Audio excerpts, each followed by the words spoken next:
but the earth is warm, and it makes it warm and it germinates. So I want to hear the energy. Mwaramutse. That's somehow. Mwaramutse. Maybe I'm giving you too much pressure.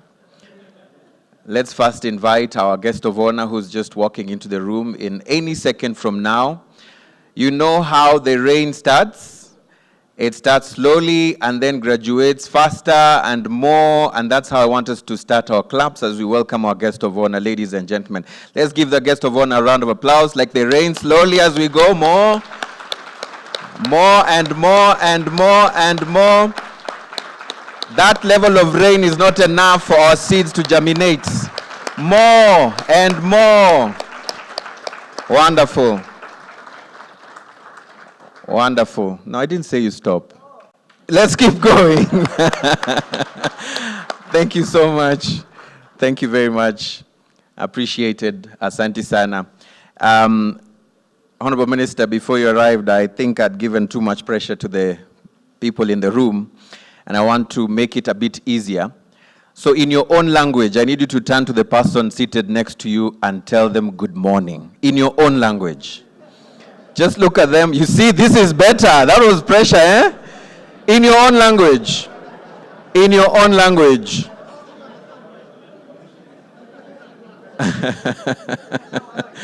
Right.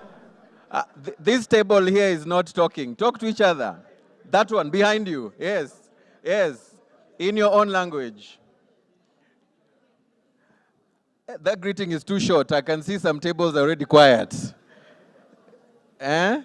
Wonderful. So if you are seeing me for the first time, if you're hearing this voice for the first time, back here in Rwanda, they call me Eugene Anangwe. And I'm a practical example of a seed, actually. I started emceeing when I was a kid in the estates, for the birthday parties in the estates. And that time, I didn't know that I would get the opportunity to be able to stand in front of esteemed people like you. And so it's the practical example of the seed, that it has to grow, it has to be nurtured, it has to germinate and be able to bear fruit. And so this day and tomorrow, I'll be honored to be your Masters of Ceremony, and I'll also be able to have a couple of panels that I'll be moderating. In my free time, I am a journalist, a broadcast journalist, and currently I'm the country manager of CNBC Africa, and I'm also a media trainer. I prepare teams to be able to address or speak or communicate properly. So I know you want to be able to advance the communication that is happening in this room, and so connectivity is very important. If you still haven't been able to connect to the Wi-Fi, please connect to Marriott Bonvoy, which has an hyphen with guest on it, so that you can be able to connect to the world. Let us amplify the communication that is in this room. We take it beyond the four walls of this room.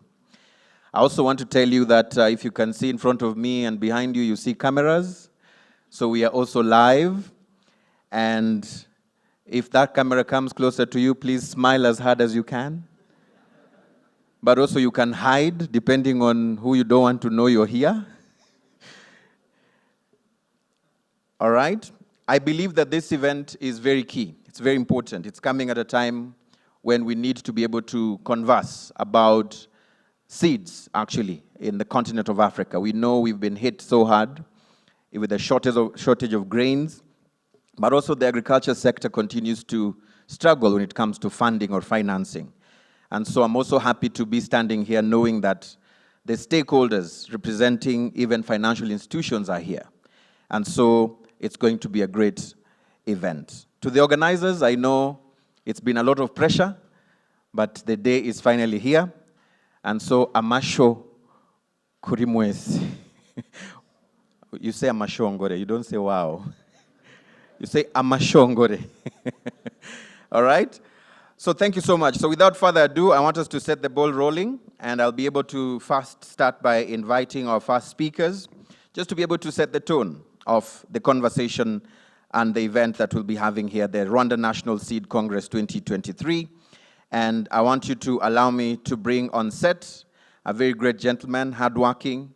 He wears so many hats. He's been in the room, but also outside the room, trying to ensure that everything is actually moving on smoothly. And that is none other than the chairperson of NSAR, that is Innocent Namuhoranye. Can we give him a round of applause as he comes to give us the opening remarks? Let's clap for him until he gets here. Please, let's go.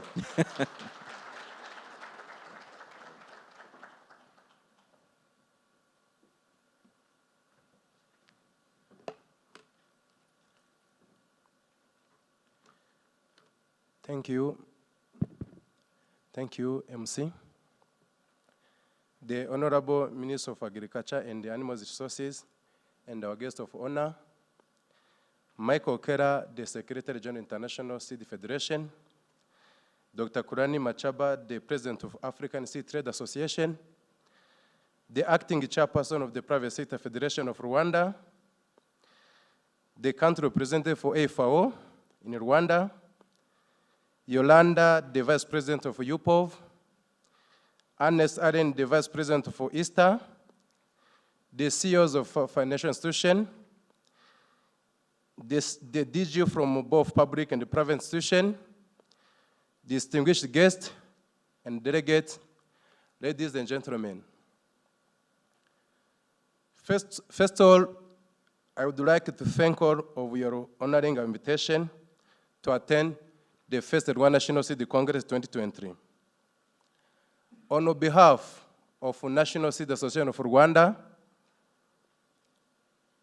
it's my pleasure to extend a very warm welcome to the Rwanda for our guests from 18 countries, representing Africa, Europe, Asia, and the American continent. I hope that you got time to visit our beautiful city of Kigali to experience the lovely people and the sanity of the country of thousand hills. Once again, welcome to the lovely Rwanda.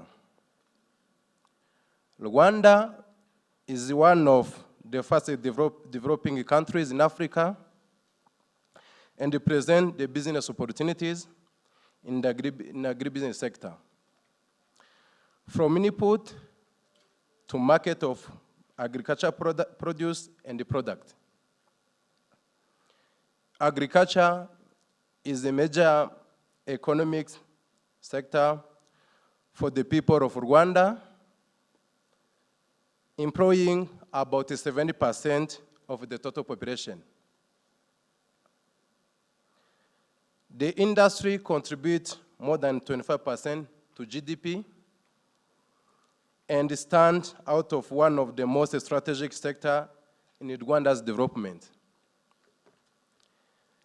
In its vision 2050, the government of Rwanda aims at attaining agriculture transformation by capacitating professional farmers and the commercial value chain through scale-up, use of modern input and the technologies to maximize productivity.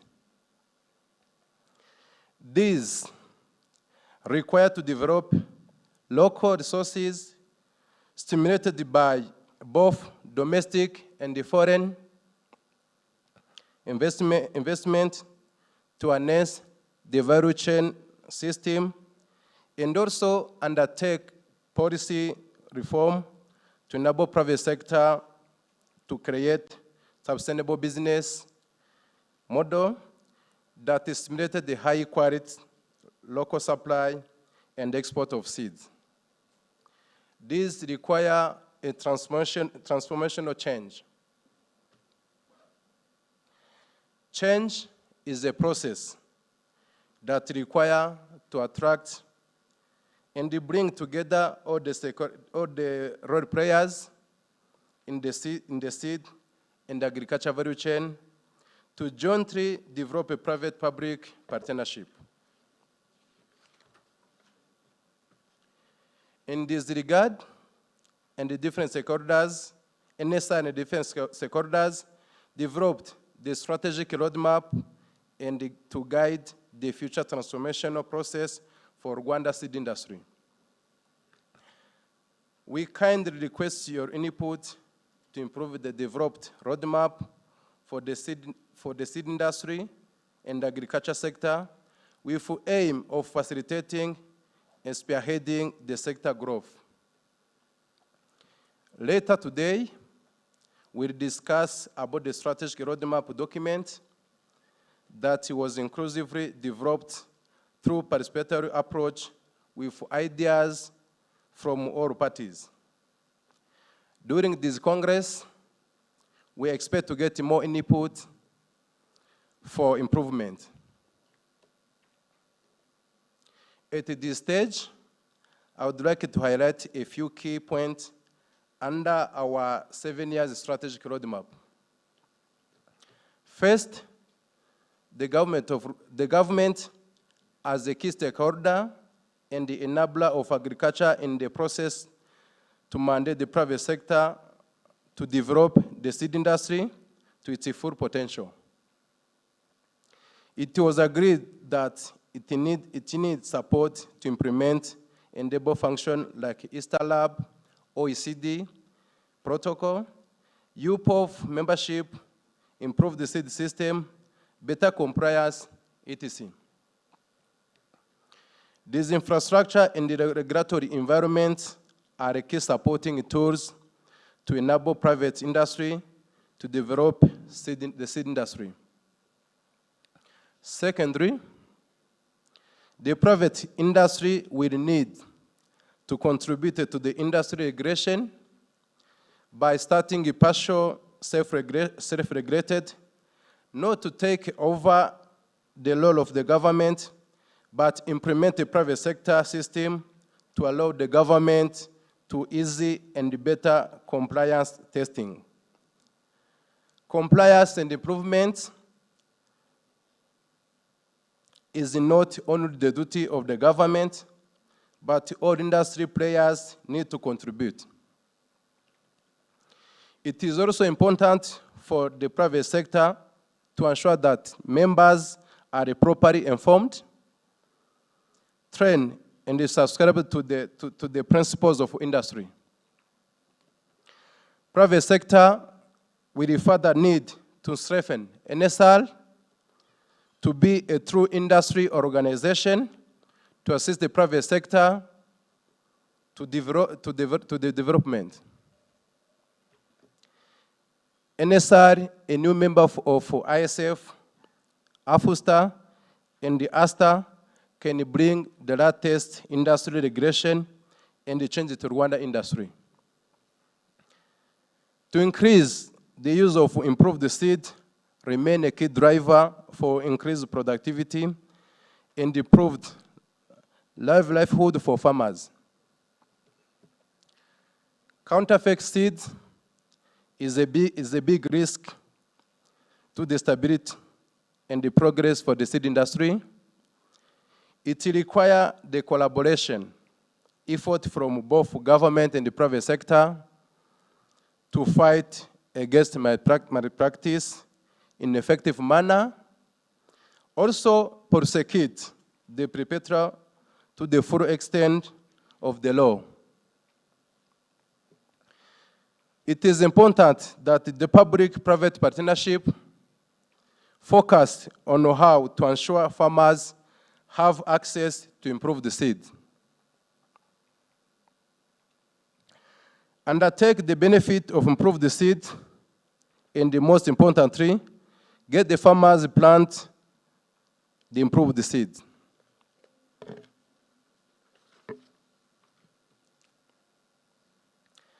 NGOs are also one of the key role players to assist in the facilitation and the implementation of the strategic roadmap. We hope that this institution will support us to create a great roadmap for the seed industry. We also realize the risk of climate change and the possible very negative effect on Rwanda food security.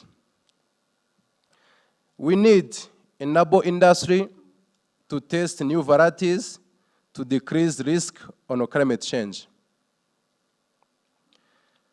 We need to find the right crop and the varieties to plant in the area with changing weather partners. More intensive farming with increased area of irrigation will be key to decrease the risk of climate change.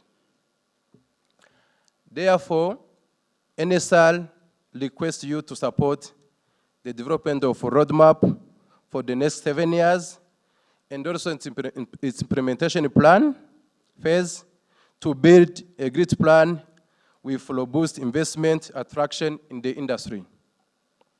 To close, the preparation of the successful hosting of first Rwanda National City Congress 2023 requires strong support, commitment, and the cooperation from all stakeholders.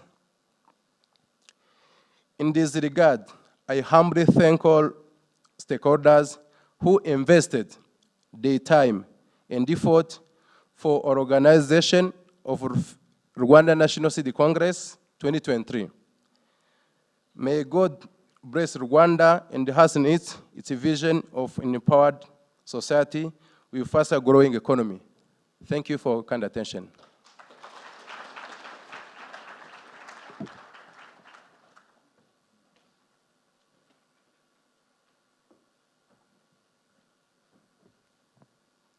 We still have the energy. I'll give you another round of applause, right?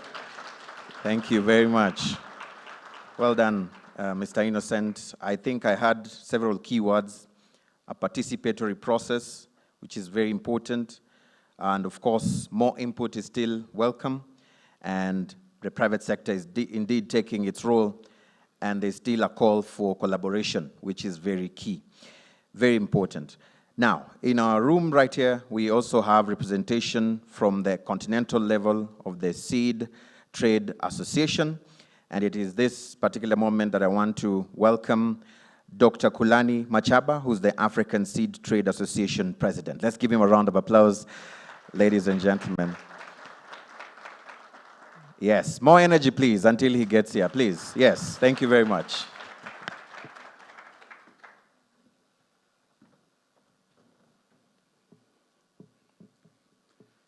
Thank you very much, Your Excellencies, Minister Musafari and Minister Ngabitsinze, officials of the Rwanda government, the National Seed Association of Rwanda representatives, representatives from the African Union, FAO, ISF, OECD, UPOV and COMESA. Ladies and gentlemen, I send you warm greetings from AFSTA, the African Seed Trade Association. It is a great privilege for AFSTA to be represented today and to show our partnership and collaboration with the National Seed Association of Rwanda, as well as other stakeholders present today. Before I speak a lot about the day, the occasion, and how excited we are, I'd like to share something with you about AFSTA. So AFSTA is the umbrella organization that represents all national seed trade associations in Africa. We're operating in 38 countries in the African continent, and we've got representatives from abroad. Current membership is 130 members, which represents national seed associations, private seed companies, associate members, and also research and development organizations. So we work with the National Seed Trade Association of Rwanda to address certain key challenges that are impacting productivity in the African continent. I'd like to list a few of the challenges that we are facing today, where we are collaborating with various partners, including the National Seed Association of Rwanda, to try and solve. The first one is regulatory policy challenges. We have challenges in terms of establishing in some countries formalized seed systems that includes, systems for variety testing, DUS trials, and also systems that enable us to protect IP or implement plant variety protection. Plant variety protection and plant breeders' rights are very critical for investment from a research and development perspective, because when organizations don't have protection, they don't invest a lot because they do not get returns on investment. So from a seed sector perspective, it's important for us to partner with various government organizations as well as various stakeholders in the seed industry to ensure that we have PVP or plant variety protection. The other point, last point I'd like to highlight is from a trade perspective. We still have technical trade barriers, particularly in the area of seed movement within the African continent. And our main reason for existence as AFSTA is to work with partners that include government authorities, private partners, to ensure that we lower down the trade barriers. Currently today, in the African continent, the level of trade in terms of seed movement, seed exchanges across the continent is very low, estimated to be less than 20% of the seed that's moving across the African continent from one area to another. So we need to improve in that area. Another challenge is in terms of cereal yields. So the first hybrid maize varieties, to give an example, were introduced in Africa around the early 1950s. To be more precise, it was SR52 introduced in Zimbabwe in 1952. Since we had SR52 introduced, our yields in the African continent have been hovering between 1.2 hectares to 1.8 tons per hectare all over these decades. Meanwhile, all other regions in the world are increasing their yields. For example, the world record today for the highest yield for a maize farmer is standing at 33 tons per hectare, and that's by David Hula in the US. In the African continent, we're making some strides. The current highest yield that has been recorded in Eastern Southern Africa is at 23.9 tons per hectare. But for the majority of our farmers, the yield is still very low. It's still below 1.8 tons per hectare, irrespective of the fact that there's been so much technology introduced. There's been so much improvements in terms of genetics, and there have been so much improvements in terms of agronomic practices. But the majority of our farmers are falling behind. So we as AFSTA, working with the National Seed Trade Association of Rwanda, we want to improve this situation, and we're hoping that by the turn of the decade, we'll at least be at 3 to 4 tons per hectare average yields in terms of cereal crops. The other point that I would like to emphasize where we're collaborating with the National Seed Trade Association of Rwanda is in terms of trade links within the African continent. And this we can't achieve alone. We have to work with our partners. That includes ISF, ISTA, UPOV, and the regional economic communities. That includes COMESA, SADC, ECOWAS, all over the continent. And I'm happy to say that this collaboration is becoming very strong.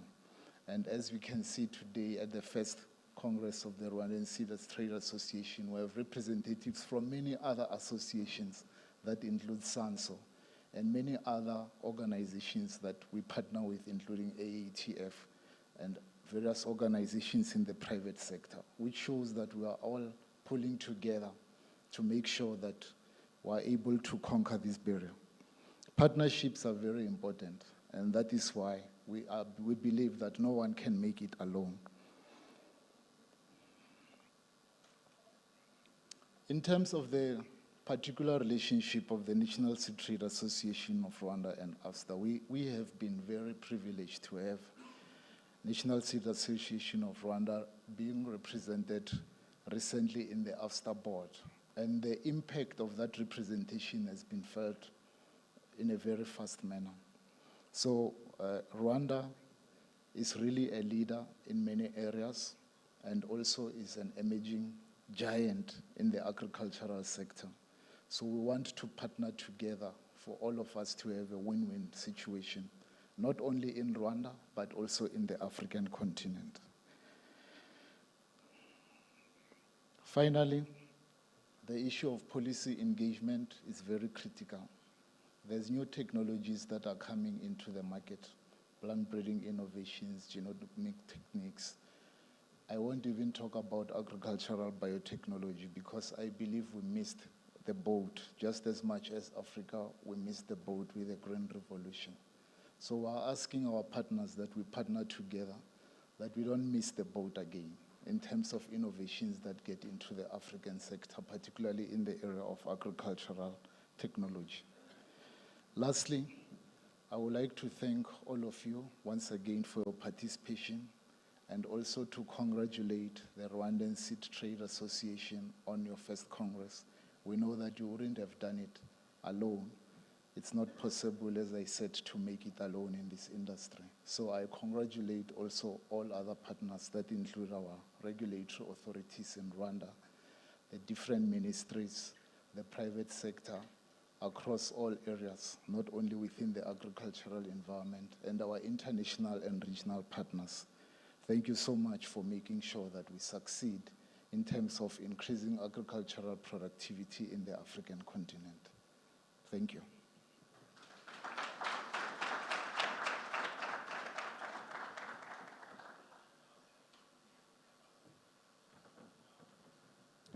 Dr. Kulani, thank you very much for bringing us those remarks. 20% is really low, and I think we'll have conversations around how to boost this, also highlighting some of the challenges that you did mention earlier on. We're going to now get perspectives from an international level, from Seed Federation, and allow me now to bring the International Seed Federation Secretary General, Mr. Michael Keller. Let's give him a round of applause as he comes to give us his opening remarks. Welcome, sir.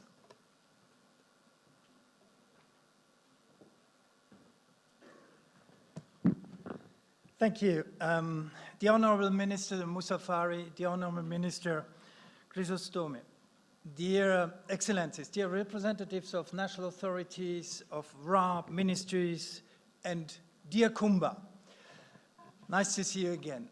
Dear colleagues, it's with enormous pleasure that I'm here representing the International Seed Federation for the first Congress of the Rwanda Seed Association. We know the private seed sector in Rwanda is starting. The starting point was 2016 with the creation of the National Seed Association in Rwanda, and I think this was yet an important recognition. But I think, let's say it like this, there's no better opportunity than today than to scale up, because about what it is. Perhaps it's about the development of the seed sector, but it's something quite more important than development of the seed sector.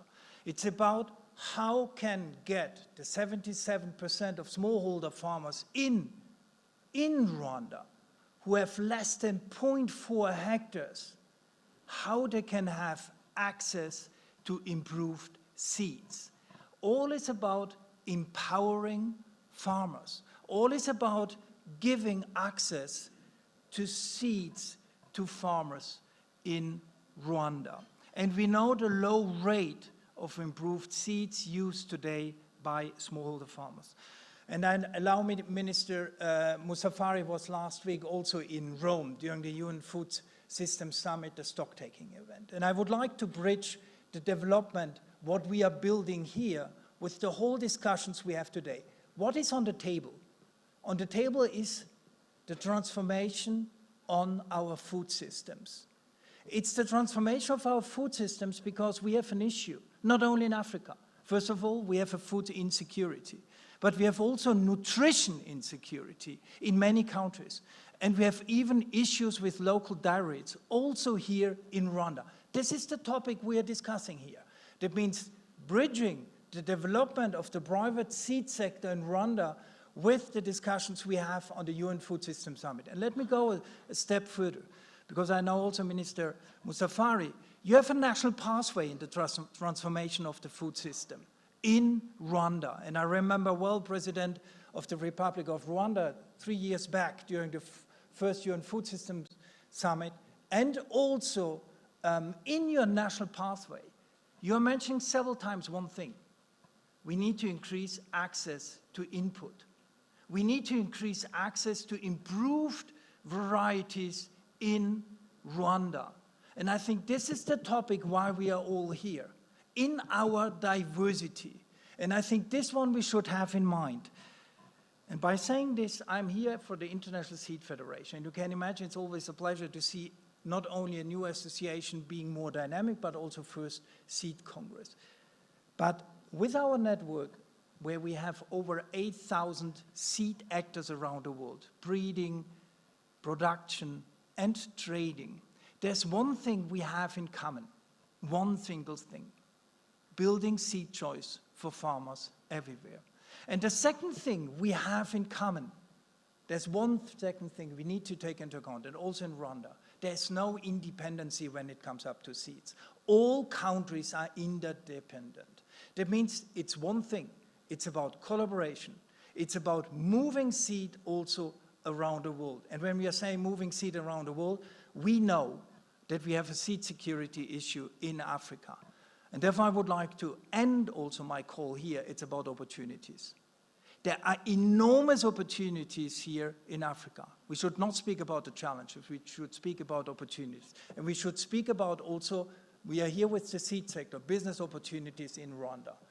Because as International Seed Federation, we took several initiatives.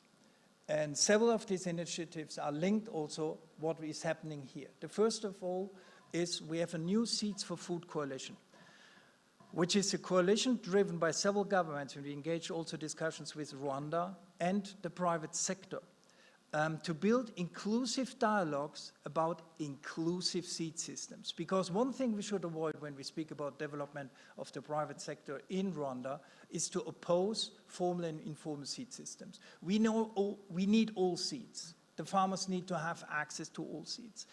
And the second one is the Seed Resilience Initiative the International Seed Federation took in Rwanda. And together with an NGO, Fair Planet, you will hear more tomorrow. It's about one thing. It's about harnessing quality seed for improving food and nutrition security in Rwanda. That means we will bring companies into Rwanda to trial their varieties in Rwanda. But it's also about capacity building. But again, in an inclusive way. We are collaborating also with the National Seed Association of Rwanda, but also with AFSTA. But we are looking also for collaboration with the authorities here in Rwanda. We need to increase the adoption rate of quality seed for smallholder farmers in Rwanda. We know also your country is facing climate change issues. There's no choice. We cannot solve production with solutions of yesterday. We need also to bring access to innovation into Rwanda. And therefore, for us, it's one thing we are looking for. It's about collaboration. It's about trust, but it's also about trust in the private sector. The private sector is not here to replace government. The private sector is here to provide solutions for farmers in collaboration with authorities. For this, and you will hear also later on, the private sector is looking for an enabling business environment. I think this is the focus we need to have, a clear business environment for investments also here in Rwanda. And with this, we're extremely happy to be here. Congratulations again to the National Seed Association of Rwanda. Thanks also for the trust of the authorities into the private sector. I think only together we can co-create a situation that not only it's about empowering farmers, but it's about ensuring nutrition and food security in Rwanda, but also in Africa. Thank you.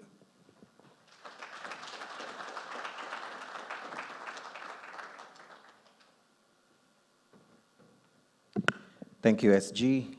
Thank you so much for those remarks. Indeed, innovation is key.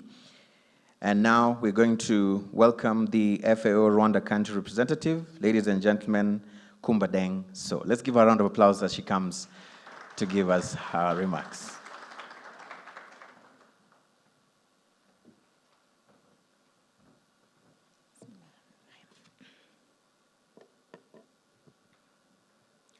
Honorable Minister of Agriculture and Animal Resources, Dr. Ildefonse Moussafiri, Honorable Minister of Trade and Industries, Professor Jean-Chrysostome Nyabizinse, Mr. Michael Keller, International Seed Federation Secretary General, Dr. Kulani Machaba, African Seed Trade Association President, dear Innocent, Chairperson of the NSAR.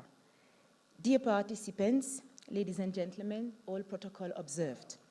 I'm very pleased today to address this first Rwanda National Seed Congress.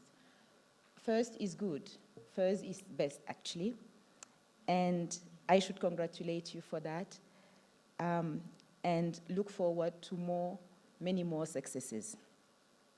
FAO is extremely pleased to be here. First, because by 2050, it is said that the global population is projected to reach 9.7 billion people. This means that we will need to increase food production by about 50 to 70%, 80% of which is expected to come from plants. Furthermore, agri-food systems are facing extraordinary challenges due to diminishing natural resources, environmental degradation, pollution, and the impact of the climate crisis. In addition to all the continued impact on national economies from the COVID-19 pandemic, the effect on ongoing conflicts, including particularly the war in Ukraine, as well as other crises. Today, we find ourselves only 7 harvests away from 2030, by when the global community set out to achieve the Sustainable Development Goals. We are off track of almost all targets, and particularly the SDG 2 of ending hunger. And definitely, I believe we simply cannot continue with the business as usual. To achieve objectives, we need transformation. Production is at the heart of our mission at FAO, where the first strategic objective is better production. And better production starts with better seeds. There are no good crops without good seeds. Seeds carry the desired genetic traits and characteristic of high yields, disease resistance, drought resistance. On average, the adoption of an improved crop variety could account for 50% increase in yield. However, in many food insecure countries, farmers do not use quality seeds sufficiently, or they simply lack access to them. Thank Michael for recalling that. At FAO, we work with members and partners to enhance farmers' access to quality seeds of well-adapted crop variety. FAO fosters collaboration and knowledge exchange between countries, institutions, and farmers. Through this information sharing and technical cooperation, Rwanda can gain access and is gaining access to valuable genetic materials, research, and practices from all around the world, and that enrich our local seed industry. In Rwanda, we support the dissemination of improved seeds of targeted value chains and of fertilizers, for instance, through various approaches, including screen houses, demonstration plots, field trials, farmer field schools, Twigire Muhinzi groups, and this is done, for example, through the Desira project with the support of the European Union, among others, with the Ministry of Agriculture and Animal Resources and the Rwanda Agriculture Board. At global level, in 2021, FAO organized what we call the Global Conference on the Green Development of Seed Industries, with key objectives, 3 of them.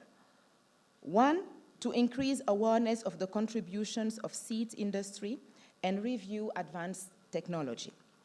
Number 2, to promote cooperation between sectors, especially for public-private partnership, private sector being key in this journey.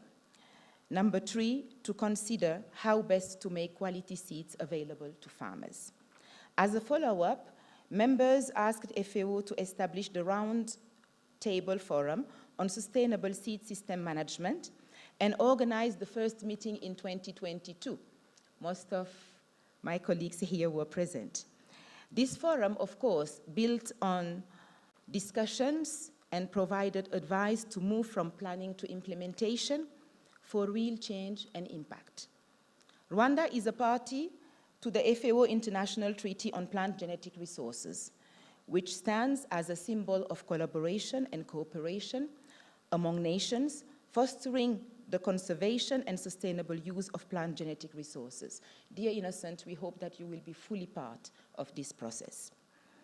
This treaty creates a platform for facilitating the exchange of genetic material, which can ensure that farmers and breeders in Rwanda can access a diverse array of seeds, which are crucial for developing new crop varieties that are better equipped to meet the challenges of the future.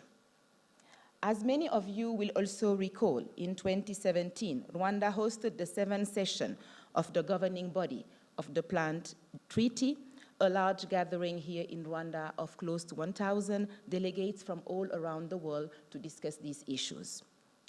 From these events, we identified 5 priorities areas related to seed system. Number 1, we must safeguard the diversity of plant genetic resources for food and agriculture. Number 2, we should facilitate crop breeding, that is the genetic improvement of crop varieties. Third, we need to enhance the production of quality seeds and planting materials. Fourth, we must leverage and disseminate innovative seeds technologies. And fifth, we need to continue organizing thematic activities and events. This one is extremely important again. But of course, we cannot do this alone. And I will not repeat again what Michael said, and the previous speaker. We also need the global, regional, and national seed sector to actively engage and continue to make positive contribution to each of these priority areas. We need to work together, working strategically with the Ministry of Agriculture and Animal Resources, the Ministry of Trade. But I'm so happy in this room to see private sector, academia. I saw Principal Guillaume, I saw CEO of Bank Chimpeta. It's extremely important to have all of you here today. Around the world, the seed industry has played a significant role in improving timely access to sufficient quantities of affordable, quality seeds of well-adapted and nutritious crop varieties. It is exciting to see the scientific and technology innovation and breakthrough. We discussed it yesterday again at the closure, no, it was Saturday, at the closure of the Rwanda Agri Show, which was focusing particularly on technology, innovations, and investments. And we were so glad to see farmers, but also young people coming up with their innovation they were sharing with us. It is also exciting to see from hybrid technology, precision breeding, gene editing, and seed treatments to the use of big data analytics, artificial intelligence today, and remote sensing. These are advancements that must benefit all farmers, leaving no one behind. We will continue to support members in developing policies, regulations, and laws to benefit these innovations. One of the main objectives of this Congress is to go through this a roadmap to the development of the seed industry. And this should reflect the collaborative spirit of the seed industry that we mentioned before, and it should align with the priority of partners, and particularly the private sector. I want to reiterate the call for partnership with the seed industry that my Director General did during the ISF World Seed Congress 2023, and last year again during the Congress in Spain. And we look forward to continue that partnership with you here in Rwanda, hand in hand, with a dedicated project that we look forward to developing together following the recommendation of this Congress and bringing all technical and scientific expertise that exists in FAO. Therefore, I wish you a very fruitful discussion and deliberation, and I thank you very much for the attention. Murakoze cyane.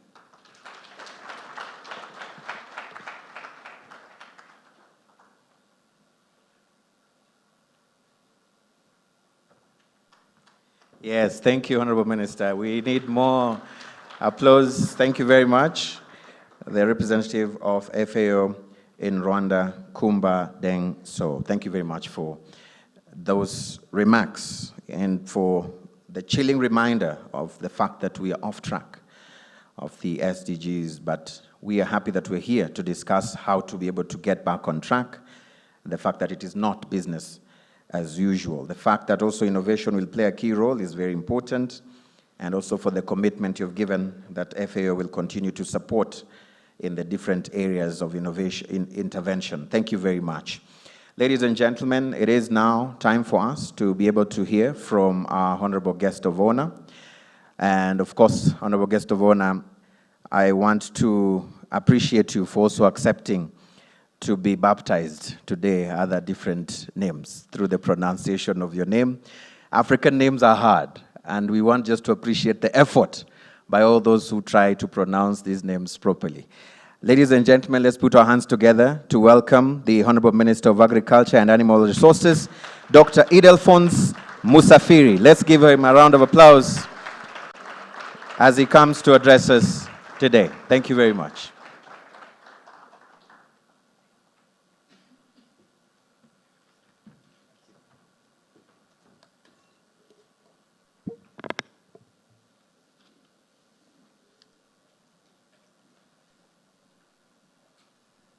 Distinguished guests here present, I saw many people from the Seed Association globally on African level, my colleagues, ministers, and private sector, financial institutions, seen many CEOs in the room, and all protocol observed. Very good morning. So I'm very happy to be here today, and when I was told there would be the first ever National Seed Congress, we didn't believe that would take place. And then I realized it became very serious, and not having some international guests, but also the international moderator, Nangwe. Eh? So it's getting hot. So thank you so much for also inviting me, for having me here. I just want to say that I'm very delighted to address you today, and for this first ever National Seed Congress. We thank Innocent, who tried to put these things together as the president of the National Rwanda Seed Association. Before I became the Minister of Agriculture, I didn't know that the association exists. But now, since now they are in practice, and as they are managing the most important factor of production that we have, so I think they need a very good round of applause to organize this. It's yeah, thank you. I think this initiative is coming on a crucial and timely time, because Rwanda agriculture sector is still the backbone of the economy, and we are still the second largest contributor.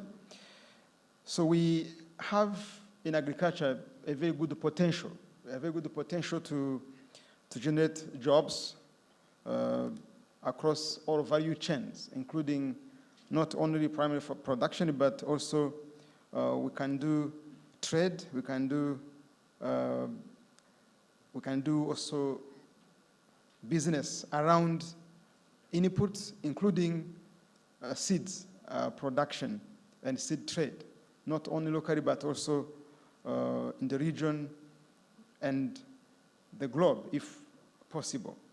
So today, we are talking about the major factor of production which is seed. I think if without seed, we wouldn't, I don't know what we have. So seed is a very important factor of production, and that's why we are valuing this conference as very important to create awareness on what matters for agriculture. And I would like to thank you, all of you here, all who are in this seed industry, to really thank you, those who accepted even to sponsor this event, and those who organize it, and those who are here, who are also seed multipliers, seed producers, seed traders, for choosing the right sector, the sector that matters for us, for people, for human being, where we need to have food, at least to keep our breath continuing. So the private sector investments in agriculture is key to transforming our agricultural landscape. Of course, these also include seed production. And the Ministry of Agriculture and Animal Resources has developed the leveraging private sector strategy to enable and drive private investment. And this, we promise to keep partnering on these journeys to make sure that we are successful in these endeavors. So, ladies and gentlemen, since 2018, the government of Rwanda has embarked on the local production of seeds, and we used to import the majority of our seeds, from potato to maize to beans or whatever. But since the evolution started in 2018, and some maybe are here to know that, so we have been trying to intensify our research in our Rwanda Agriculture Board, and we bring some private people on the board to make sure we multiply a lot. And we have been successful to do local manufacturing or local production of seeds of our key crops like maize, beans. We can locally produce beans. We can locally produce potato seeds. We can locally produce cassava seeds and soybeans seeds, and we are trying to move forward. So, and at some extent, some companies who are working on large scale can even export some of the seeds. It's something we are proud of, that we are happy to say here. But the quality seed that I'm insisting on is very crucial in agriculture. So talk about the quality. So of course we are doing local manufacturing, but we need to insist then on the quality of the seed we are giving to our farmers. So one of the challenges we are still facing is the underutilization. So we are producing it, but the utilization is still a problem by our farmers. So if you go to numbers, we realize that at least what we call large farmers, those who own more than 2 hectares of land and above, so at least they are using improved seed at 85%. 85% of large-scale farmers use improved seed. But if you go to small-scale farmers, the adoption is very low. We are adopting at 35, 36%. This makes the national average, the adoption, utilization of improved seeds, only 37%, which is, for me, as far as I'm concerned, which is insignificant. Because without improved seed, without high variety, high quality seeds, we don't expect to feed our people. That's why we still have people who are still food insecure, because we don't exploit the potential. So, and this discrepancy highlights the processing issue of affordability. So affordability, we also know that mostly for imported seeds, those locally transformed or locally produced, we are trying to support as a government. That's why we have kept our government subsidy to make sure that our seed multipliers, seed producers stay in business, but also our farmers be able to access the improved seeds to increase the productivity. But imported seeds are still expensive. It also emphasizes the urgent need to strengthen our extension services, as the ministry, as our agriculture board, providing valuable support and guidance to our farmers in order to reach 100% improved seed utilization rate. That's its target. So as we are sitting here, as we are going to deliberate and have some debate, make sure, bring out some key strategy to make sure we reach 100% of improved seed utilization. So we hope this will be possible, since now we have people who are serious in the room and who are ready to do that. So as a nation, our earnest aspiration is to achieve self-sufficiency in seed production for commodities where we possess a comparative advantage. We are also committed to becoming exporters of our locally produced seed to the region, bolstering agricultural progress and regional collaboration. So to realize this vision, it is of utmost importance that we implement robust systems and establish appropriate infrastructure that will foster the thriving growth of the seed industry. I've been reading in the documents that produced by the association that infrastructure is key, and is among the key issues that are highlighting in the report. But this is something also we can work on it together, as now we are likely to have the private sector along with us. We have the president there, have the former president of PSF all in the room. So we are sure now, let's renew the momentum. We are happy that at least the private sector start thinking about agriculture. People used to think that agriculture is not a business or it's not a job.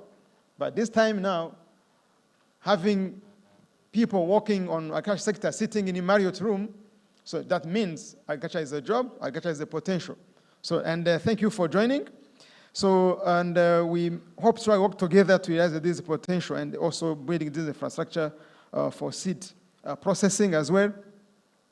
And so this Congress stands as a pivotal moment, providing a platform for both Rwandan public and the private sector to unite and forge a roadmap of transformative actions for the seed industry's prosperity and sustainable development. Rwanda possesses all the essential ingredients to emerge as a prominent seed production hub in the region. The country boasts a favorable investment climate, as we know, characterized by a stable political and economic environment. We are not only attracting local private partners, but also attracting all African and global partners who are keen to come and invest in seed production, not only seed, but also other sectors across the agricultural value chain. In the light of these favorable conditions, we extend a warm welcome to potential partners who can collaborate with us to establish the necessary infrastructure and the systems. And I would like also to remind you that though we made a significant progress in production of some key commodities, but we are still importing all seeds for vegetables. So it's something you need to think about as well. We are tired of importing vegetable seeds. So I will urge you to do also the right partnership. Make sure you do the right partnership to make sure that at least we try something to do local production of vegetable seeds. I know there are some international patents, but the way we got these maize, the way we got this wheat, the way we got soybean, the way we got cassava, we can also get vegetables, and our country is diverse in climate. I think it's possible to find a way where we can also produce locally the vegetable seeds. So I welcome also this initiative as well, if you were interested, but it's a potential that I'm indicating. Also, we work together with our research institutions to make sure we make this a possibility. So I would like to welcome the initiative from the Rwanda Seed Association to self-regulate. I'm encouraging that. So let's be a very strong body that can self-regulate and bring norms that can be followed by fellow seed producers. Because, as I said, the quality is a must as long as the seed production is concerned. So we welcome that effort, and something we support to make sure that people are regarded by a strong or good ethics. So because ethics matter, because good ethics matter, because we are realizing some bad practices that I want to mention here. People are just, when you are either in production or in logistics or transport, so they are trying, in distribution, they are trying to distort, and they compromise the quality of seeds by mixing, just by lack of ethics. So, and this is compromising all the effort, both government and private sector, not everyone, but some people, some who are distributing the seeds, or they are doing the distribution, they add other grains that are not necessarily seed to make sure they increase their volumes. And when the farmers plant, so they get nothing. So then, and we go back in the truck if they have planted the seed for different donors or different varieties or different suppliers, then there's confusion to know what is going on. People may believe maybe the research was bad, but the distribution went wrong. People had some bad practice and they added some wrong seeds, wrong grain, not even seed. They just add, if this maize, they just add maize. They put color and whatever they say, now they distribute. So this is a very bad practice. So that's why we need ethics in seed production, in seed distribution, so that we make sure we achieve the prosperity we're talking about. In conclusion, I express the hope that this National Congress 2023 will lead concrete and actionable commitment from both the public and the private sectors. It's our collective aspiration that through this event, we can foster transformative changes in the agriculture sector, and particularly the seed industry. By working together, we can improve the livelihoods of millions of our fellow citizens and contribute significantly to the delivery of prosperity across Rwanda. So let's all of us seize this moment, seize this opportunity to make a lasting impact and shape a brighter future for our nation. Thank you all for your participation and dedication to this vital cause. With this note, I would declare that the first ever Rwanda National Seed Congress 2023 officially open, and I wish you very fruitful deliberations.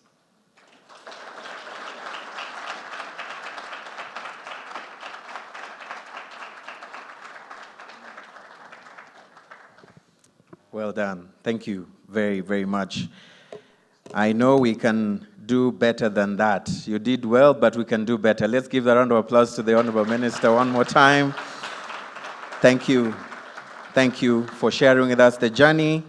It's a sign that it is possible, looking at the track that the country has come along up to now. However, the fact on the underutilization is a very key aspect that we definitely need to have very concrete conversations around that. I want also to request all of us to clap to the renewed momentum of public-private partnership. It's very important. We don't see a lot of that, and now we can see it in this particular room. Honorable Minister, also thank you for the business idea on the vegetable seeds. I think this one, I'm running with it. And so, CEO Pichette, I'll be in your office probably on Monday. And I'll also be talking to my good friend Benjamin. We did a lot of work together at PSF. So this one, I'm running with it. Thank you so much. So I want to say thank you for this very first part of the program, which has ended successfully. At this particular moment, I want us to get to the next phase. And the next phase includes taking the photos that will be able to help us to memorize this event. And so I want to request that the ushers help us. And the photo is being taken from outside. There is a backdrop there. And I'll therefore request that the high table, which has the guest of honor and all the speakers also, please let us allow them to walk to the photo session part. So all speakers, the guest of honor, and of course, all the delegates that are coming from the international world, NSAR members, PSF teams, government officials in the room, and university professors. If you're in the room, kindly please let us go to the photo session part, and we'll be able to take the photos. The ushers are here to also help us with that. In the meantime, all of us will also head out for the coffee break and more networking sessions. Let us exchange business cards, let us talk to each other, let us build those meaningful partnerships, and we'll see you in the next 15 minutes for us to get into the next session that will involve our panel discussion and some speakers who will also be speaking to us. So murakoze chane, bon appetit, eat everything that you'll see there. It's been prayed for, it's healthy, and I'll see you on the other side of the break. Murakoze.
How was the coffee break?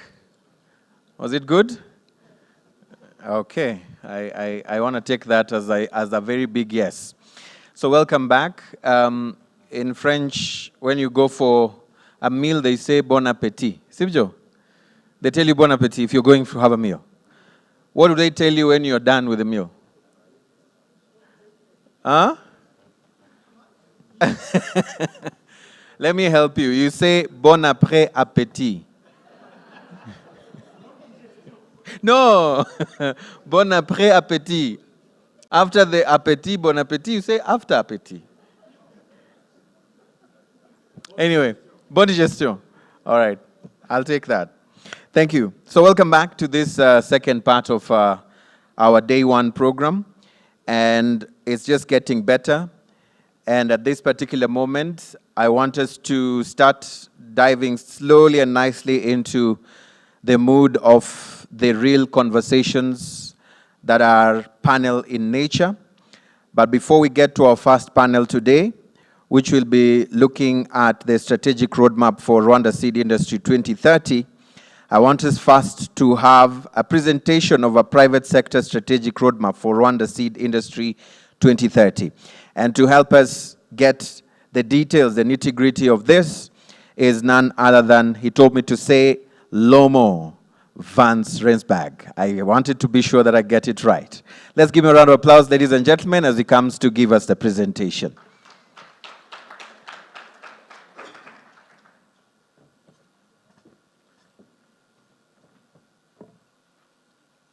Good morning, ladies and gentlemen. I'm pleased that I can be with you today. I'm afraid for all the names, so I would like to take the shortcut and say all protocols observed to honor all the important people that are here in supporting us today.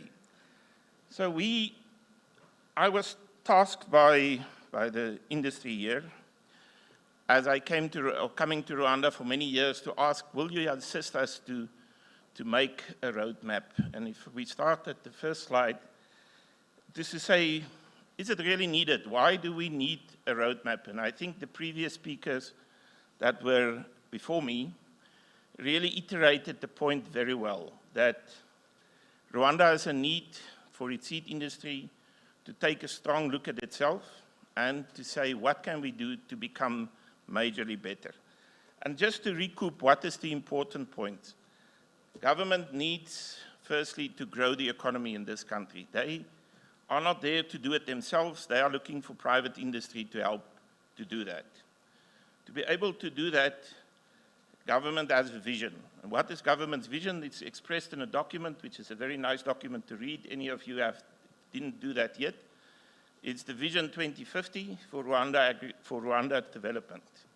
And important in that is to say, the government in this country want to move the people to a middle-class economy.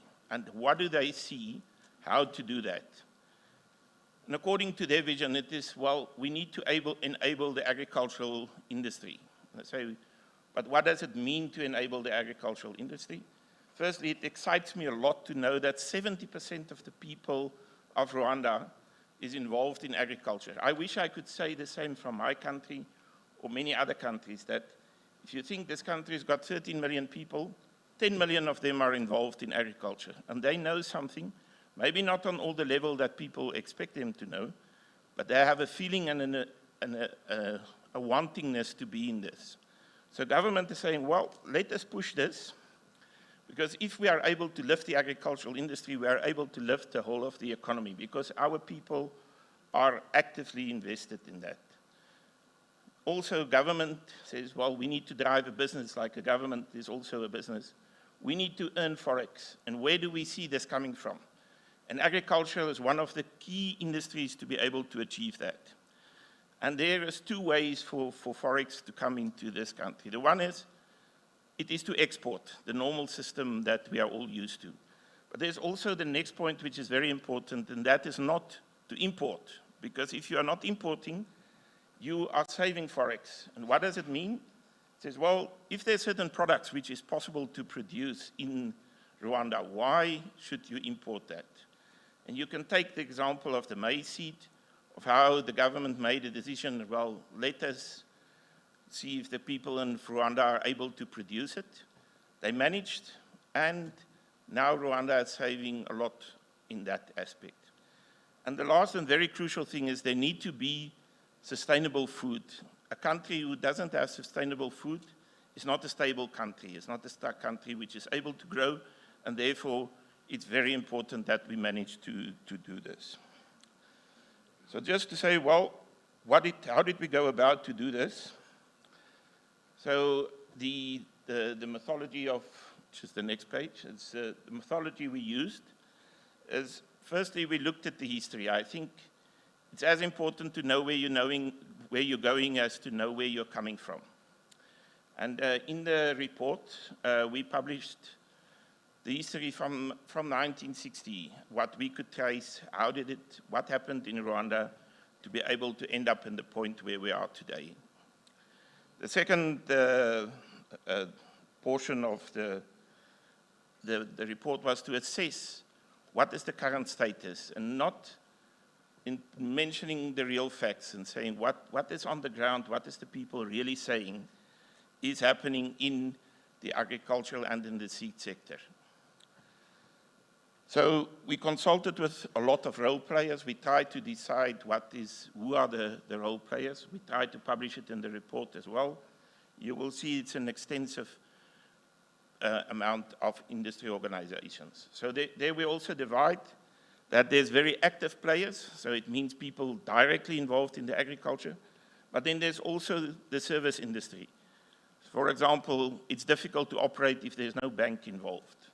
So finance is a key support industry for all of this agriculture. We consulted with people, unfortunately. Of course, we could not consult with everybody.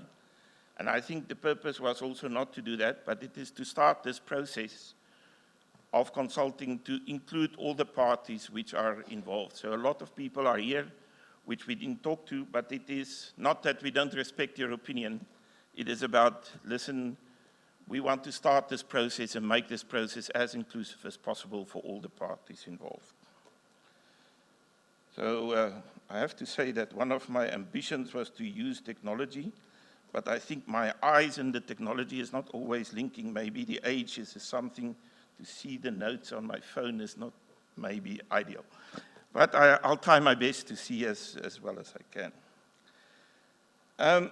So, of course, after all of this, we make recommendations to say, listen, if we assess where we are, we see who are the role players, what is the problems that we have in the industry, because we listed them, and then we suggested actions. Again, there's no way that we've listed all of the problems and all of the actions. So this, again, is very important to state that this is a document that we want to use for future dialogue and to develop this as well as we can.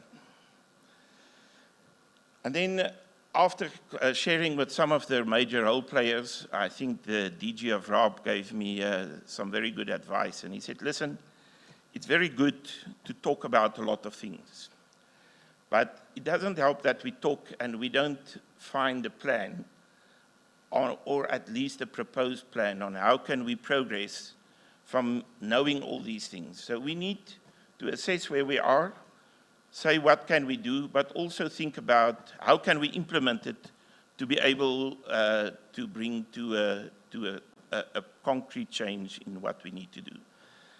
That, I think, is, please perceive all these documents therefore as draft, because we are really needing more input, and therefore is the purpose of this. Please tell us what you agree with and what you don't agree with. So now, on the next slide, I have Rwanda at a glance. So what does it mean? I tried to put in a picture. What is the main things, what is the key important issues in Rwanda? Firstly, and I have to congratulate the industry, the National Institute for, I think they call NSIR, the institute that produced the statistics. I think it's one of Rwanda's very strong points. It's really a good resource and to measure. It's not, we cannot find that in many other African countries. So firstly, in farming, there's 1.4 million hectares of farming conducted in Rwanda. It's important to note that especially people that come from the part of the world where I come, there's 2 seasons. So we basically have the opportunity to plant twice in a year. And Rwanda even have a 3rd season, which is a specialized season. So you will see, if you read the report, this is the planting times, this is during these seasons. So in our words, you can do double cropping in many instances.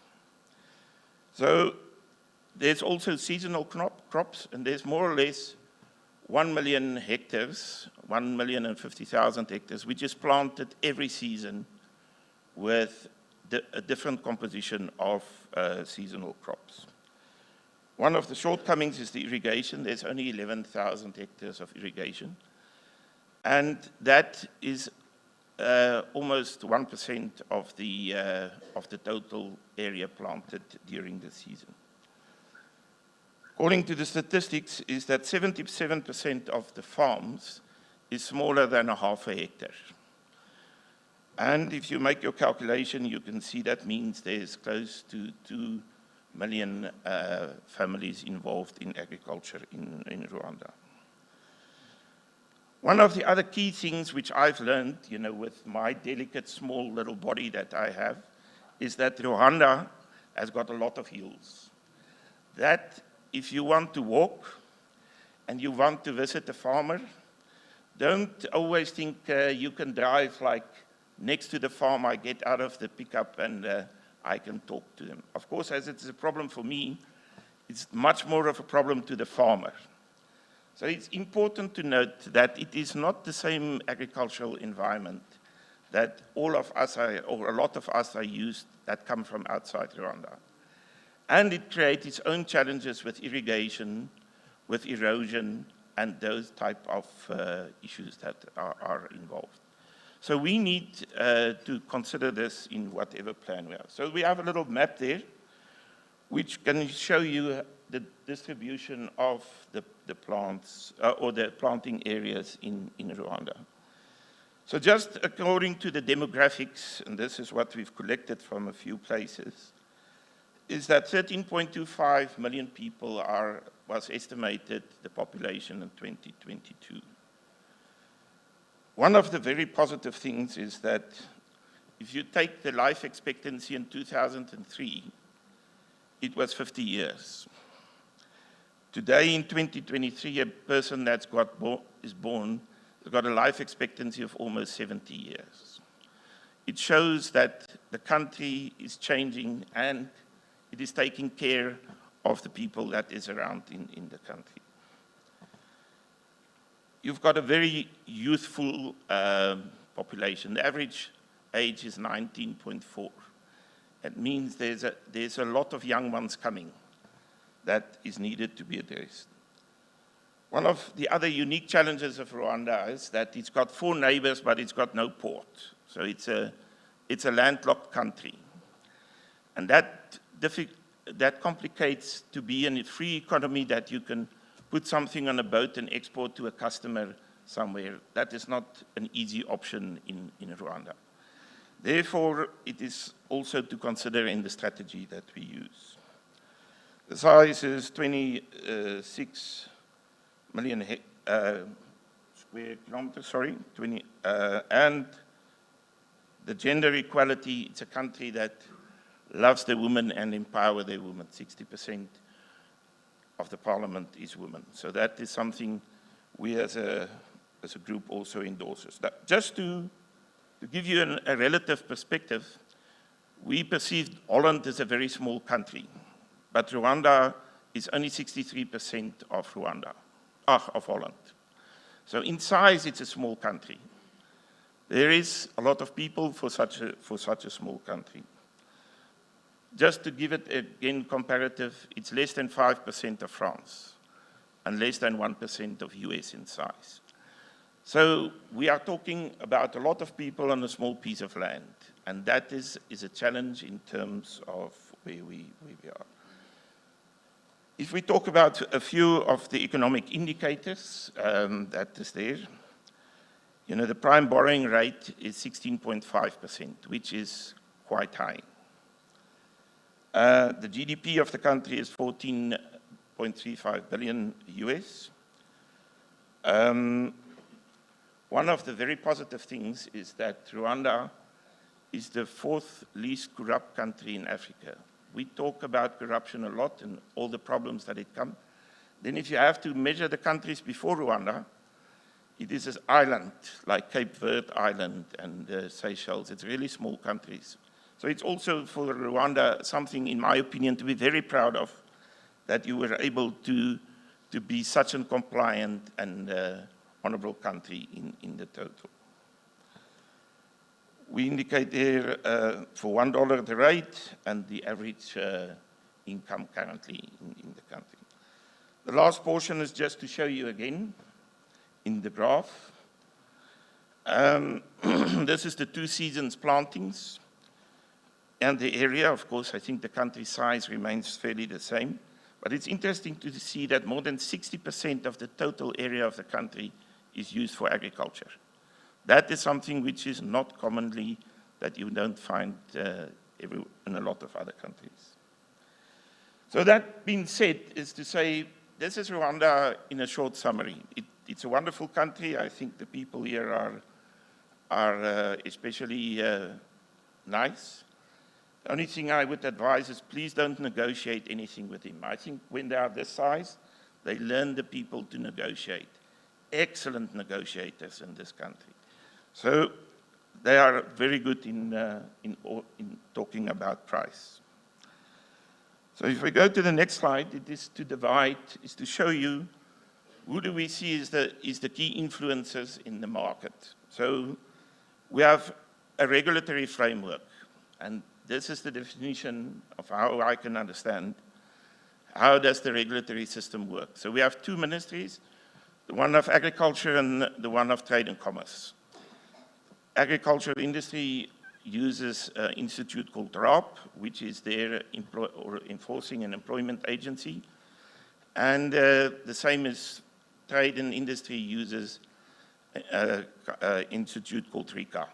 They have different duties, as you can see there. So RICA is primary for enforcing, and RAP is primary for supporting. So different actions within that. Then we have a market in the middle, and we define the market into 3 and 4 different categories. And then we have the sector, which is the seed companies and the player, the company, and the people having an influence on those. And I think it's again described in detail in the document how the process works, so I won't spend too much time on that. But I think the key thing also to note is the market for seeds. So in reality, we have basically 4 segments. We have traditional seeds, which is still in a total, I think, very close to 80% of the seed being used. That is produced in many ways, but not through the formal system. We are strongly advocating that that should become part of the formal system as much as it can. Then we have 2 industries which is a bit unique, and the one is coming from the history, and the one is a semi-informal or semi-formal seed market. And that is people who historically were seed producers. They are able to obtain parent seed from certain places, for example, RAP, and they produce seed. Those guys, unfortunately, doesn't have all the requirements in terms of quality, enforcement, and that creates a problem normally in the market. But they are a reality in the market.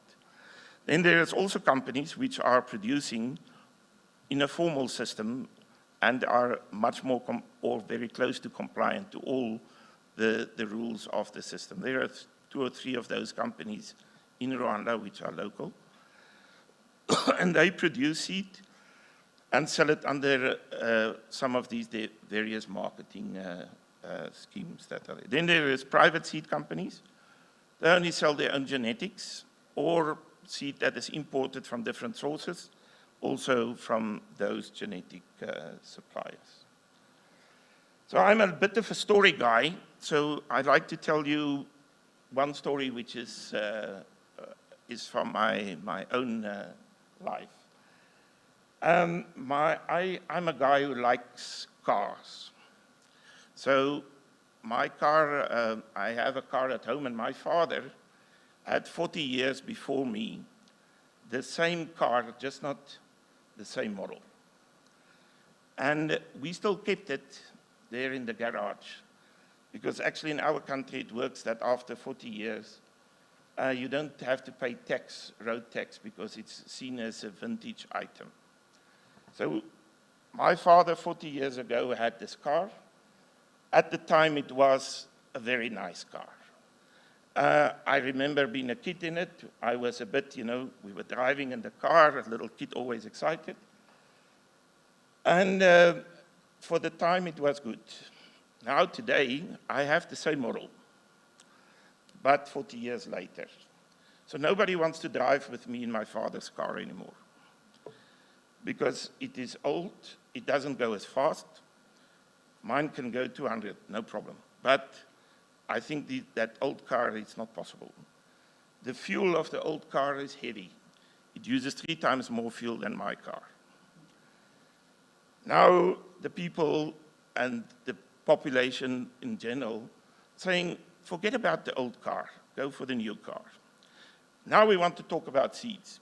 People don't want to take the same argument, because the seeds that has been developed 40 years ago, it was good at the time. The genetics was good. But we have moved so much on beyond that. If we just look at the nutritional, we can talk, of course, the easy thing is to talk about yield. The new varieties is yielding much more. It brings a better income for the farmer. All of that is true. That's one portion of it. Second portion is the nutritional uptake from new genetics. Part of breeding programs nowadays is to say, how can we utilize optimally the resources that is in the soil? So now plants are more efficient in nutritional uptake. And I can tell you many examples, and those of you who are in the industry, of course, you know all of those things. Now my question is, why are we not able to convince our kids that it's not good to drive with my father's 40-year-old car, but to drive with my 2-year-old car?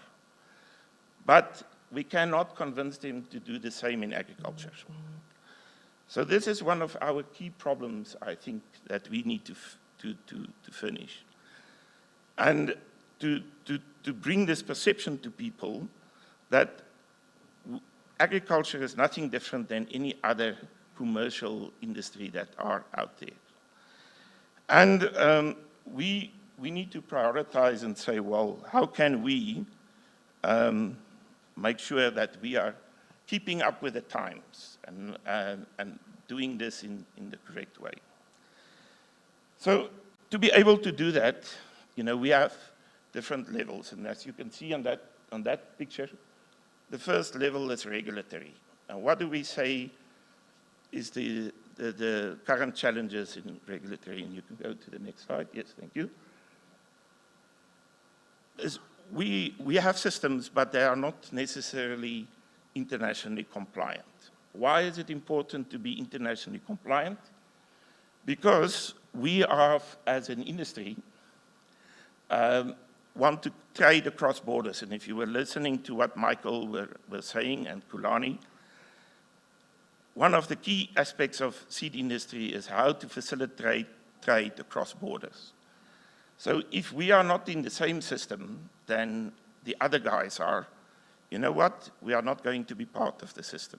This is typically currently happening in Rwanda.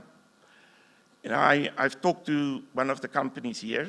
They said they produce seed here in Rwanda, and they wanted to export it. But the market's requirement is that they need an ISTA certificate, and they need the certification. The only way they could have gotten the ISTA certificate was to fly somebody from Kenya to come here to take the sample, take it back to Kenya, and then do the Easter certificate. In that system, we will not be able to comply to what we were saying right in the beginning. We want to create Forex, we want to create business, and we want to make sure that what we do here is internationally compatible. So all those first three is to make sure that we, and I'm talking we as I'm a part of Rwanda, as we need to be able to comply and have systems that can accredit also the system that we have here, because it will make us part of the global game.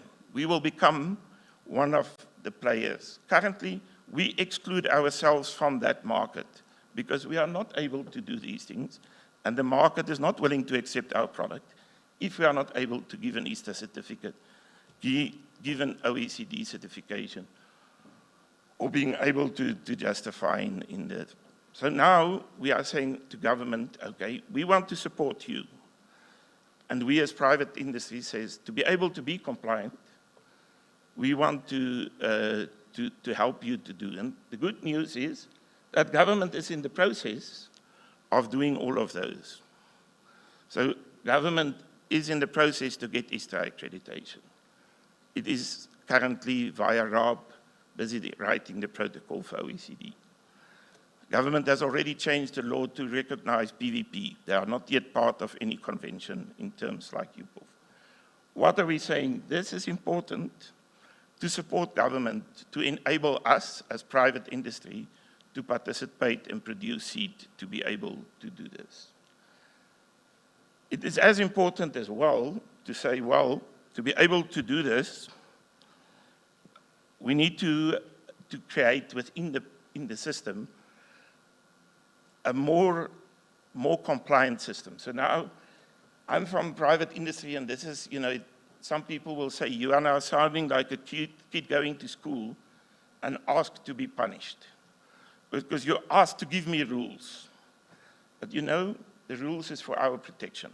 If we are not realizing this, that increased ruling will give us increased product, and will take the people who are not actively playing and subscribing to the rules, they will take them out of the market. That is what we want, because we want to give the best product to the farmer and to our export customers.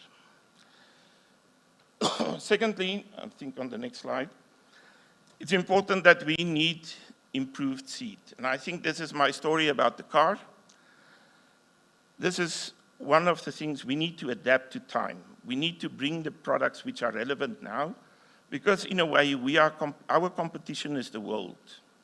Because whatever our yield is, I was talking to Benjamin. Benjamin was very amazed by 33 tons of hectares of tons of yield from 1 hectare. Why is that? It is improved genetics, but it's not only genetics, it's also the complete other value chain, giving the right fertilization, all those things. So we are saying, well, I'm not going today to talk about fertilization and chemical spraying and resistance and all those. I just want to focus on the seed.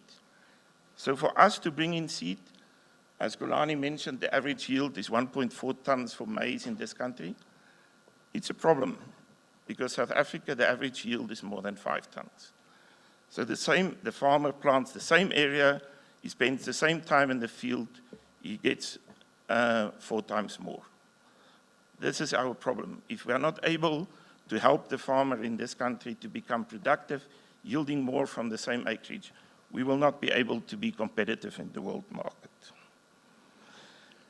And what it is about, it is like this event, we need to make people aware. We need to be sure that all of us is aware of these issues that we have and how we can influence the people to do the improved seed. At the same time, I analyzed the figures as published by NSR to say, if we look at improved seed, of course, there is certain products. Maize is 52% using improved seed. Rice is 60%. But then there's certain products which use 0 improved seed. Sorghum, for example, all those. If you make the calculation, say, but why is that? then I went to the shop and I tried to buy the seed. I was driving around and said, can I buy anywhere an improved sorghum variety? It's not possible. So the problem is, I think, and that's why we come to the point that we will not be able to change this from one side. It's a two-way street. Its government needs to assist us, but us as private industry also need to change, because we need to change to bring the improved product to the farmer. It doesn't always be that we should blame, the farmers, they don't want to plant this. Show me where you are trying to sell it to. I'm asking it to me as well. We are giving up before we have given it a chance. So I think it's important that we stimulate this to make sure that we create an environment that the seeds are available in the country. Of course, it's not always possible, as the minister has said, to do imported seed. Unfortunately, some varieties it's not possible to produce in Rwanda due to climate. But there is currently varieties which are possible to be produced here, which is not. And that is also something which is very important to investigate and to make sure that in that way farmers get access to the improved seed. I think I have to step up the speed a little bit, otherwise I run out over my time. So I think one of the key other recommendations that we have is that we need to capacitate the private sector. And NSAR, the minister has said he wasn't aware of NSAR before he became minister. It shows that our awareness out there is not enough. But on the other hand, you have to give credit to Innocent. I think it's really the drive that he puts behind it. It is something. It is not something you find easily. So he is driving, he's bringing all these things so he's the change driver. And all of us need to support him to be able to do that. But currently, you know, it was him and Safari and Kate and some of those players who serve on the board. They serve it as a free-time job. They've now appointed Aline, which I think is a very good appointment. But we will further need to help them if we want to capacitate the industry, because they are representing the private sector. And if they are not, then we will have no mouthpiece. We will be single people shouting in a direction without one organization representing all of the industry. So if we want to do that, I think it is, and we have in the document the full process of what we suggest. Of course, they will be needed for a human resource plan, but also, you know, in our country, we have a system where we serve on certain boards of our seed association, depending on our level of expertise. And that helped to steer the industry, to get the right expertise around the table, and then to talk on behalf of the industry, and not only, again, on behalf of one company.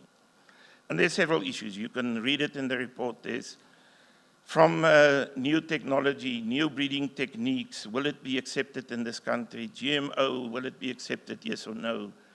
It's not something that I want to express any opinion about, but it is important that the people who are deciding, yes, we want GMO, or no, we don't want GMO, that they are making an informed decision. New breeding techniques, the products coming from the gene editing, they are all new things. I think it's important that Rwanda also develop their own opinion about those items to be able to contribute on a global stage about this subject. I think one of the things which is in discussion is a fairly new concept, and this is on the next page, is the private sector development and self-regulation. So I have been with Rika, and we were discussing, and the people there are saying, you know, look what has been achieved in the building industry. Where we started and where we are now, we've developed that the industry contributes and helps us a lot to regulate ourselves in an appropriate way. The same thing needs to come from the seed sector. But we first need to capacitate this private sector before we can do that. So our process to say, of course, we want to achieve this, but it's a gradual process, and you will see on the timeline, it is important first to develop programs to train not only government, but also private sector to be able to understand what we want and how to regulate ourselves. With the financial sector development, I think I've been in contact with the Bank of Kigali, with Rwanda Development Bank. It was all very positive discussions. One of the things that I learned, and also what those banks are telling me, say, please come to us and explain to us the total value chain, because we can then develop financing tools to be able to help the industry. Because listening to what we are telling them, they say, well, we can finance, but we need to know, and how do we know that the people are compliant in what they are doing? So in the report, there's several discussions on how to do this. We've been working on several technologies. I know several companies are working on technologies on how to help to measure compliance. And now I'm talking about loan compliance. People need to see, okay, the guy has planted the product, that I can finance him on the next phase of the project. That costs a lot of money, and that is part of the cost of high finance. So we need to bring down the cost to be able to find tools which is, in my opinion, very much locked up in technology. At the same time, as you could see, 16.5% is a high rate. I were able to learn from my Rwanda people to negotiate. So RDB said 14% is the best case they can do for us. But you know, 14% is still a lot of money. So one of the key things, in my opinion, is that if we are looking for assistance, is trying rather to find institutes who are willing to subsidize or give money at a rate which is below the 14%, because that will stimulate the industry in a big way. But it is important that it's not I'm standing on the corner and giving money away. It should be in a structured way, and that's what we're describing in the document, and to say, okay, how should it be done in a structured way? And I think one of the last ones is the new segment development. You know, I was one of the guys, and now you might start to guess my age. I'm getting to the wrong side of the age. But I went to China 30 years or 40 years ago. I was still there when the guys there at the airport were standing with the guns. At that time, China had only one seed company, China National Seed Company. And it's a long story. If anybody's got whiskey, I can tell you that story, but it should be separate. It's how it took me for 2 to 3 days to get into that system. But then this system exploded, and after 3 years, there were 12,000 seed companies in China.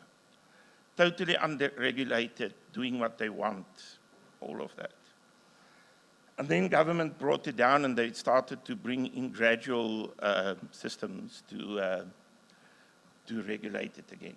But one of the key things that I want to share with you, when I went to the farmers there, a farmer in China's area is 1 moo. So it's not a cow, it's about 1/10 of a hectare. And they use that in ways to produce. And if you look at China's production, you can see what has happened over the last period of time. We have got a lot of things to learn from them. But one of the key things is how that system works very well for vegetable seed production, because it's a high-intensity crop to produce. But it's a system of, you need to learn people. It is a skill that needs to be transferred. Rwanda has got exactly that same system and environment in here. So that I think is the note that I should set up. But I think I will quickly go through the last. Climate change, I think it's one of the key risks. It's a pity that Rwanda is one of the most contributing countries with the least CO2 emission, but it's one of the highest risk countries because of the way the infrastructure, the way of the agriculture. So it's important for us, and we describe those technology in the system. So what to do to be able to mitigate the risk of climate change. So now the question is, on the last note, what is the next steps that we need to do? It's all well that we talk about this. We need to get to the point where we say,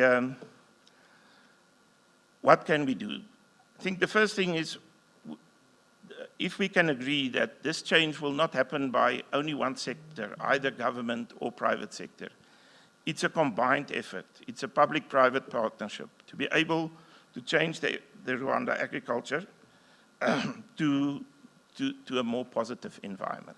Once that decision has been made, I think we will be able to do a lot and achieve a lot. Now to say, and I will very quickly go past this, what my friend from RAP was saying to me, was how do we develop an implementation plan for doing this? And I think I just want to show you, if the last 3 slides I will do very quick.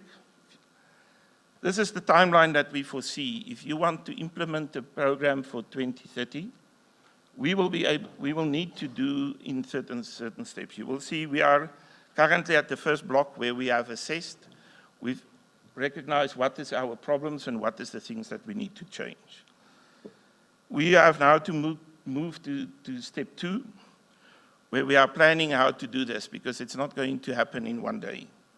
And we need to capacitate all the role players that are in there. Then I think by 2025, we should be in the implementation phase, where we implement all these things that we've just talked about, and more, the ones that I were not able. And then it's a process of continuous monitoring of this. And then just to say quickly, the last 2 points is the action plan. To bring an action plan on the table, we are talking it should be a private public partnership. And how does it do? We will have to nominate people from all the role players to create a working team, and that should be then used to develop this roadmap as a strategic document. I've also just in the last portion, again, highlight what is, and you will, if you read the report, it is in detail what is the subjects that, in my opinion, should be investigated, and what is the key subjects for this. This is just quickly again, stimulate of the development of regulatory, capacitating private sector, using the use of increasing the use of private sector. So I'm sorry that I went over, I apologize, but I hope that once the NSR are finished, that they will share the document. We did that, and then there was the implementation plan, which eventually evolved into a document of another 15 pages of how to implement this, what we are trying to do. So I thank you very much for your time. Thank you for hosting me in your country. It's really a very nice country. I appreciate it. It's always very lovely for me to come here. So thank you very much.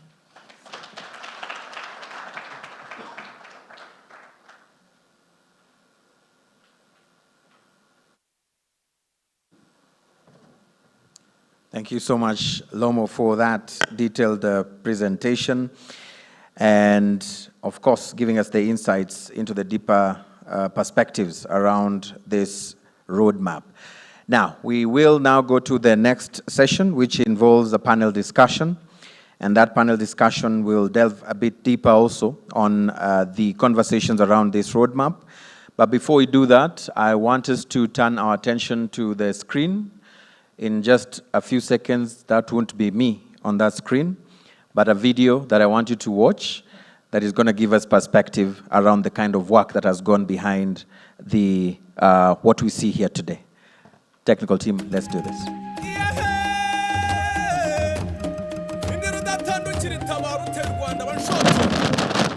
National Seed Association of Rwanda, NSR, is a seed professional association representing Rwanda seed industry, local, region, internationally. We are creating a free market for all the stakeholders. And one thing, we are complementing each other. We are not coming in ENSA as competitors, but as complementary aspect to giving solutions to the farmer. Seed is among the priorities for Rwanda's agriculture sector because it is a high value commodity and we go for high value.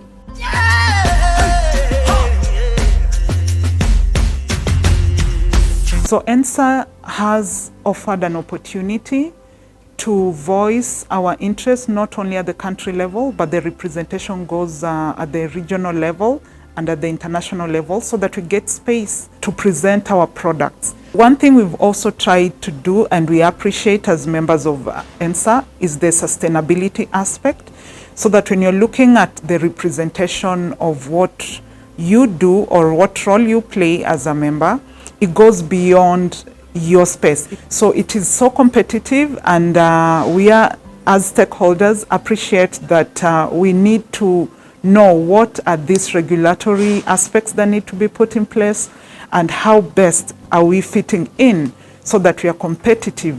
The privilege we've been accorded for the last 5 years as a member under the National Seed Association is the fact that now we are able to know that our seed is being taken through the right chains. And what I also want to appreciate is the fact that we are able to get feedback because the farmers who are the consumers of our products are also on the same platform and we are able to get their feedback. Seed system for Rwanda has been developing very significantly in the past few years, over like 4 or 5 years. Rwanda used to import seed for maize, wheat and soybean, but we have managed to completely ensure government have managed through collaboration with its partners, seed industry, private sector and other stakeholders. The country has managed to ensure self-sufficiency of seed for those major staples that we use to import seed for. And actually the production has now by far exceeded what we used to import. Rwanda used to import around 3,000 metric tons of seed for maize, wheat and soybean. But the country now produces almost 9,000 metric tons, almost 3 times more than what we used to import. The National Seed Association of Rwanda is a very important organization in line with the country's vision and goals as far as the seed industry is concerned. By prioritizing quality and high value, Rwanda needs partners to work together to advance, to achieve the goals. The National Seed Association of Rwanda is an important partner with the government to deliver on the goals of positioning Rwanda as a hub of high quality seed, as a reference for high quality and high value agriculture. Dukoresha imbuto y'ibigori itunganyirizwa mu Rwanda. Imbuto zituburirwa mu Rwanda zitanga umusaruro mwiza bitewe nuko ziba zatuburiwe nyine mu Rwanda zaramenyereye ikirere. Tukaba tubona nkanjye ku giti cyanjye izo mbuto zera vuba, zigira intete nini ku buryo zitanga rwose umusaruro ndetse zikagira n'uburemere ku biro tugurisha. What even I would like to appreciate is the fact that we are going to have the Rwanda National Seed Congress coming in July, and that again will map us and to again another level, and through it, and as the Vice Chairperson will be able to create a roadmap, a 7-year roadmap for the private sector, and just to appreciate that the sustainability aspect of the role in the seed industry is going to be taken a notch higher. The theme of this Congress is the private sector strategy roadmap for 7 years of Rwanda's industry 2030. We expect the linkage of the people. We expect networking of the city stakeholders. We learn each other. We learn from experts in a different capacity. We learn from city experts. We learn from other countries where they have been achieved. We get solution from policymakers, from regulators, from the different partners. We have also the experience on how the other people or other countries has been achieved, or how they have been faced the challenge, and they want to come up as a solution to them.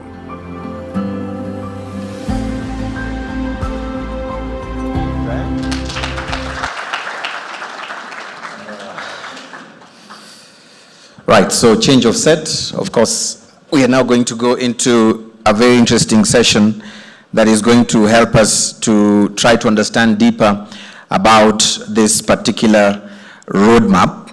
And I want us to put our hands together as we bring the panelists who are going to join me right here on set for this particular session. I'll start off with Michael Keller, the Secretary General, ISF. Let's give him a round of applause as he comes. I would say free sitting like Rwanda, but I'll dictate a bit. So join me here. Thank you very much. Also joining me on this particular set is Dr. Karangwa Patrick, Director of Agriculture Modernization at the Ministry of Agriculture. Let's give him a round of applause.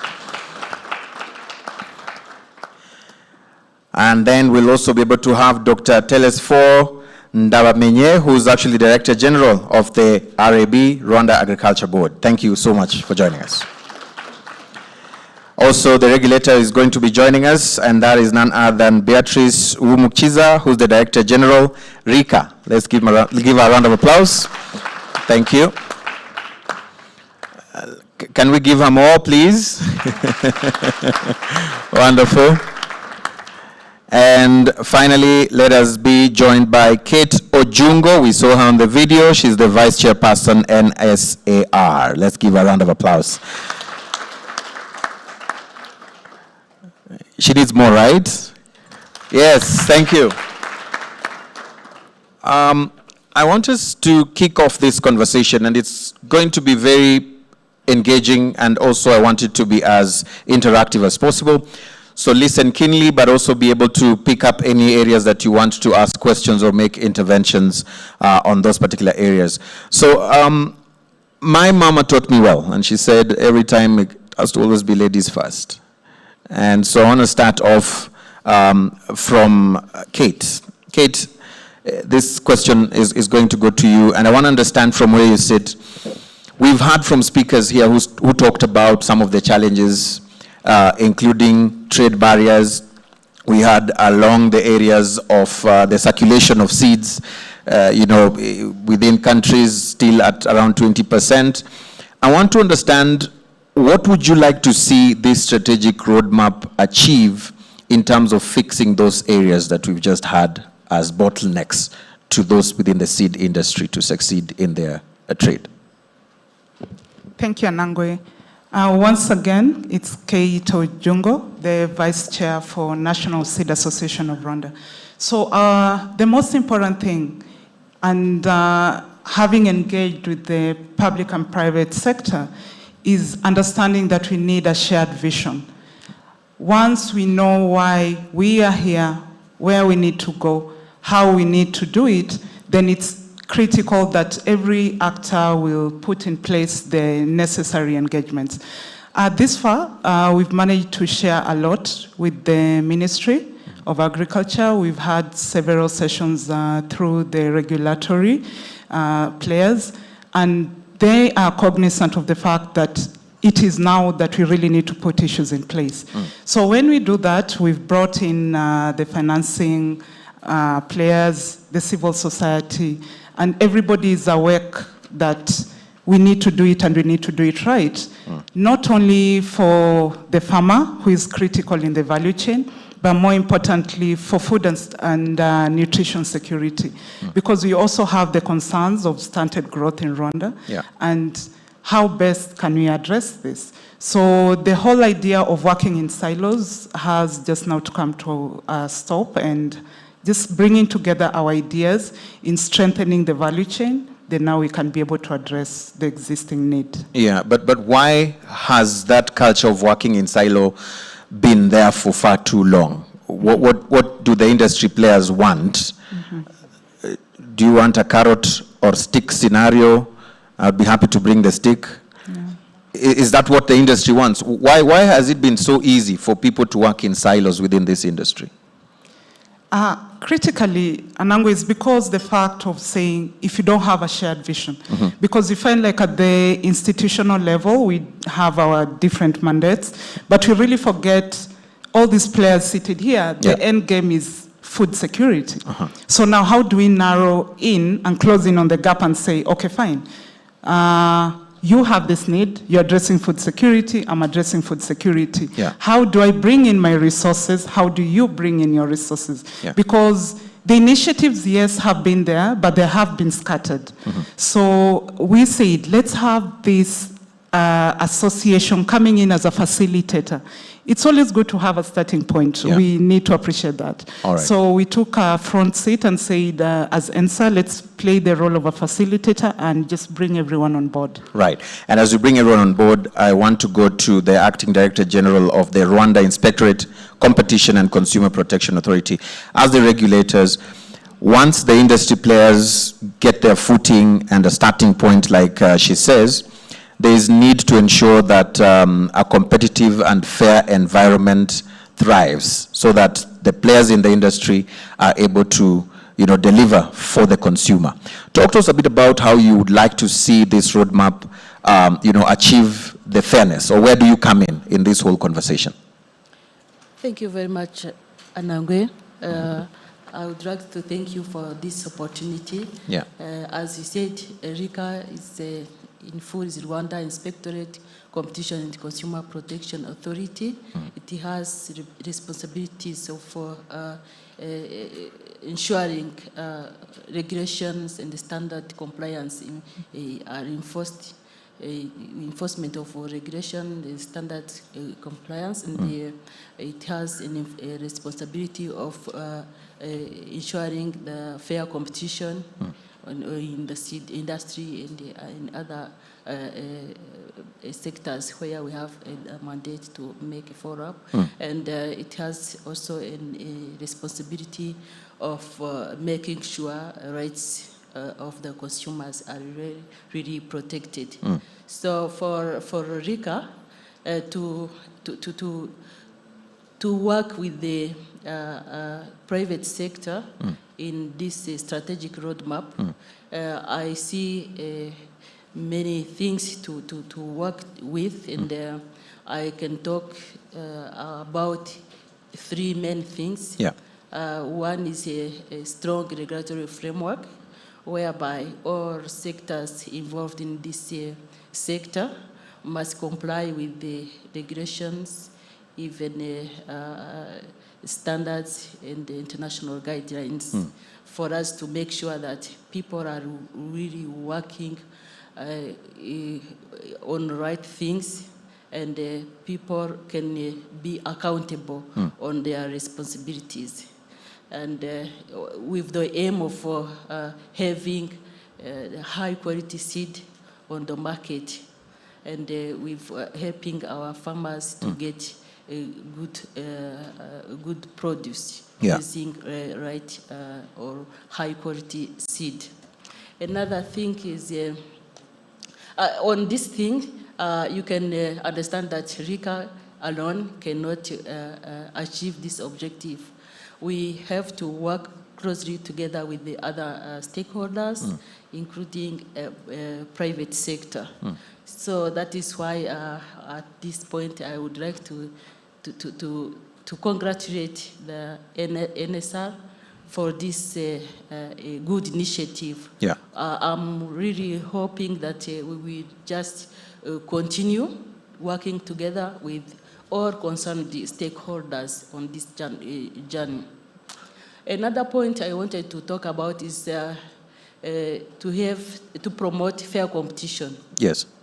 So that we are sure that on the market we have good quality seed, which are well marked, which are really known by all concerned stakeholders, even or they are known by our consumers, who are our farmers, to make sure that they will use good quality seed, and they will, if they follow good agricultural practices, they will have good harvest. Right. I want to go to our next speaker, but while you still have the mic, Deje, I think we heard here from the speakers that regulatory frameworks become an impediment in certain quarters in how the private sector within the space of the seed industry thrive or not thrive. How different or how unique is Rwanda's regulatory framework in either encouraging more private players within this space or discouraging them from even thinking of coming to work here? Thank you very much for that question.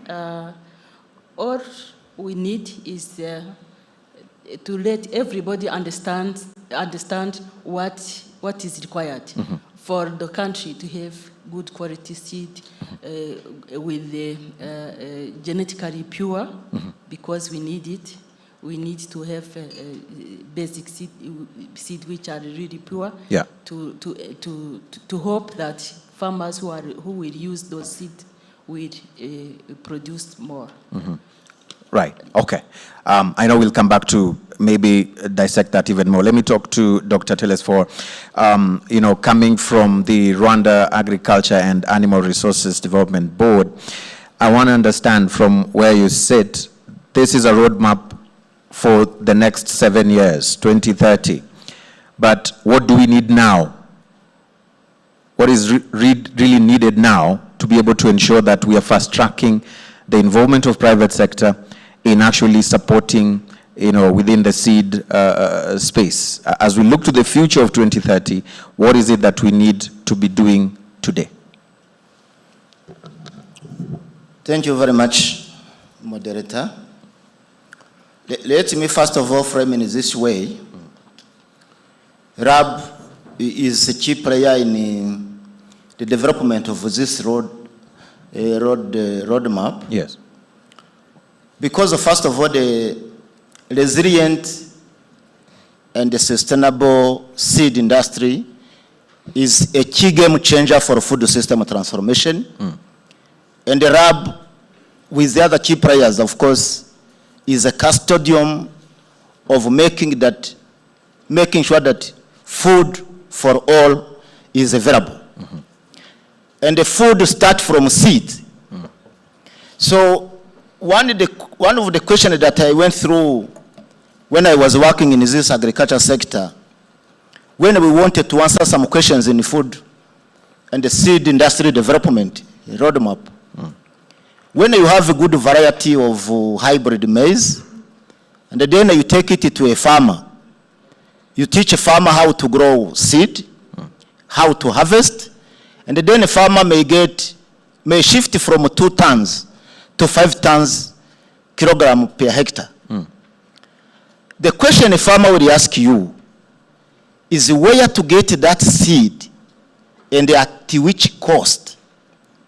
These days, the farmers are adding another question, at which time? When?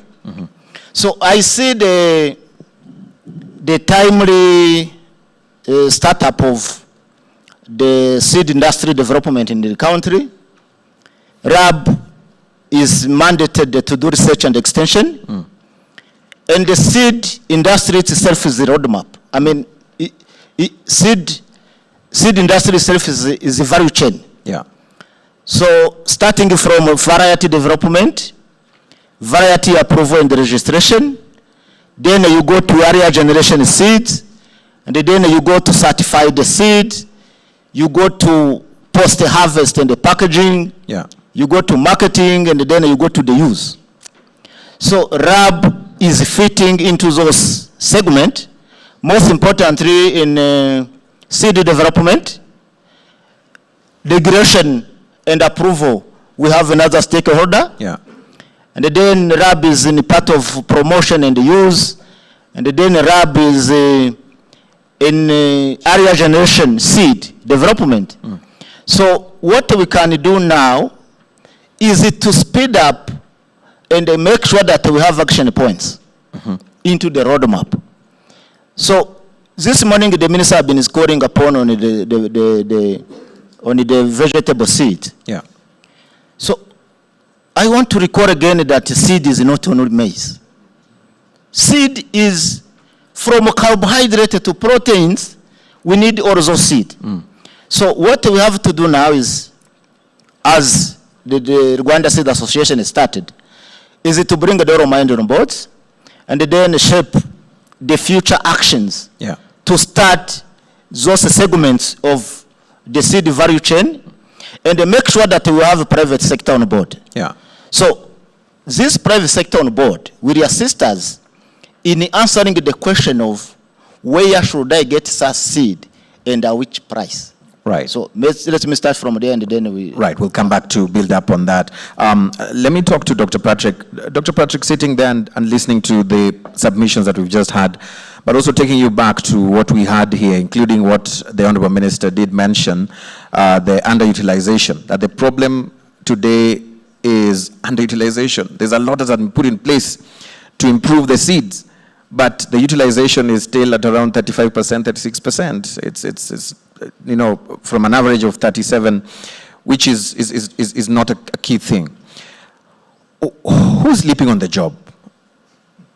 Why are we having this situation when a lot of resources is put to improve the seeds, but then utilization is under 50%? Who is sleeping on the job? Is it you? And you need to ask where was it like 5 years ago? Maybe it is maybe 5%. So, well, first of all, as even we stated earlier in different occasions, priorities for the government and strategies to address all those challenges. So, in line with the government ambitions for development of this country, seed is also among key priorities. As we know, the context of Rwanda's agriculture systems, we are a small country, but with great potential.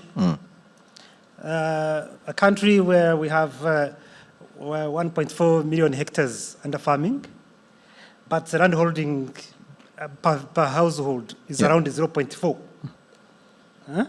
As the minister said earlier in the opening speech, the adoption is very high for the larger size.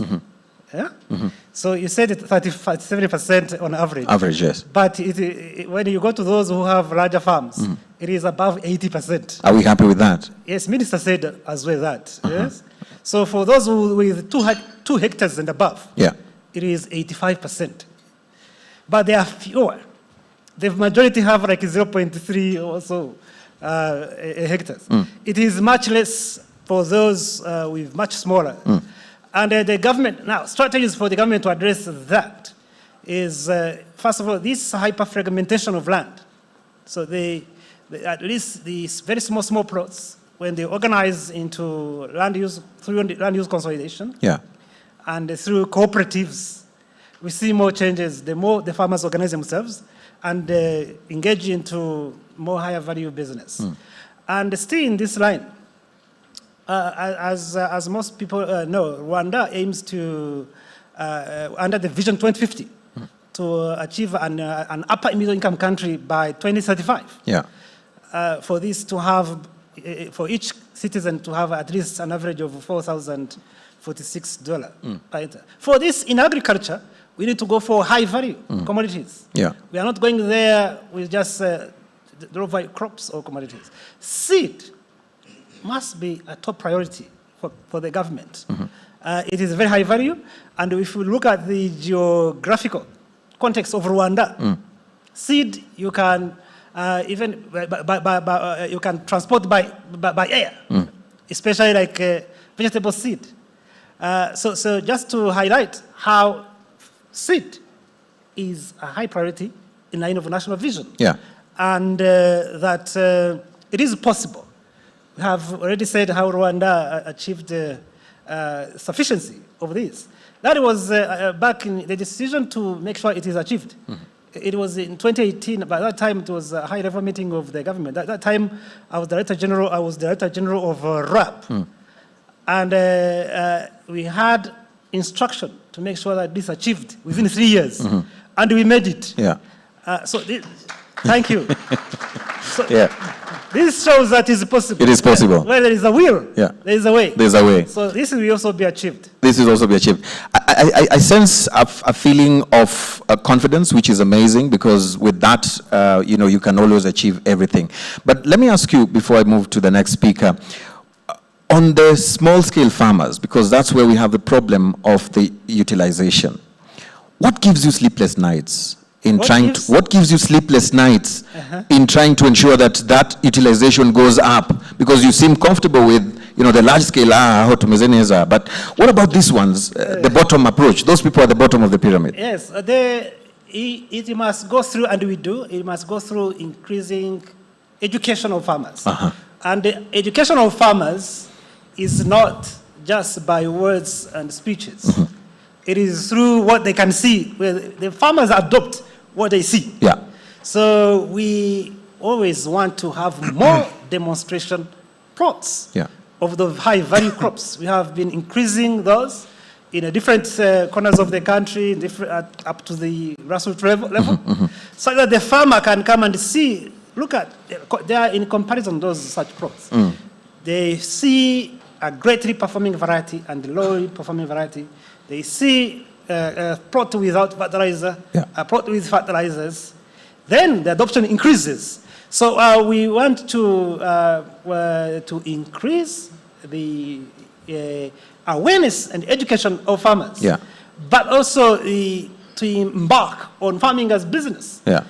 Because to be able to endorse, to adopt the good varieties, good inputs, you must be engaging in farming as business, not just to get what you can eat today. So you must be able to see agriculture as a source of revenue. Of revenue and income. Right. So our major concern, as you say, maybe call it sleepless night if you want, but the major thing at heart is that our farmers, education, understanding is raised. And is raised practically through what they can see on the ground into demonstration plots. Right. But also in engaging in farming as business, not just for what they eat today or the next day. Endorse the farming as business. That is what we preach day and night that we should embark on. Right. Thank you so much for those insights. I want to come to Michael. Michael, from the International Seed Federation, looking outward into what the private sector here is trying to do by putting together a strategic roadmap for the seed industry for 2030, knowing the significance of seed, even within the current situation, the Russia-Ukraine war, and what the continent has suffered in terms of grains and edible oils that come from the seeds. What do you think Rwanda stands to achieve if this roadmap is implemented to every word, every point, including the dots and the commas that are in it? In what time frame are you speaking here? All right, let's talk about when it is implemented by 2030. I think, first of all, the most important thing, and what we are hearing since the beginning, is also the willingness of the authorities to support and collaborate with the private sector. Right. Because all starts with this. The private sector can do whatever also the national authorities put in place. And I think that's the starting point. The second point is, I really think what I'm seeing here, yes, there's trust existing between public authorities and private sector. The most important thing, what we need to take into account, seed is not a commodity. You will not solve all the issues in Rwanda within 5 years. It's impossible. You cannot just move seeds like this. And that's just a discussion we had with both ministers, is the roadmap is important because you need a time frame. A seed company, when you look on a seed, and certainly during the next days we will listen more, it's a lot of investment. Right. And we spoke, bring vegetable seeds here. Yes, there are certainly vegetable seeds out there from companies also present here, which could fit to the market. But it's not like this. That means we need to start with what we always said, trial. We need to check varieties, the adaptability of varieties to come here. Because Rwanda will not start from today to tomorrow a vegetable breeding program. This is also reality. I think we should accept. That's the interdependency where I spoke on. Therefore, the most important thing is we need to take the time. We need to give also the seed companies to take the time to test varieties and to build markets up. And here, I think the private sector is ready, and we see the dynamics. What we absolutely need from the private sector perspective is not only the trust, but we need the enabling business environment. That means the regulations. Because one thing is also, we have this common goal of having a joint vision to support all farmers, smallholder farmers. I fully agree it's about information. But it starts for the private sector with we need seed testing capacities in Rwanda. We need protection possibilities of varieties in Rwanda, because vegetable varieties, you will not bring it to the market if you cannot protect them. This is also reality. And this is not against the farmer. It's just, we want to bring the best varieties that the farmer gets out also the best. It's about building win-win situation. That means building the sustainable business model for private sector depends on trust from the government, but depends also on the enabling business environment. If you set the scene like this, and I'm totally convinced that the National Seed Association has the capacity and the vitality to move things, then we can achieve. Perhaps not. Again, it's not about building an independent seed security in Rwanda. We should not dream. I think we should all be realistic. And therefore, it's about accepting interdependency, but also using what you have yet here in place, and I think that's really wonderful, the authorities, RAB, and all this collaborative effort, and also what the public breeding is yet doing. I think we should not forget also what public breeding is doing. It's this collaborative approach. Right, interesting, Michael, thank you. I'll pass again back to Kate. Michael says we should not just dream, but also be realistic. Very important point right there. But I want to understand from where you sit, Kate, they are members of this association, and it will not make sense if all of them are not moving in the same speed, same direction, because we've heard from the Ministry of Agriculture here that there is room and need for awareness creation for farmers to be able to understand how to be able to take up or utilize the improved seeds. What is being done under this roadmap to ensure that members of the association are aware, and what sort of conversations are happening to steer collaborations, and who are you eyeing to work with that you feel for far too long there hasn't been collaboration going on in that area?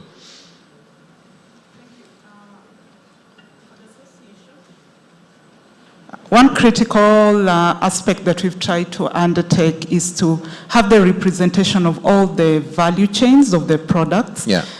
Because my colleagues have mentioned, whenever we talk about seed, you find like the emphasis that will quickly divert into maize. But it's all maize, it's all soya, it's all vegetables, it's all fodder. So it's within the spaces of everything seed within the industry, and also looking into the livestock sector because of the fodder aspect. So what we've done at the association level is to have a representation of all these products. All right, so when we are building the discussions around it, we have the representation from the breeder to the farmer, so that we close in and put emphasis and we put consolidated efforts towards those specifics. So that's the first thing we intend to build on, even as we're building on the roadmap. And once the stakeholders get an opportunity to really look through it, they'll appreciate that. Then there's the aspect again of capacity building. Yes, we need to capacity build the various stakeholders, but again, we also have to appreciate that it also starts at the association level. So there are those aspects that we've been able to undertake, but again, it's the dynamics that come about with it. When you look at the food system, it's quite a complex environment. So today we are talking climate change. Tomorrow there's a different dynamics of flooding, all right? So when you're saying we're even bringing on board specific varieties, ideal for the environment. We can talk maize today, tomorrow you're talking potato, the other day you're talking vegetables. So how do we come together and say, for every value chain, how do we have the ideal varieties within that space? So we have, individual or institutional capacities, but now we've said, let's have all those discussions within a round table and build on it as we go. Yeah, so now that we have an opportunity of having all these sector players on this forum, on this panel, what do you want from each of them? Two things. The first important thing is we are building on the strategic roadmap right now. So the draft is on, and Lomo did a presentation and he mentioned that we're still putting input on the document. So whatever was not so clear at the initial stages, we're really getting clarity on the roadmap as to where we want to go and just the nitty-gritties of what need to be addressed. So we are coming out to be going out as an association to all of the stakeholders here just to get their input, and they're also, accepted to come forward and, just input their contribution. Yeah. And you're saying, we may not be able to see everything from where we sit now. So the fact that we have a platform for everyone to come on board is critical for all of us, because ENSA is a voice for all this representation we are having here. So let your voice be heard, and let's come together and have a way forward. I'll rephrase the question so that now we don't become so diplomatic. Yeah. What do you want from the regulator seated next to you, as far as the issues of regulations that we had sometimes are problematic? What is that you feel you'd like the regulator to hear from you today, that you'd want to be done to make it easier for your members to thrive in their business? For example, Michael Keller clearly mentioned there's the aspect of compliance, the regulatory aspects. Yeah. These are already being detailed in the roadmap. So when you're talking about ESTA, you're talking about OECD. So you're good, all is well. No, all is well on the document. So we are maturing to a level that we're saying, these are the steps that we are building up. Okay. Yeah? Right. Yes. Regulator, Beatrice, what do you want from the players? What is it that you feel they also need to do, that you feel they've always been, meandering around and not following the right corners? Because we had even here, the minister mentioned the aspect of ethics, people cheating, just coloring the maize blue, green, and yet it is not the right maize. What is it that you want from the players in the room today? Thank you very much. What, as regulator, we need from our stakeholders is to just comply with the existing regulations and the standards. And as you said, we need to avoid anti-competitive practices, which are really, as the minister said this morning, we want to prevent those malpractices on the market. And we will keep working together. We will keep informing requirements so that they know, they understand what they have to do so that we can be sure that we are going together on the journey. And also, as I said earlier, we want to keep working together with the private sector. We have even started to think of how we can keep working together with them. We have authorized private seed inspectors who are really good people to work together with in different seed companies. And if they work together with seed producers, we are sure that all those malpractices which are being seen from the farm to the market will be reduced. That is one for the things we are doing. And we are also trying to digitalize the system so that we can make sure that we are following, we are trying to make a traceability. And we will keep sharing information with the all concerned people so that we are sure that regulators, farmers, traders, we are moving together. Moving in the same direction. That's wonderful. Thank you so much. Dr. Telesfor, I'm going to come to you, and I'm just going to ask you on the aspect of how the institution you lead or you work at is going to support on the aspect of capacity building. We've had a lot of that word, capacity building, to a point where people say, Anangwe, give me the building, keep the capacity, because we are doing too much of capacity building, sometimes with no tangible results. But I want to understand, what ways is the institution going to support in that area of building capacity along the lines of this roadmap we're talking about today? Thank you very much.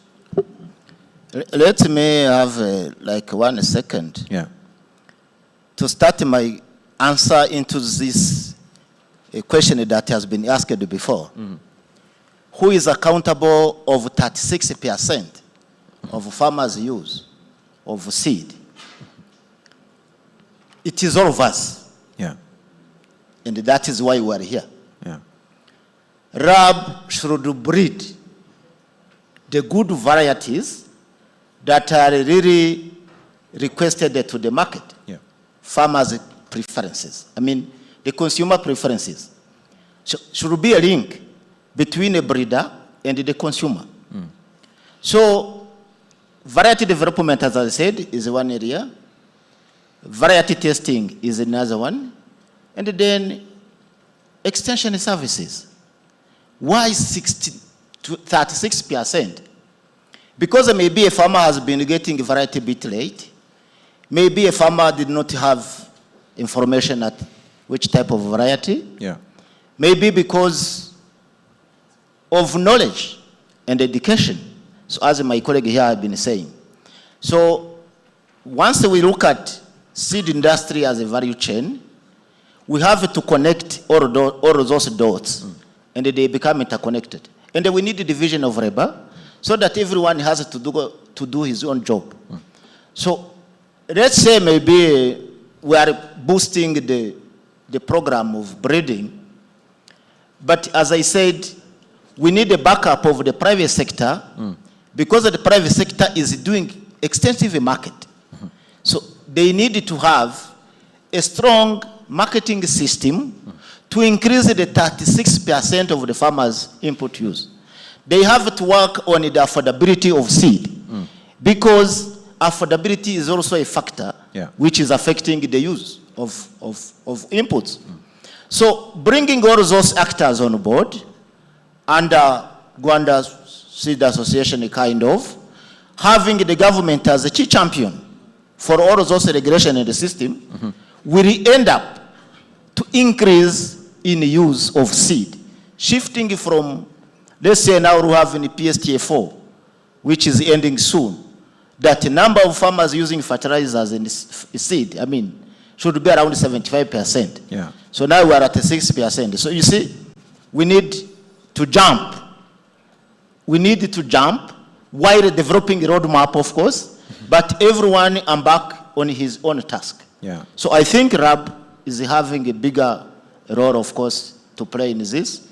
But the answer of 36%, seed producers because of availability.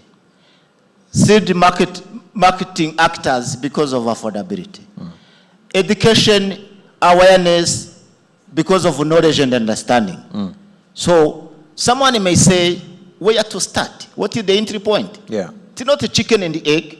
Let's start breed, but you have to have in mind that you are breeding what is resistant to climate change issues and what the farmers and the consumers are willing to buy. Right. Interesting. And this is where I actually bring in Dr. Patrick on this aspect.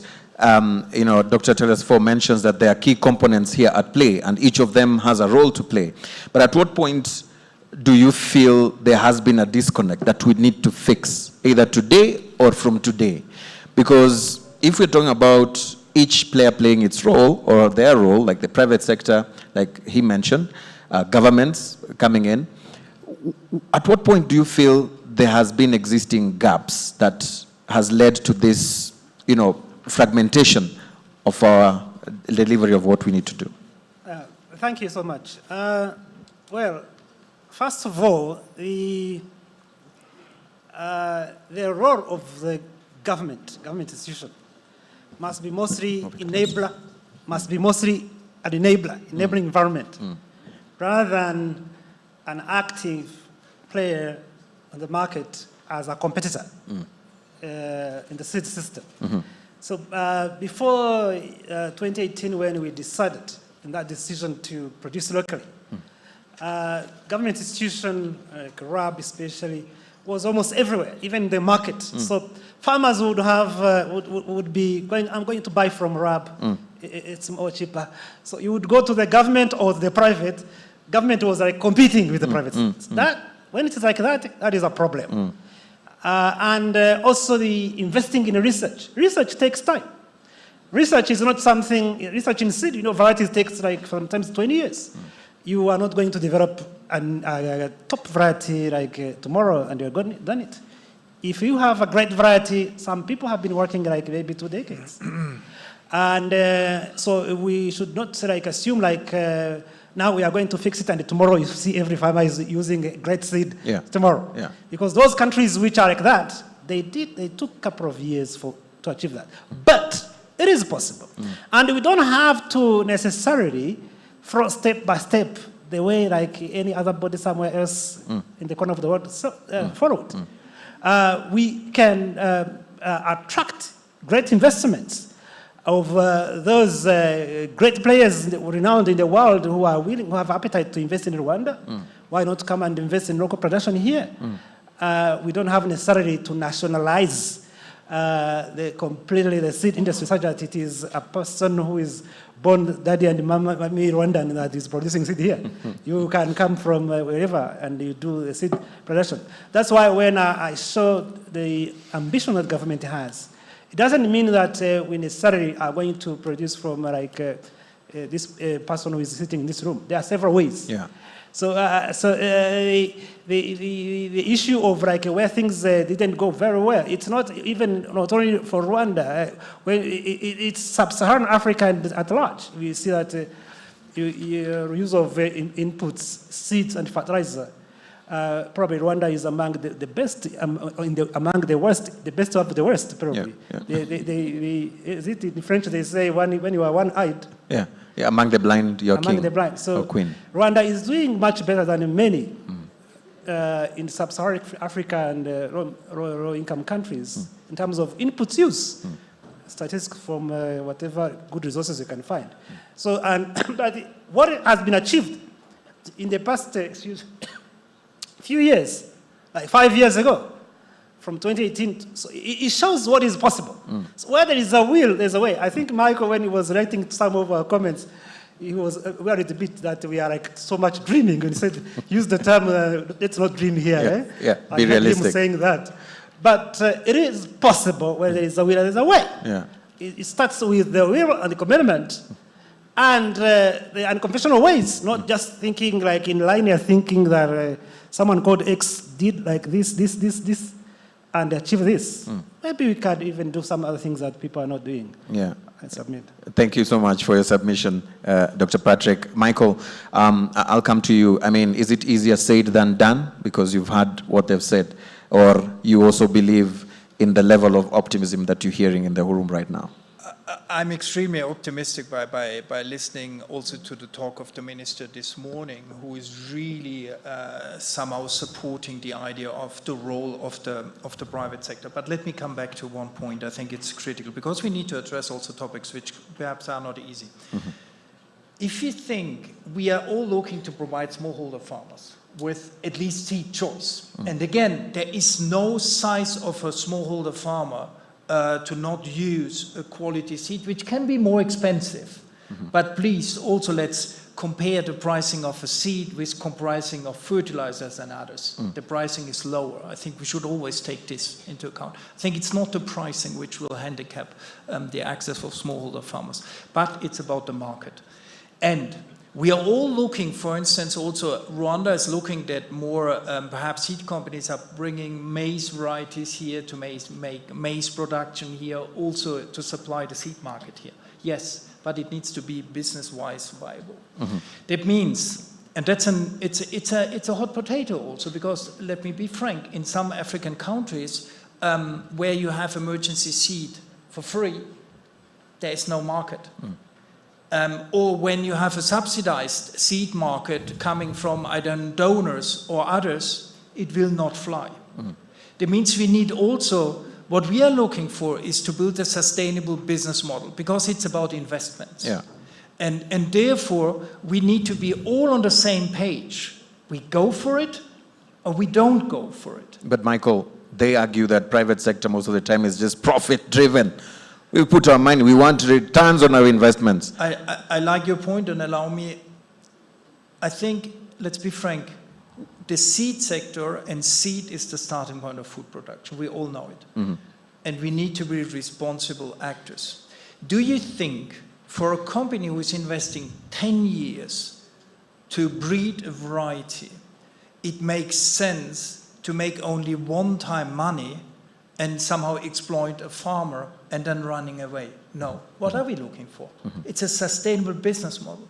For us, a sustainable business model is that we are able every year to provide a smallholder farmer with the seeds. That means that's financially flying for us, but it needs also fly for the smallholder farmer. No, it makes no sense at all for us to build something where we make once money or twice. No, what we are looking for is each of us. We're coming back, it's about win-win situation. Win-win situation. So you're not taking any win-lose. No, because look, let's be frank, and I'm very happy to come to a topic which was raised here. Look, therefore I'm also saying the seed sector, and we are speaking about ethics. Yeah. The seed sector and companies needs to be ethical, right. That means we don't have the right to sell counterfeit seeds. First thing, whenever you have someone who is selling counterfeit seed, out. That means that's the International Seed Federation we kill. We not kill the business, but we kick it out, this person out. Why we are doing this? Because we know exactly if a smallholder farmer is buying once crab seed, 0.4 hectare company, smallholder farmer is buying vegetable seeds, which are more important? It's crab. The business is over. Right. That means the livelihood is under threat. That means we know this responsibility. And I think that's where also we need to show, and I can tell you the seed sector is showing it everywhere. We are responsible actors. Responsible acting means we are bringing on the market what we are saying. Therefore, we are saying also we need seed testing. We need quality seed. We know, we are looking for certification to also ensure that the smallholder farmer gets the right variety. That's the business model. It's transparent, but it's based on clear regulations, and it cannot be based on illegal things. That means for us, we are selling something to the farmer needs to get something out of it. Right. Win-win situation, you say. Now, I want to open the floor. If there is any question, any comment, any feedback from what you've heard from my panelists right here, feel free to put in 2 or 3, and we'll be able to hear from the panelists here. Then after that, we'll take the final round of closing takeaway points. Oh, I like this. It was very clear, eh? We proceed. Is there any question? Just raise your hand up. Any feedback from the students in the room? I'm told we have students in the room as well. Anyone with a question? Going once? Okay, I see. There, let's have a microphone over there. And then here you can raise your hand so that the mic can just be closer to you. We save on time. There's here and the gentleman at the back. Go ahead. Thank you so much. My question is addressed to DG Beatrice. Listening to what Mark said, his comments, I would like to hear about your progress or preparation together with the private sector in preparation for this, bringing this seed industry for about this certification, preparation for international certification, and also for getting ready for this seed testing systems, which is accredited. Thank you. All right. We can proceed to get an answer to that. Or, Beatrice, would you like us to take another round, or you want to respond directly? Yeah, go ahead. Yeah, go ahead. Thank you very much for the preparation of the country to get accredited. Yeah. We have started with the Easter accreditation. We are on the way getting accredited.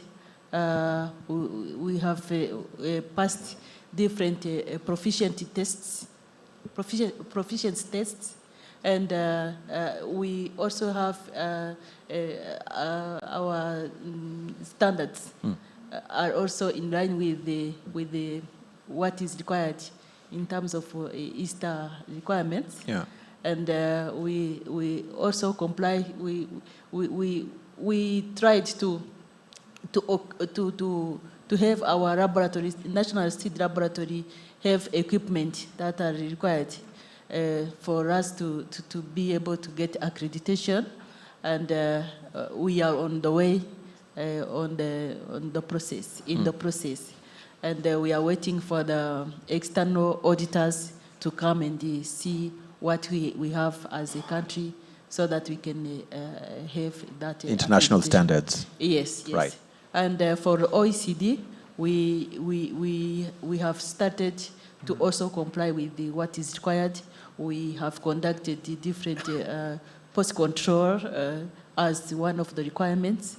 We have been trained by OECD team.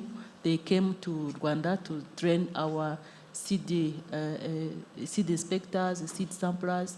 We have been visited by them, and we are ongoing. We want to also get the membership of OECD. For the UPOF, we also want to apply for the membership, but for now, we are members of ARIPO. Interesting. Thank you very much. There's a gentleman here. Yeah, go ahead if you have the mic. Thank you. My name is Chris Ojeo from CJR, leading Seed Equal Initiative. First, I would like to seek a clarification of terminologies. We're using the term improved seed. And my concern is that seed is not improved. We could talk of quality seed of improved varieties. And so as we talk about the numbers, 80% or so for large-scale farmers, and I think we're talking about 20% or below for small-scale farmers. Do you mean to say, or do you imply that this category of farmers are using certified seed, or they're adopting improved varieties, just to separate the terms so that we don't mix up? Otherwise, I see a situation where we're talking about improved seed, and it's not clear whether it's adoption of improved varieties or use of quality seed, even if they are of old varieties. That is one thing that I would like to seek clarification on, especially for the comments on numbers. And secondly, closely related to that is the numbers you've mentioned, 80% for large-scale farmers and 20% or below for small-scale farmers. Do you also have a separation in terms of what percent of farmers control the specific crops? Are we able to say that if we talk about small-scale farmers, they control 80% of the seed market and 20% control the remaining? Or how, when we talk about 80%, I mean 80% of seed use by those holding or large holdings, what is the percent of large holdings in Rwanda? Because there's a potential that they are having 80% use of quality seed, but they're only 2% in terms of total number of holdings. So overall then, in terms of use of quality seed, then it turns out to be low. And is that data available? Where can we access it? Yeah, thank you. Thank you very much for that. I think I can react immediately to that. So yes, as you correctly guessed, those who are in the category of large-scale farmers are very tiny of those of the farmers. Otherwise, we would have much bigger percentage, and which is an indication that the more the plots That's why the policy of even land use consolidation, the cooperative movement, because the bigger the holding, the more likelihood of going for more inputs, improving input, seed and fertilizer. But now, to your question, I think he's from CGR, he must be a researcher who is asking more of like research questions. And about the improved the varieties and certified seed. For maize, so this is, maize is where we have very good records, maize hybrid seed. So you will see that almost all large-scale farmers, they will buy the hybrid maize seed, certified from known sources. When you say certified, it means the regulatory body, they have paper. You can show you a paper signed by DG Beatrice or her authorized signatory. So that's what we call certified. It has been inspected by authorized officials and declared certified, not just himself calling it certified. So that one, for maize, they are above 80%. Yeah. We never see a large-scale farmer who is just collecting seeds from the yard. We see that it is even higher. But for crops like, if you go for the large crops like the potato, you will see that the use of certified seed, like in many other sub-Saharan countries, it is less than 5%. But if you go to the bigger people who are buying trucks, who are building new houses and what, you will see that they are the ones who buy the paper seeds with papers. It's a fact. The bigger plots, they buy certified seed from known sources with the papers from DG Beatrice or her signatory. Thanks. Thank you for that intervention. Right, so because of time, I want us to now take our round of closing remarks. And of course, not to say that we've closed off any question. We want to be able to interact. Even during the lunch break, you can still be able to approach them and ask your question directly. So that is how we're going to do it. So I'll start with you, Michael. If the team's taking notes right now to add recommendations that would come from this Congress, if they're actually taking those notes, which I'm sure they are, what are those recommendations that you'd like to put out that would have been your contribution to the strengthening of this roadmap? It's about co-creation. It's about also the private sector's role. I spoke this morning about the national pathways on the food systems transformation. And in all these pathways, national pathways, the authorities are speaking about, there's a role for better inputs, but also role of private sector. That means recognition of the private sector, what can we do? And implementation somehow of the role of the private sector. But to do this for our side, as we mentioned, we need the enabling business environment. Right. Thank you so much. Dr. Patrick, I'll come back to you. What is your recommendation that would be your contribution from this Congress? And I'll add on to that commitment from where you sit. What are you committing also?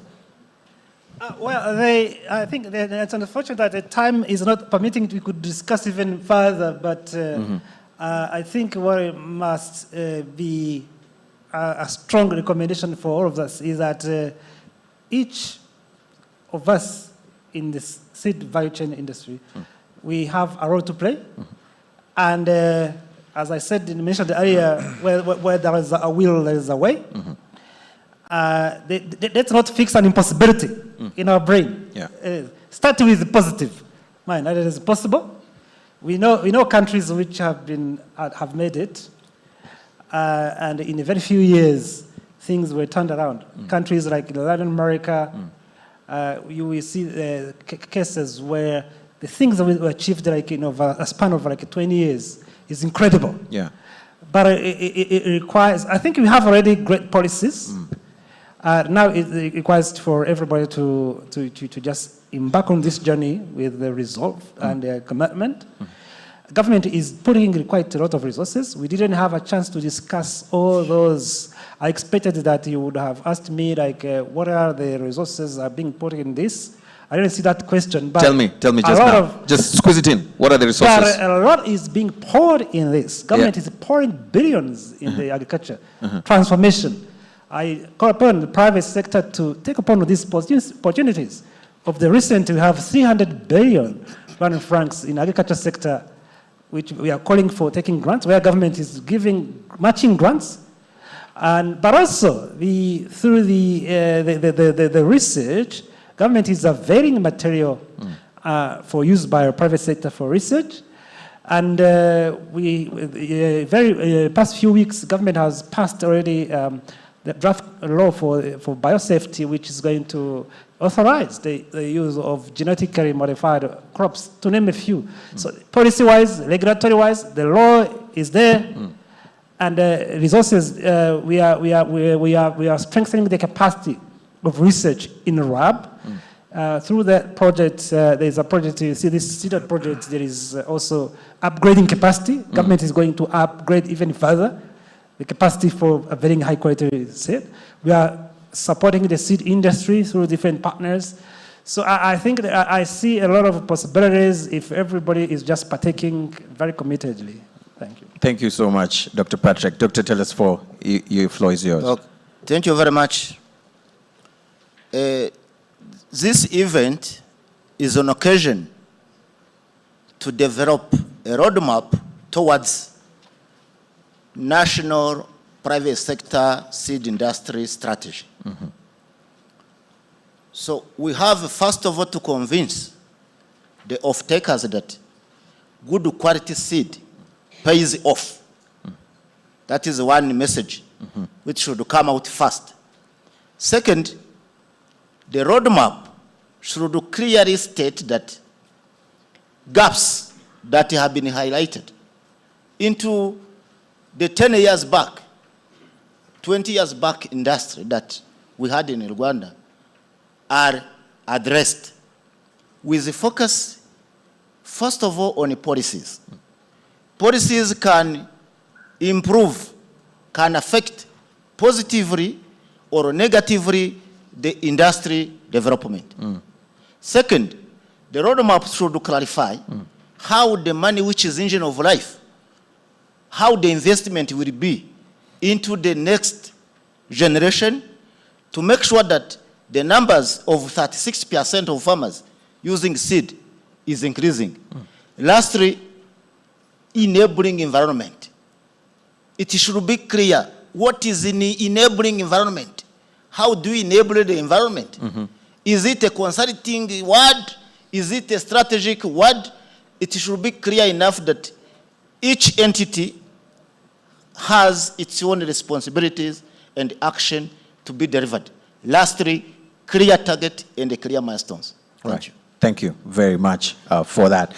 Beatrice, the floor is yours. What are your recommendations and what are your commitments as a regulator? Thank you very much. The recommendation is about the self-regulation mechanisms for the stakeholder, for the private sector.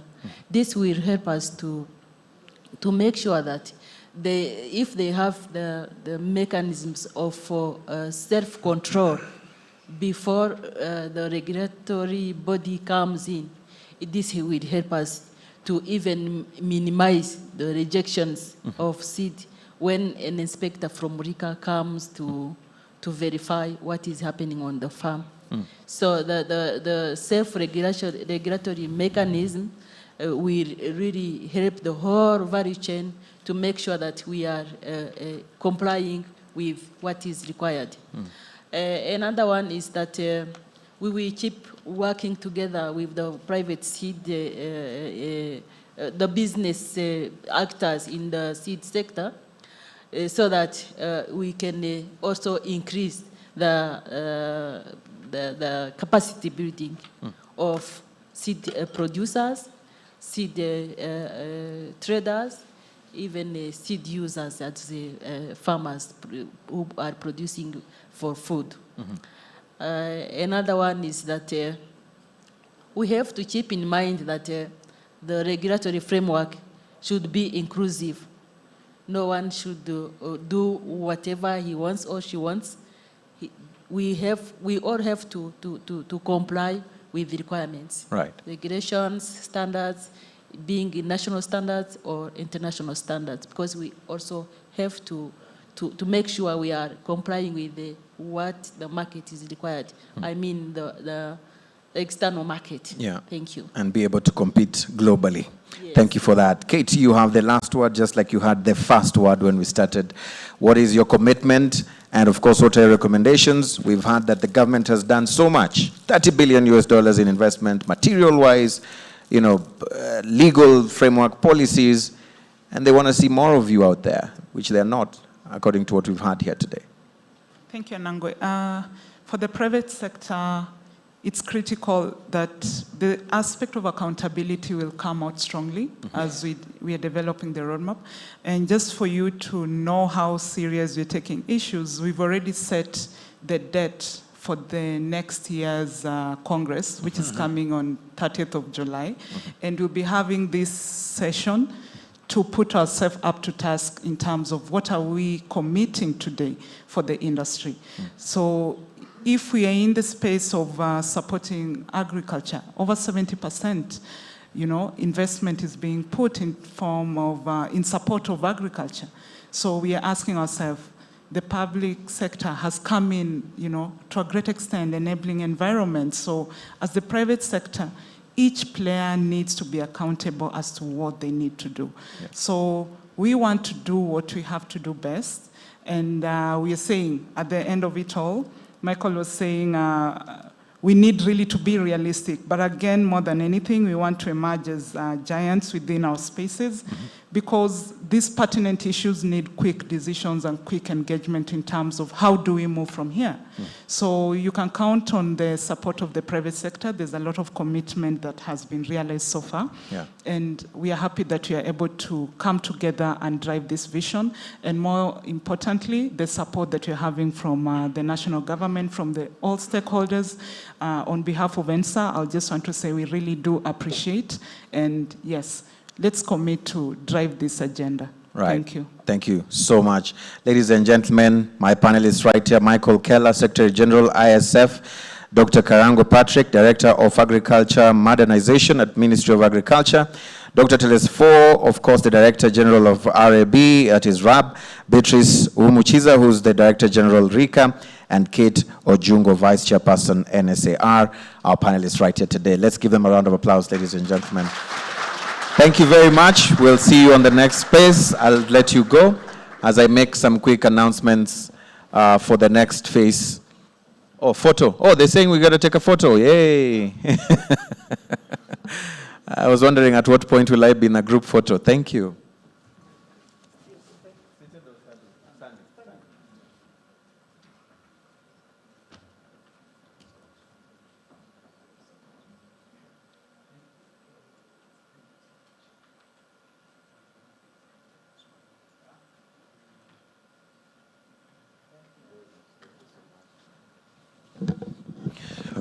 Right, so I was just making some quick announcements. We are going to go for lunch break right now. And of course, I'm also reminded that we need to be aware that later on in the evening, too much talk and too much anangwe makes us dull. So tonight, there'll be some cocktail gala dinner. And so I'm told that you need to prepare your dancing shoes as well. And there'll be some rewards for the best dancers. So prepare for that. Please make sure that you attend. Do not miss out on that. And of course, we'll be able to give you more details in the course of this event. Can I come here? Not yet. Okay, so we're going to go for lunch. And of course, the ushers will help us to know which direction that will be done. And I'll see you after the lunch break. As always, my name is Eugene Andangwe. Thank you for being with us on this first part of the afternoon session. We'll see you after the break. Bon appetit.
1, 2.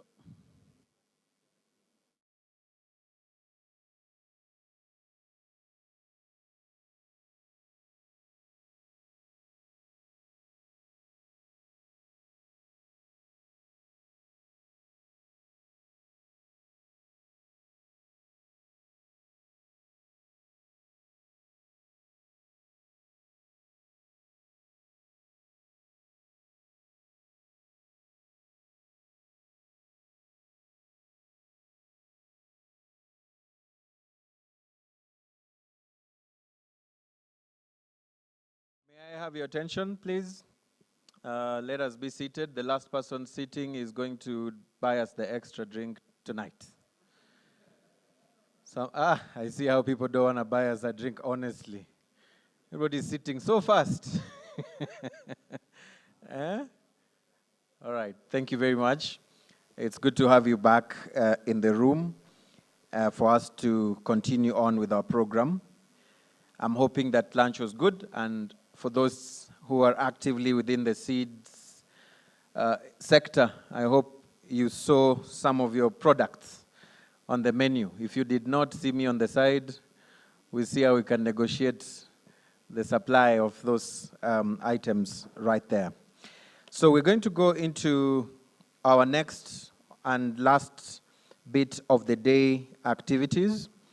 And before we even start those sessions actively, I want us to be able to have some sort of reflections on this specific strategic roadmap for Rwanda seed industry, but of course getting to hear from the South African experience.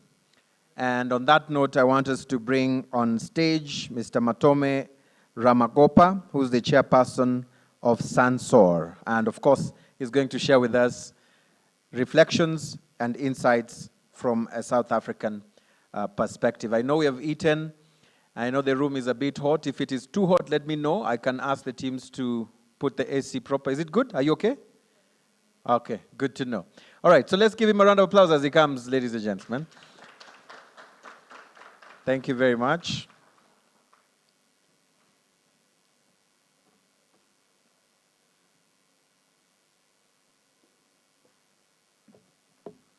Thank you, Mr. Program Director. Is that audible? All right, there we go.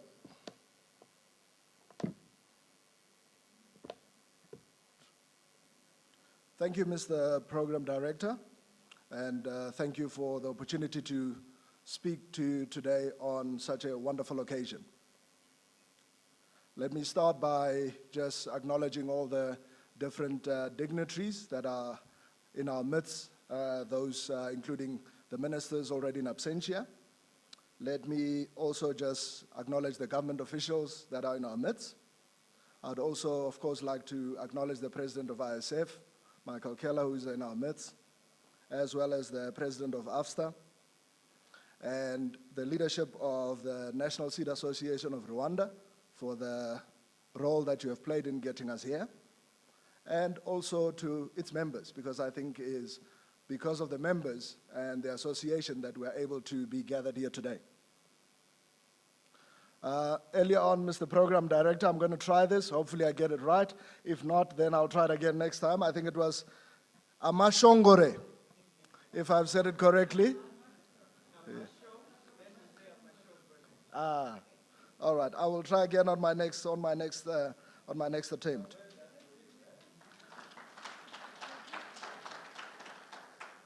Listening to the speakers before me, and just to listening to as Kulani was speaking, and just speaking about working together in order to be able to succeed. And I also noted, Michael Keller, you said it several times, you talked about collaboration. And it made me think of in my local language, in the village where I come from in South Africa, there is a saying, and I will translate it into English just for the sake of the audience.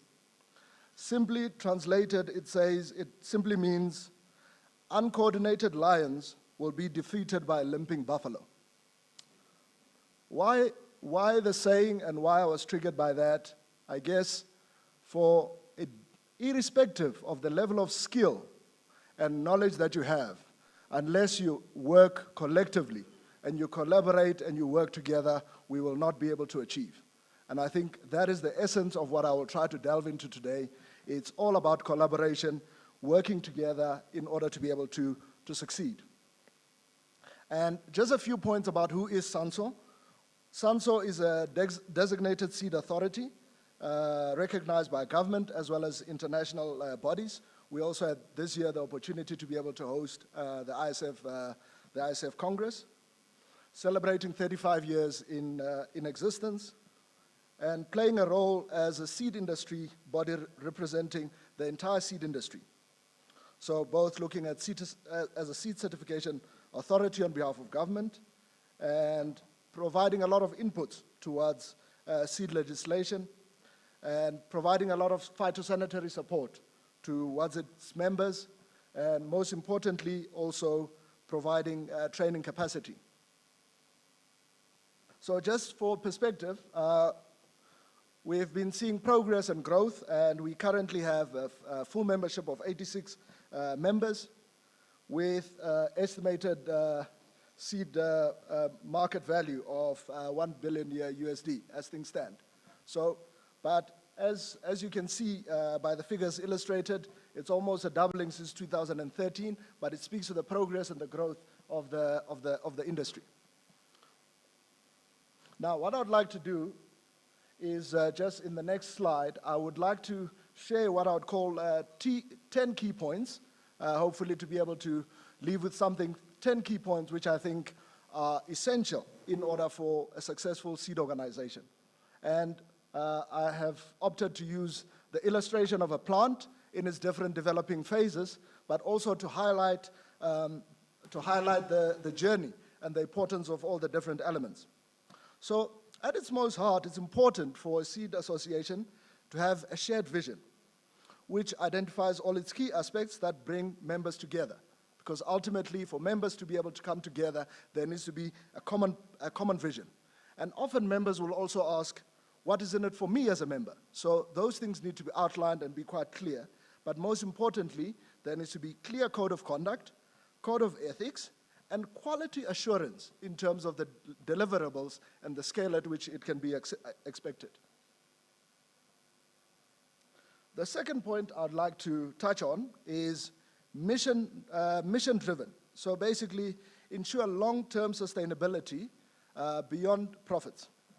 So a mission will always have a long-term outlook. And that's what also brought me joy as I was listening today, listening to the roadmap. It talks about Vision 2030, which is beyond what we are talking about today. So looking with a long-term vision, the need to create access to quality seeds, charting a roadmap that is beyond just monetary, but looking at the long-term in mind, ensuring long-term sustainability and long-term profitability with that, and creating a long-term outlook, as already mentioned by some of the speakers that were mentioned that came on before.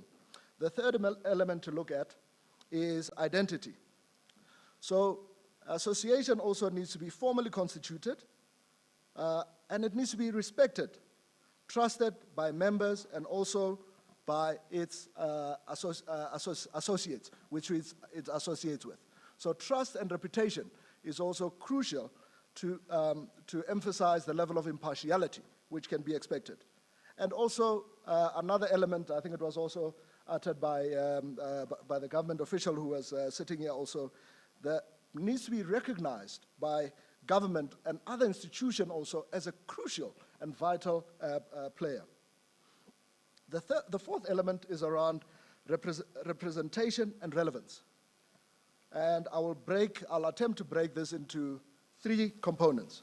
So firstly, relevance for its members. So it needs to be a voice of members, the go-to organization with strong leadership.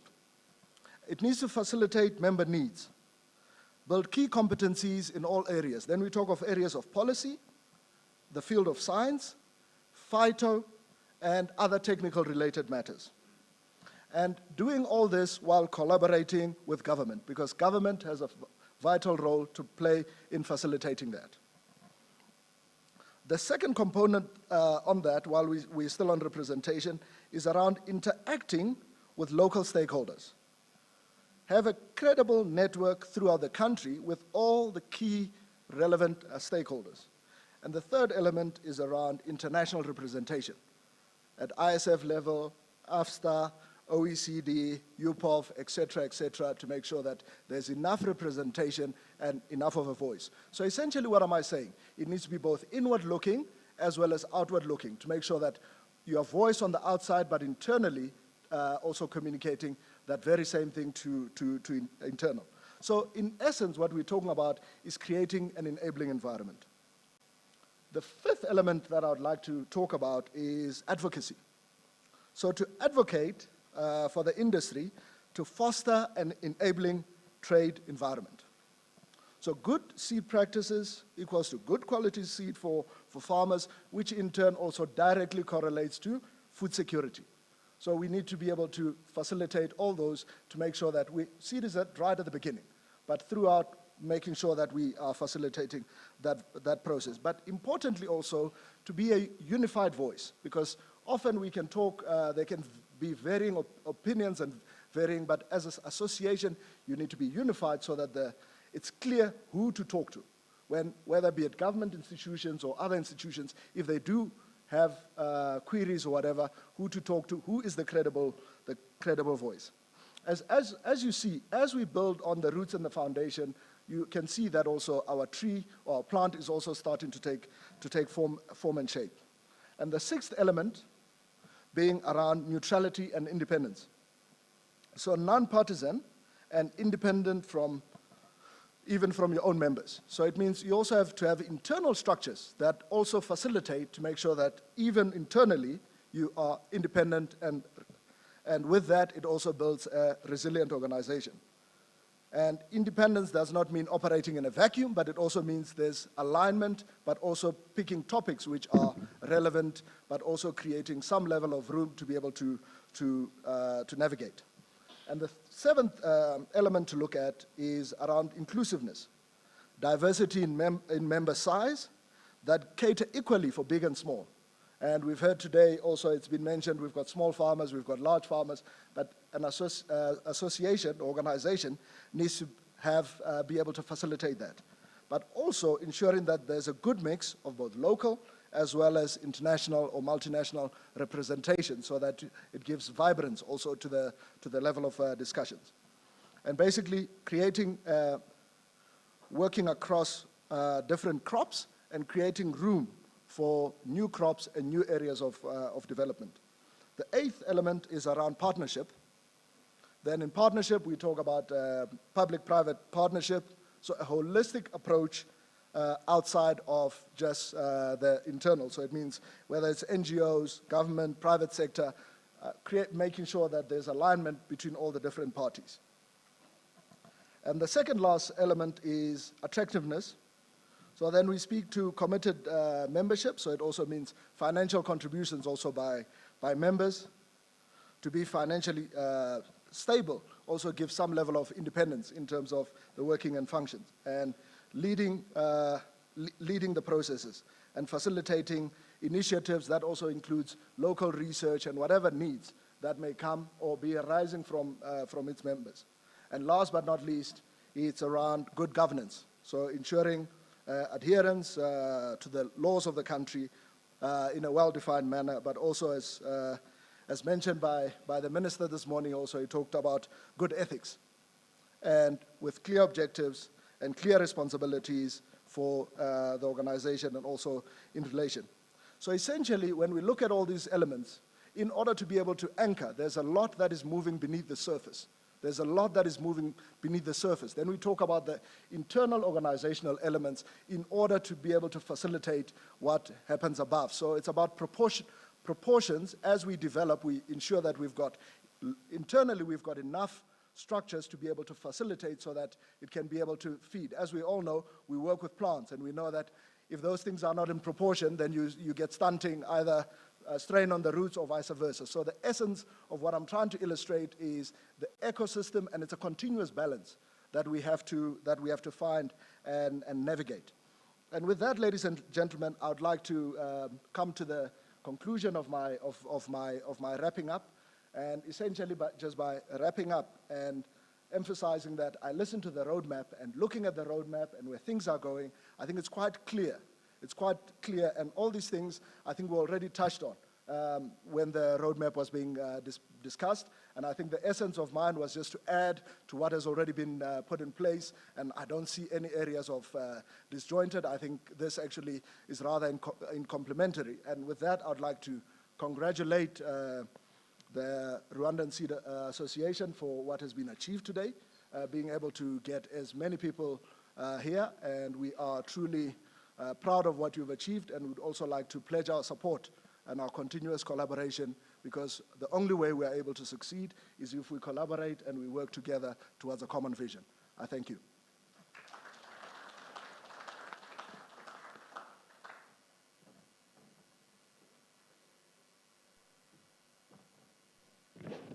We can do better than that. Let's appreciate him so much for the insights and the wrap-up in that amazing way. Thank you so much for those insights, Mr. Matome. Thank you. Now, I can see in part of the remaining part of the program that we're going to even have a very interesting session on how to attract young talent into the agriculture industry. This is very important, very key. I see in the room, we have young people in the room. But before we go to that level, I want us, first of all, to hear on the Seed Center at Rwanda Institute for Conservation, Agriculture, and its contribution to the seed sector's strategic roadmap right here in Rwanda. And to help us during this session, to make sense of it, is none other than the director and co-founder, Seed Center at Rwanda Institute for Conservation, Agriculture, Dr. Joseph Mugan. Let's give him a round of applause as he comes to speak to us. We ate lunch. We can, yeah? Keep going. Yes, yes, thank you. Yeah. Most welcome. Raho. Good afternoon, everyone. Thank you for that lovely introduction, and thank you to all of the dignitaries and members of the Rwandan government, to our international visitors from various different seed organizations, and a particular thank you to Innocent and the National Seed Association of Rwanda for this opportunity to talk today. So my name's Dr. Joseph Mohan. I think Irish names are difficult to pronounce as well. And so I'm here representing 1A Fund. 1A Fund is a community benefit company which serves around 3 million farmers in the continent of Africa with direct and indirect agricultural inputs and services. 700,000 of those farmers are served directly right here in Rwanda, where we've been working for around 15 years. And we're very proud to financially support this event today. We've been trying to support the development of a domestic seed sector for around 5 years. And we think that this Congress is a really good sign of the progress, but is also a vital step in establishing a seed sector in Rwanda, which is regionally competitive. And so once again, I congratulate the Seed Association of Rwanda. And so, sorry, we've skipped slides already, but it's okay. So yeah, I'm here today to introduce a new initiative that we've recently received funding for to develop a seed center of excellence at the Rwanda Institute of Conservation Agriculture, or RICA. Unfortunately, there's 2 RICAs in Rwanda, so if I'm referring to one or the other, I'll try to make sure I'm being clear which one I'm talking about. So to start with, to use one of the phrases that the Secretary General of ISF used earlier this morning is, let's focus on the opportunities. And at 1A Fund, we see Rwanda as a very attractive emerging seed sector to invest in. The reason we think that is because a highly regulated product like seed requires very strong governance and highly functional regulatory bodies. And I'm proud to say that Rwanda has both of those things. And I was particularly encouraged to hear the Honorable Minister for Agriculture this morning being very direct and honest about improvements which are needed in quality and the regulations of seed.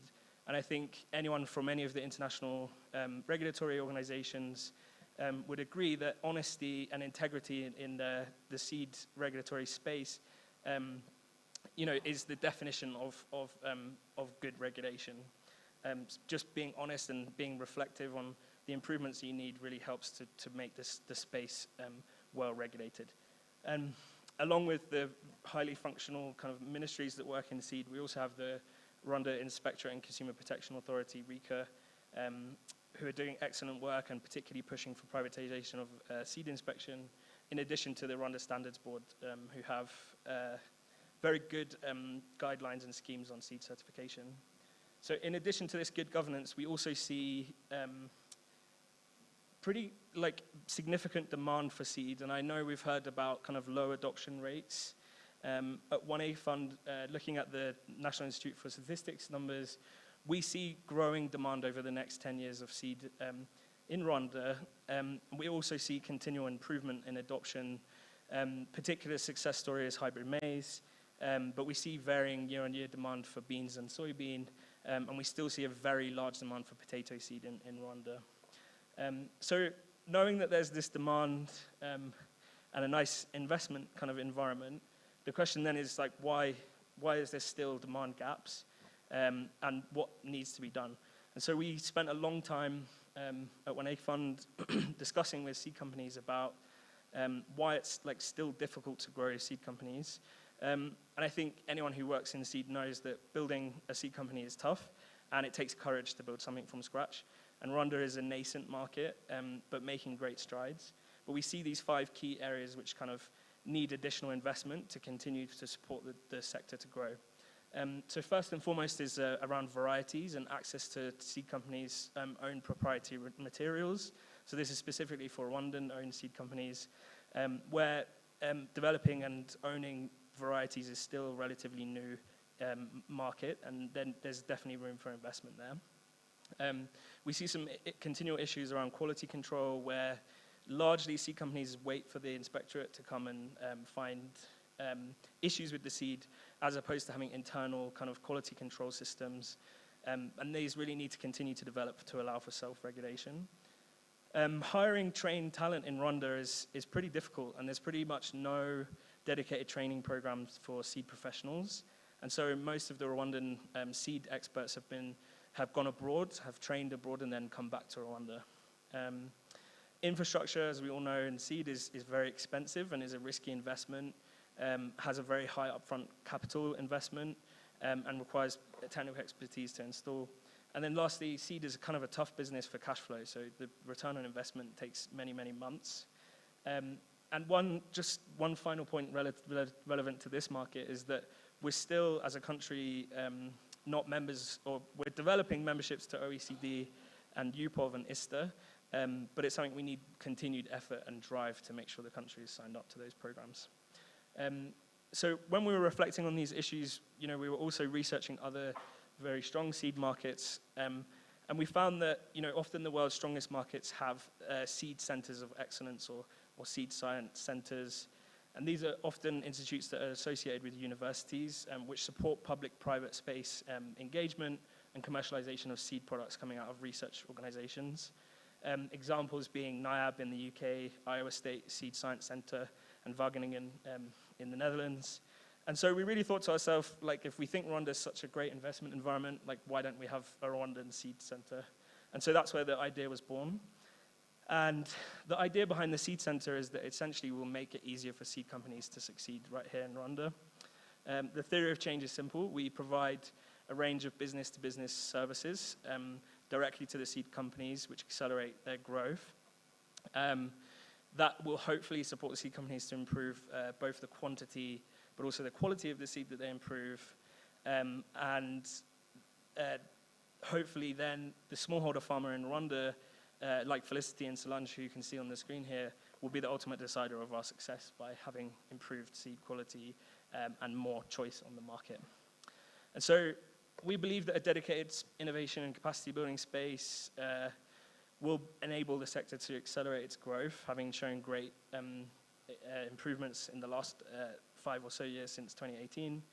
And we're going to do this by offering 5 key services which solve the problems that I described before.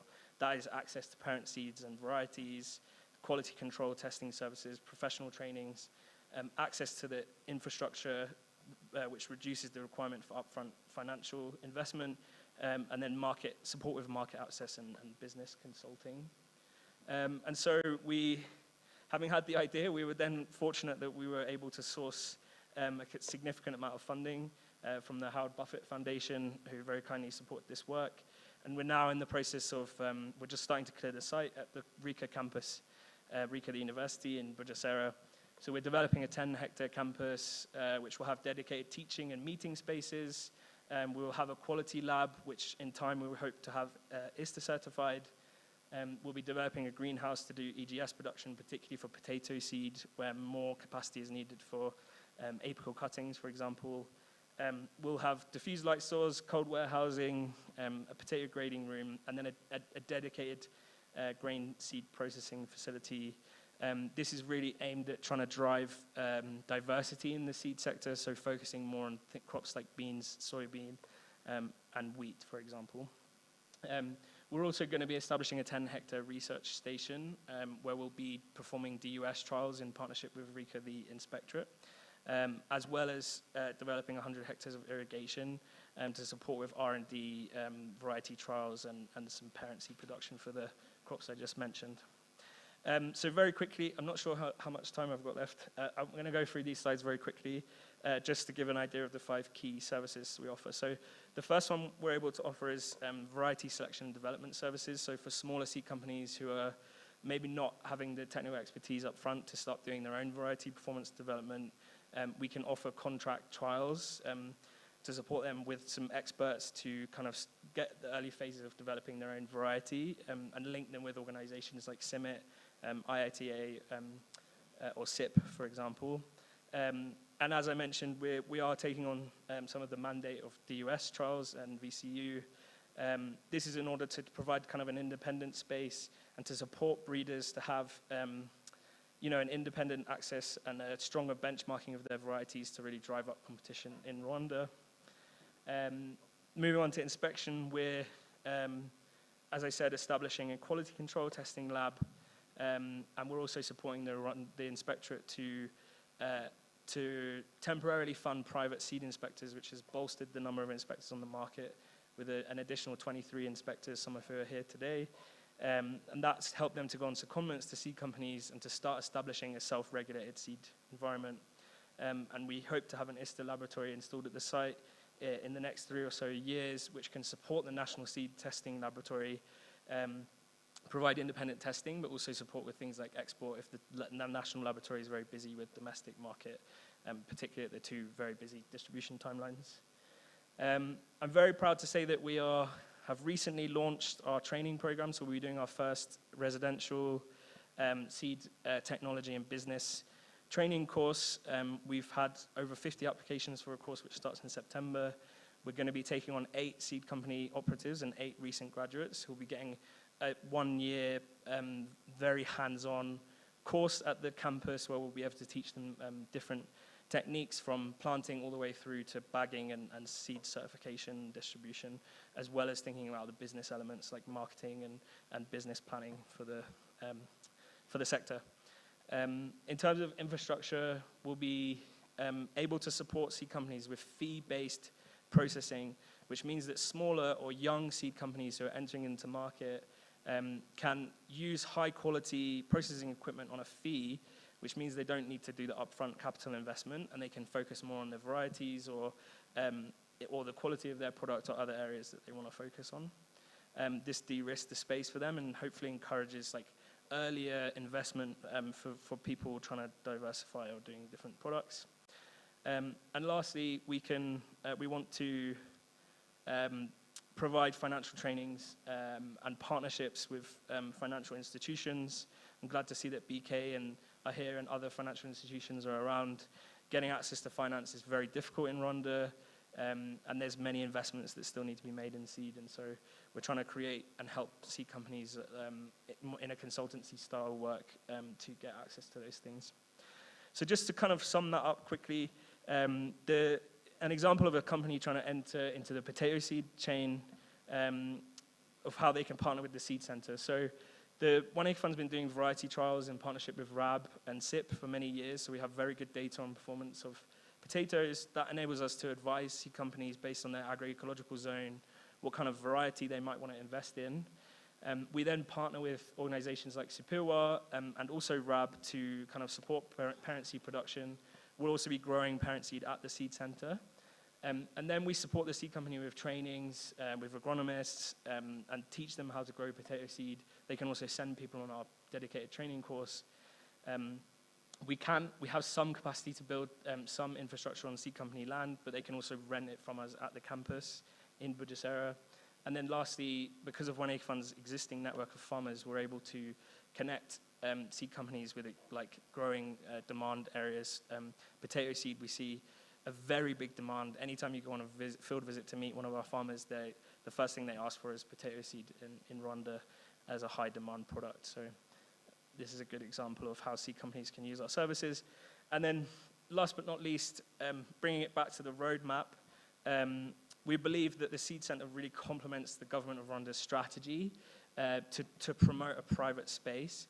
And I'm very excited to see the roadmap that was presented here earlier today. It's detailed, it really covers all the primary areas. And we think that this public-private space at the Seed Center really enables support for seed companies to come in a lower risk way to kind of grow their business.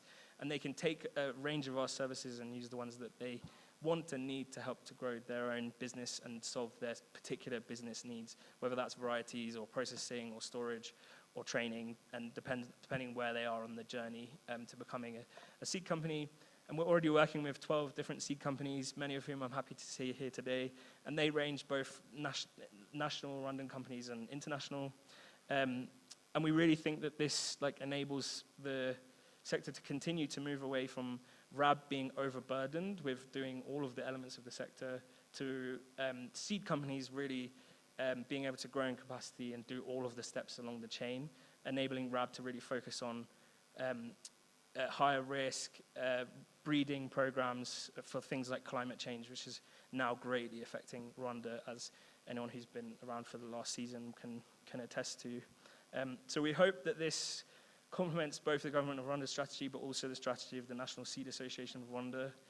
We firmly support and encourage the association's growth and strong performance, and we're here as a key partner of the association. And so I thank all of you for letting us present and to partner with you and to keep growing, keep this momentum up and the great pace of growth in the seed sector of Rwanda. And any of you can go to our booth. You'll find our sales leads, sales and partnerships leads there. So if you're a growing seed in Rwanda or an international organization that wants to partner with us, please go and chat to the team there, and they'll be happy to hook you up. And apologies if I took too much time, so thanks very much.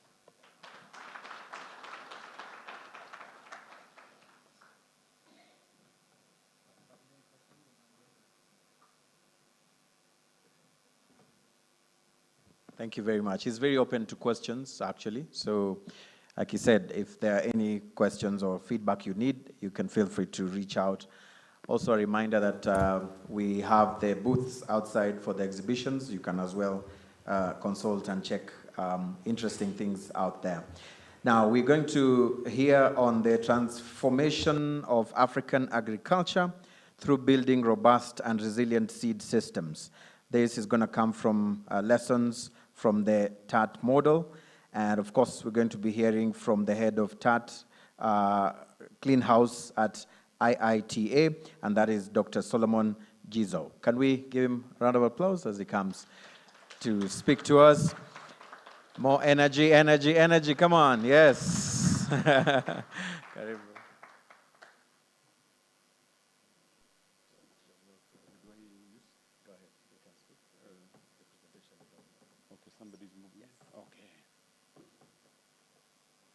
Thank you. I think the title is very well said. Transforming African agriculture through building robust and resilient seed systems, and lessons from the TAT model. And I'm just saying it, TAT needs the private sector, and this is an excellent forum, and this is how the TAT vision will be fulfilled if we work together. Can we go, please, to the next? I think these are the outlines of my presentation. So I will touch the TAT, how it functions, and the key approach that we are using, especially linking technology with large-scale investments. And also, we look at how some of the success stories and lesson learned that we can take from here on. The next. I think this is maybe for me to see, I can be here.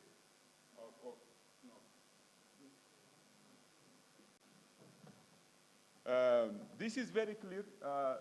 In Africa, mainly agricultural productivity is very low. Check. And this has to be changed. Thank you very much. Thank you. Yeah. And this has to be changed. If Africa to feed itself, to feed the 1 billion plus population, we need to change and we need to bring productivity to put our farmers out of poverty and to create opportunities for the future. Next. The Feed Africa imperative, that is a program actually funded by the African Development Bank. It is a flagship program of the Feed Africa strategy, which was initiated and started in 2018. And it is meant to really boost agricultural productivity and make agriculture not a way of living, but rather as a business. And that seeks to double crop, livestock, and fish productivity by increasing productivity-enhancing technologies to reach more than 40 million farmers. So this is a big vision, a big transformational initiative that requires the involvement of all sectors, particularly the seed sectors, because seed is a key driver for transformation. And the African Development Bank President, Dr. Adesina, is the key driver and the one driving with big vision for this to realize across African countries. Next. Saying this, in the 1960s, as you know, Asia was like Africa. The application of technology during the 1960s was a key driver for Asia to transform their agriculture and to make agriculture as a business. Today, as you can see, Asian countries like India, like Pakistan, they are now major exporters. Then this has happened as a result of deploying technologies and supporting farmers to access quality seed, fertilizer, and also access to loan and developing the value chain. Next.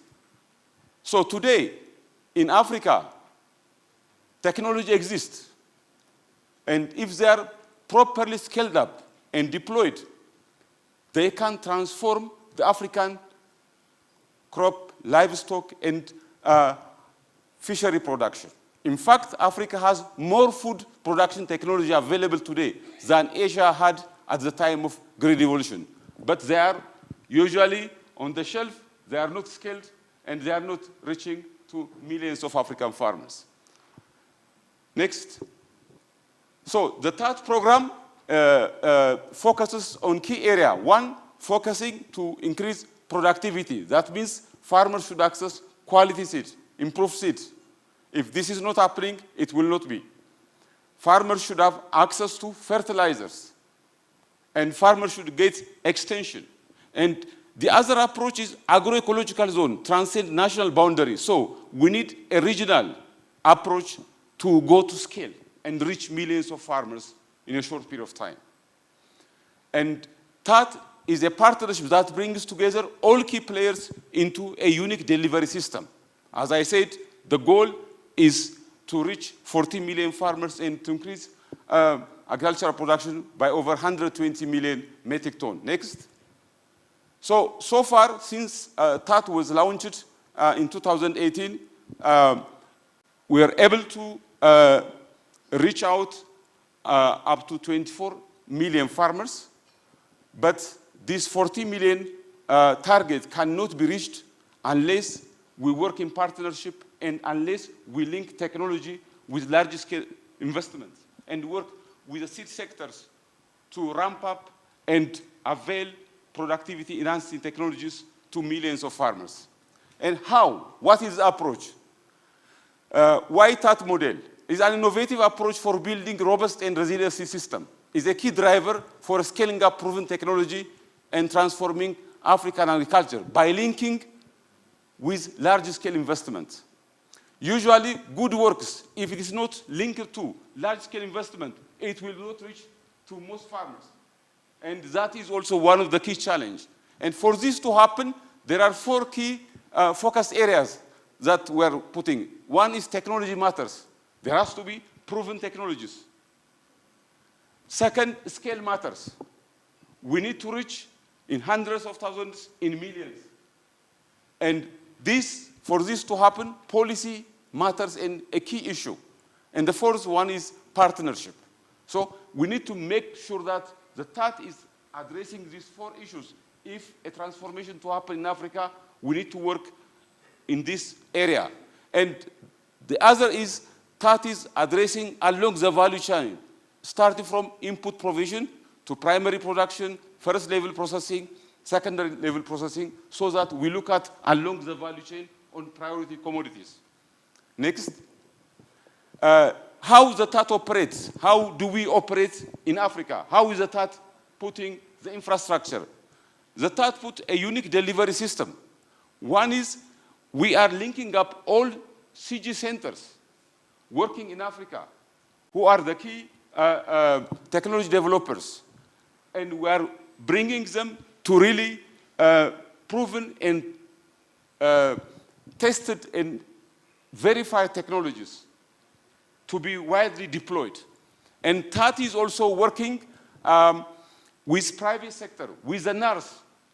And all these key stakeholders are put in place as a system for technology to be scaled up and delivered to farmers and reach to millions of farmers. Next. And we have, so far, on priority commodities, we have commodity compacts led by specialized CG centers and advanced research institutes. And we have enabler compact who are also supporting, especially for large-scale technology deployments on soil and water, capacity development, technology outreach, enable use, pest management, and policy. And the commodities listed here, maize, rice, wheat, sorghum, cassava, high iron bean, orange flesh potato, aquaculture, livestock, soya bean, and vegetables are led by specialists who are qualified on this area to lead the commodity compact for large-scale implementation with partners. And we work all financial issues. And so all this broad range of stakeholders are key for this to realize. And that's why I'm bringing lessons from the 3 years experience, starting from 2018 to 2021. Now we are moving at large scale. If you really own it, plan it, implement it together with large-scale investment, it is possible, it is doable. And we have clear success stories. Next. How do we operate? I think I just want to bring the TAT model like this. African governments are taking loans from the African Development Bank, from the World Bank, and they are taking for agriculture. But these agricultural loans are not usually linked to technologies. So even though they have been taken as a loan, the agriculture sector was not transforming. So we engage with the government from the very beginning, with African Development Bank team, and make sure that, for example, if a country is taking loan for maize, $100 million, we are making sure that we reach not only the government, but we reach all the stakeholders involved in the seed sector, all stakeholders along the value chain. And during the engagement mission, we make sure that all issues are addressed, and this is going to be part of the project development agreed between the African Development Bank and the government. And so that technologies are inserted on the new project, and also we also participate on the ongoing project. There are so many underperforming even projects which have got hundreds of millions of dollars. And we make sure that these underperforming technologies, when they are going restructuring, we integrate proven technologies and we link this with the private sector so that there is an opportunity to utilize this money and this money to be reached to farmers, and farmers can increase production, productivity, and able to make agriculture as a wealth creation. And next, so I just want to bring you one example. Following the Russia-Ukraine crisis, as you all know, most African countries are major wheat importers and major importers of maize and oil crops. And this has created a lot of disruption in the supply chain, and which is very clear, as you all know. And the African Development Bank initiated an African Emergency Food Production Facility, which is a $1.5 billion initiative, and to be implemented in 27 countries. And the focus is delivering seeds of climate-adapted varieties, fertilizer, and extension to 20 million farmers. The second component is supplying or availing resources for financing fertilizers. And for this to be implemented, the third component is policy dialogue and implementation of policy reform. So these are the key areas which has come as component of the project for implementation. Next. So when we say this, the key area in these 24 implementing countries who are now implementing the African Emergency Food Production Facility, we have engaged them to make sure that in order to compensate the crisis that has come as a result of COVID-19, as a result of the Ukraine-Russia crisis, we are working with the government in the project development phase to integrate proven technologies in this project portfolio, and to work with the seed companies, to work with the private sector, and also address extension and input provision as a key driver for this agricultural transformation. Next. So why seed matters? As you very well said, seed is a key driver for transformation. All the knowledge, all the achievements that has come through science are taken as a vehicle through a seed system. Unless we develop the seed system, a robust seed system, starting from the early generation seed all the way to certified seed, there will not be continuity.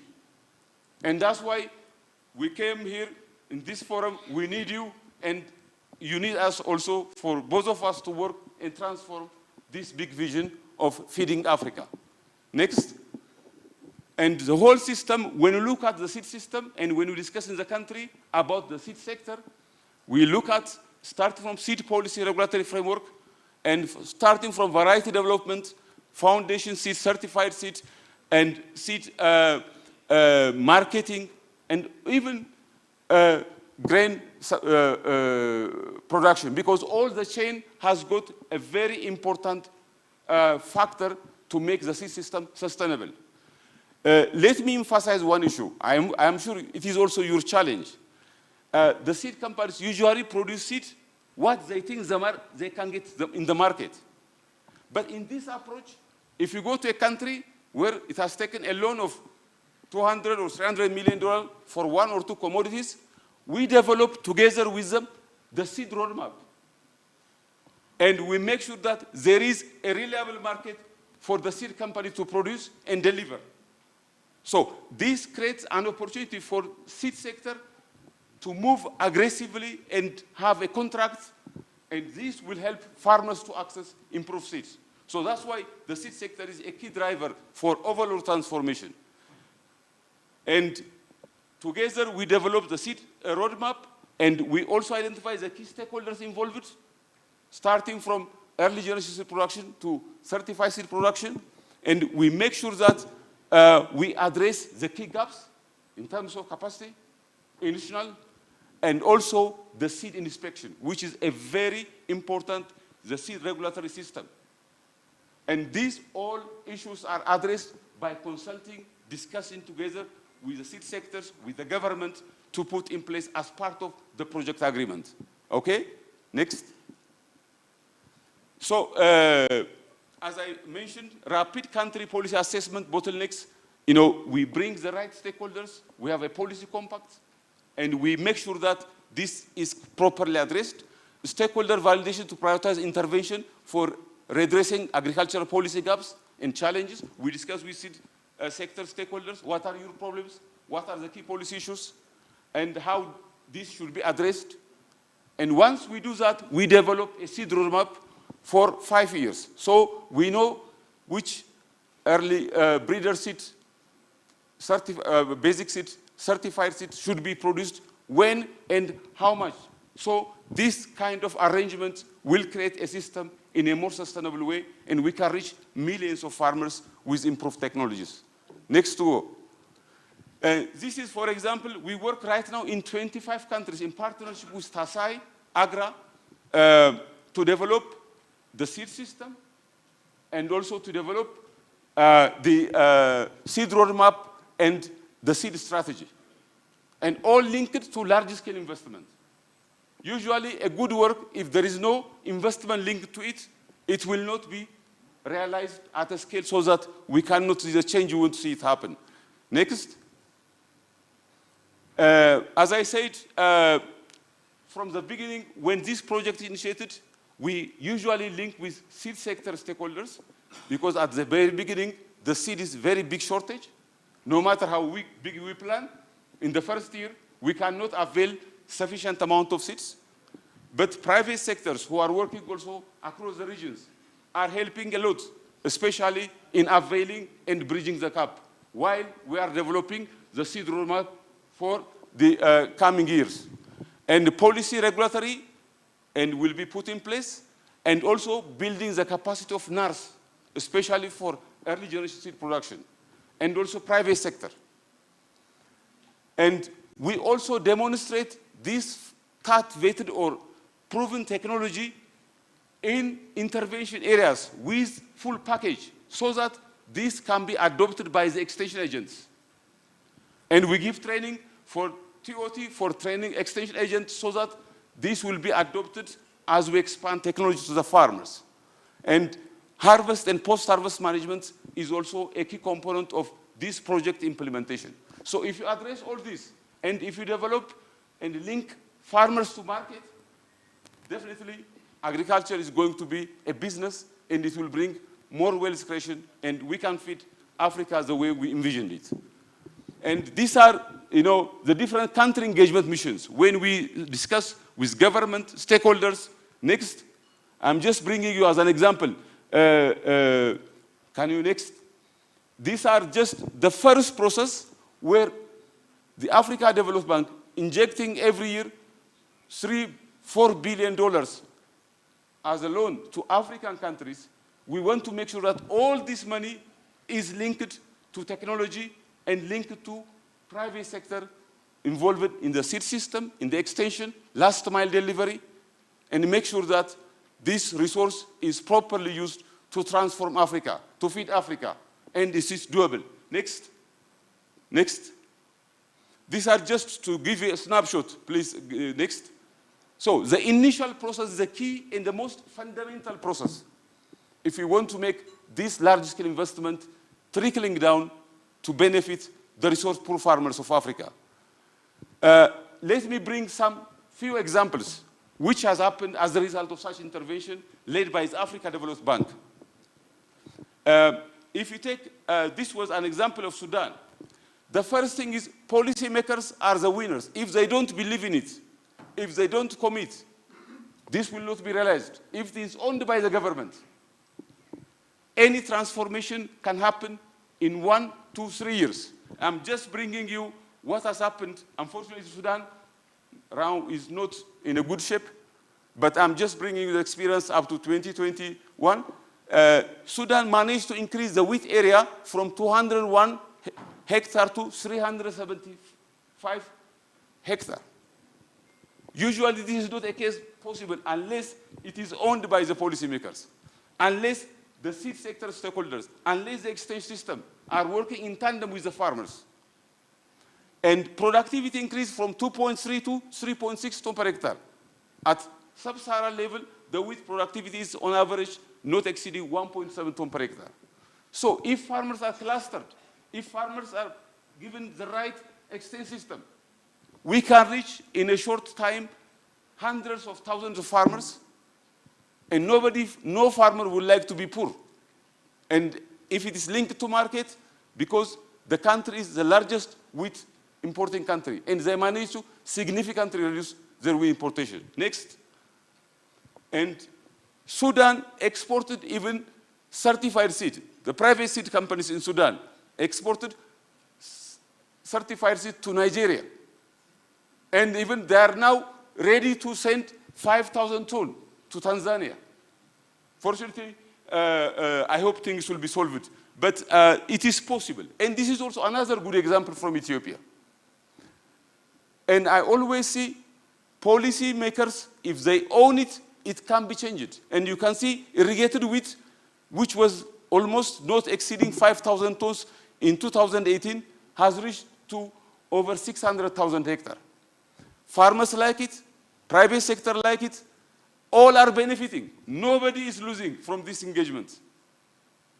And this is the best way to transform, to stop importation, to feed Africans by Africans, and to make sure that farmers are making and creating wealth from agriculture, so that they can send their children to school, so that they can have decent housing, and so that they can think of a future that they can make money from agriculture. Next. And this is, how farmers are excited, and this was always led by policymakers. If the policymakers are supportive and engaging stakeholders, transformation can happen. Next. And this is another example. My colleague Jonga is here also. He has done a very great job with all stakeholders in Kenya, especially bringing the water-efficient maize. And he produced with seed sector stakeholders over 21,983 tons that can be cultivated by close to 1 million hectares. And this has also benefited millions of farmers. This is another example also in rice. What I'm bringing to you is, if we really link technology with large-scale investment, we have seen in rice tremendous transformation. But this needs to be scaled up, and always in tandem with large-scale investment coming from financial institutions like African Development Bank, World Bank, who are investing in Africa. Let us make this resource worth paying, effective, efficient. If you do so, and if we work together, that's why I want you to all to know that as your partner. We are there to work with you and make sure that this vision is realized. And the same success story in beans. Tremendous success has been achieved. But this can be scaled. And governments are now committing to develop these success stories, to scale up and make sure that they can achieve their vision. Next. This is bean. Next. This is also in the Sahel area, mainly the sorghum and millet. This is also a major area where sorghum and millet are largely demanded, and we have seen a very exciting development that can be scaled up. So the lesson is showing us that it is possible, and this is the best way, the best model to transform Africa, the best model to feed Africa. Next. So this is also even fish in aquaculture. Countries who are investing, taking loans from the financial institutions like African Development Bank, it has shown tremendous success stories. Farmers were able to make money from aquaculture and make a living and create wealth. So what are the key lessons? First is we need to make sure that African investment, thanks to the leadership of the African president, African Development Bank president, this vision is showing a great commitment even from the governments. Governments are now asking more and more for loans to come. and for them to link this with technology. And I'm sure you in your respective countries, let's push this, let's participate it, and let's make sure that this investment is an opportunity for the seed sector also to have a clear roadmap and produce in large quantities to reach to farmers. And this, can you back once? I want to focus on the lesson learned. That's my last slide. Partnership is the way to succeed. Partnership at the country level and across the region. And harmonization of seed policy in the, across the regions is a key source, because seed companies working with good capacity can produce for other countries and make the seed available. So we are creating also this process happening, and governments are showing very good commitment on this. And the other is engaging with policymakers. This opportunity creates policymakers and stakeholders to come together, look at not only the seed sector, all policy issues along the value chain to address, so that this system creates a sustainability. And I believe if we bring these stakeholders at the region and the country level, and if you really move our technologies to go to scale, Africa can feed Africa. Next slide. This is another opportunity which you all know. It's a Dakar 2 initiative that was launched in the end of January 2023. The Africa Development Bank and Development Partner committed to invest $30 billion. And in these 34 head of states and governments were there, and they are committed to transform agriculture. They are committed to create agriculture as a source of wealth creation for Africa, feeding Africa, and also for African people to be out of poverty. So this is an initiative that we need to look at and link. There are many now coming in, and I'm giving you this information. Please, let us reach us, let us communicate, and let's make this model to work. And this model has been tested and working when it is implemented. So it can happen in all African countries. I think, please join us. This is a way to succeed, and this is an opportunity for Africa to create African version of green revolution. The Asians, they did in the 1960s. They were saying seed, policy, market. Now I think an excellent forum is created, and our leaders are committing to invest in agriculture. And this is a good opportunity. Thank you very much. My last slide is to put we need to put our footprint in Africa while we are here. This is an opportunity that we cannot miss it. Thank you. Passion, energy. I think that is what I've witnessed. Let's give him a round of applause. Thank you very much for the very passionate presentation right there. Wonderful. Right, so next up is a conversation that is very interesting. I remember I once did a panel, and one person from the audience challenged the rest of the room that we need to stop using pictures of dirty people while advertising or talking about agriculture. Because we've made agriculture look like a dirty business, and that's why it is not attractive to young people. This was the granddaughter of the late Kenneth Kaunda. She was part of the forum where I was moderating a panel. And she said she wants, when you're using models, if you're looking for models, you should look for beautiful young ladies like her to use on those pictures. We make agriculture sexy. Do you agree in the room? Ladies in the room, young people in the room, do you agree that it's not about showing the dirty fingers, the itakoze manicure na pedicure, when we are now showing people about agriculture? And that is the next conversation that we're about to hear right now. And it is around the aspect of how to attract young talent into the agricultural industry, right? And to help us in this particular session is none other than the Deputy Dean, School of Agriculture and Food Sciences at the University of Rwanda, Dr. Alphonsine Mukamuhirwa. Let's give her a round of applause as she comes to talk to us. More energy, energy, energy, energy, energy, energy, energy, yes. Until she gets here, yes, she's doing a very good job. And let's see how she can be able to convert all of us and bring the young people into this amazing industry. Karibu.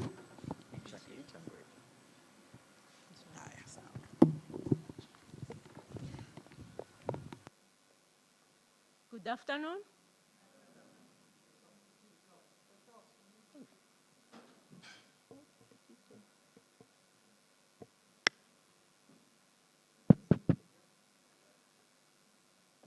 Okay.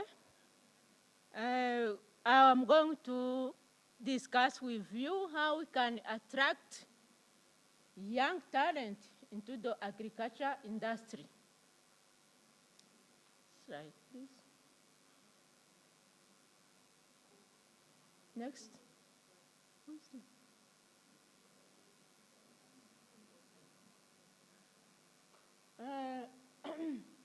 I'm Alphonsine Mukamuhirwa.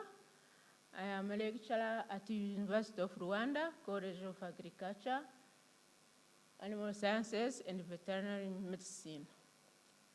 As we talk about agriculture, as already highlighted by the chairman of NSR, we know that agriculture is our source of food.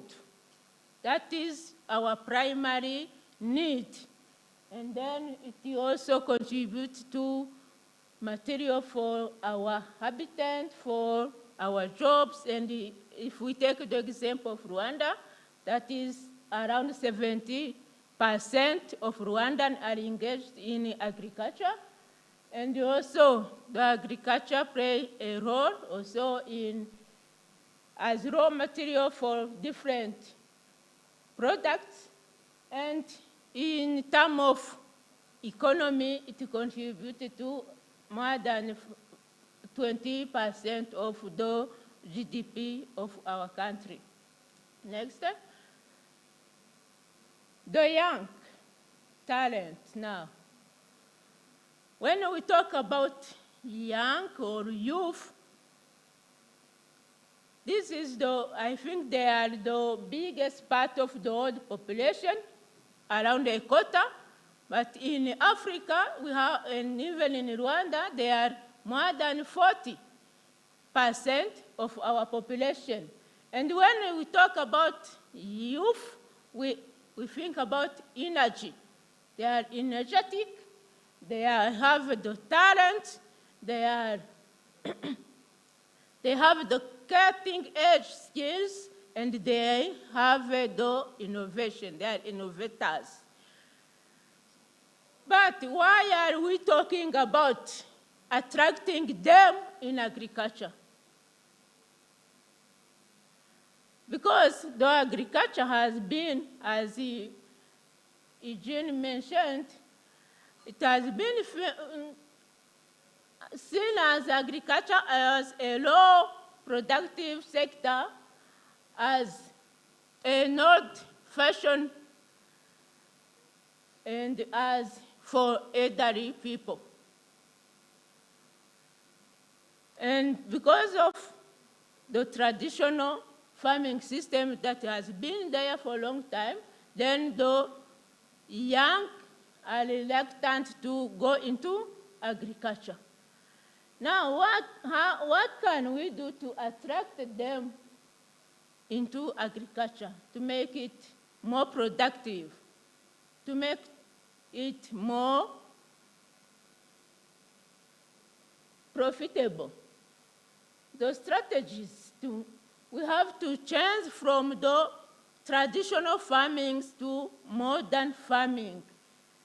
Next, please. First, we have to change the image of the agriculture.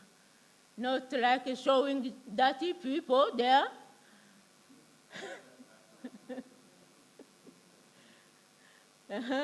No, not showing that agriculture is for the poor, for the one who cannot have another employment. but to have to sensitize the young that agriculture have many opportunities for job creation, for market, for value addition. And for that, next please. We need to strengthen education in agriculture. To strengthen education in the agriculture, we need to have a participatory education, not only to leave the education to the University of Rwanda, to the College of Agriculture, but also to have all of us, the media, the companies, everybody being engaged in that education. In this aspect, we need to increase the awareness of young that the agriculture is a good sector, a profitable one, and a sexy one.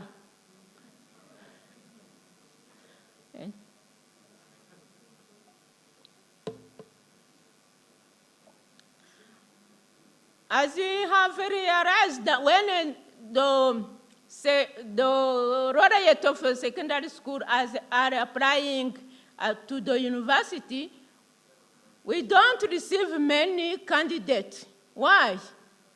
Because they think agriculture is not a good option. Only 10% they apply, and the others, they are forced to go into it, and then they have to study it by force. And that is why at the end, we see you, companies, you complain, you don't give us good graduate, you don't give us, because they were not aware of the opportunities that are in agriculture. And for that, we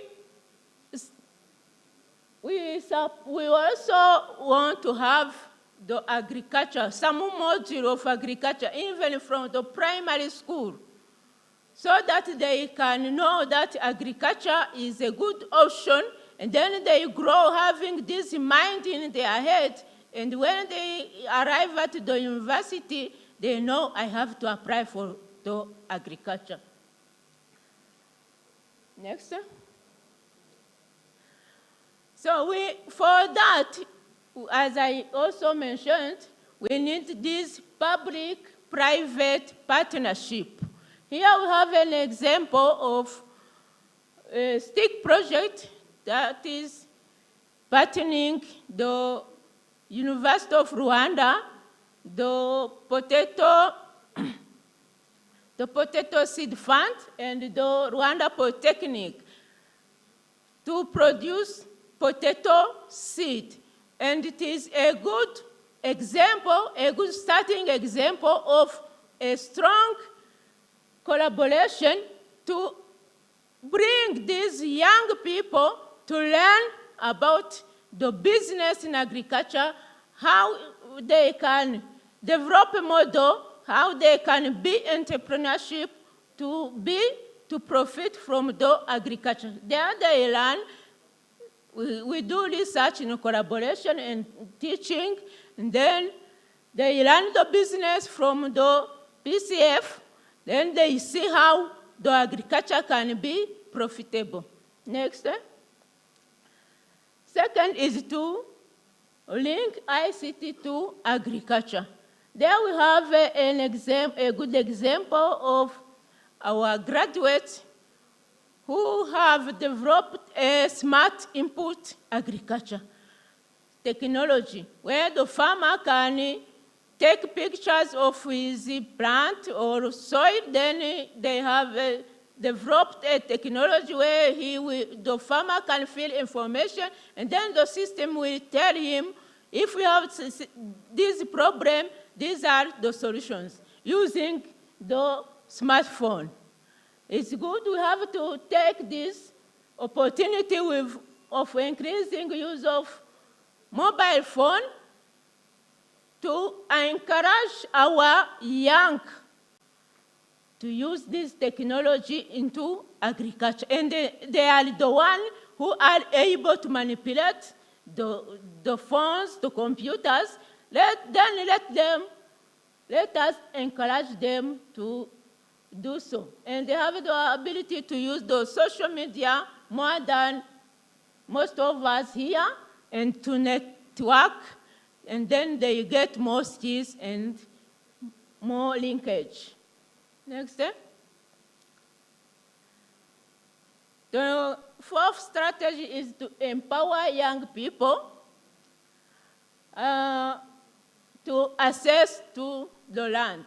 As we know, for the agriculture, mostly we need land. It's the main capital that we need, even if we can produce intensively, but we need a small, at least a small land. So, as the young people know, most of them, they don't have access to land. They should be facilitated, they should be advocated for accessing to land, also accessing to finance. I'm happy that I saw Bank of Kigali here, and I think they will be ready to support these young entrepreneurs in agriculture to access to finance in order to develop their business models. Also, access to training.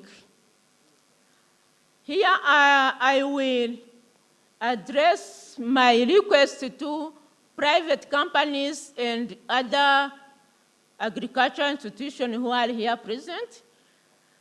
Please allow these young to be trained. When they come to you requesting for an internship, don't think they are coming to make you lose your time. They are able to help you. They are able to contribute even to the development of your company. Please help them to exercise, to have hands-on skills.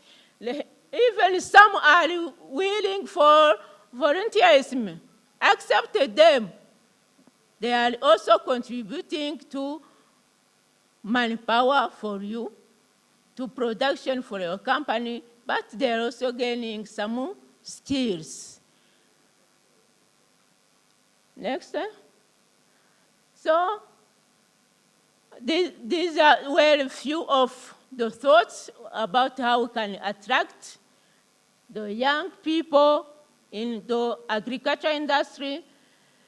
Now, here in this room, I think everybody is thinking, now what is my role in attracting the young talent in agriculture?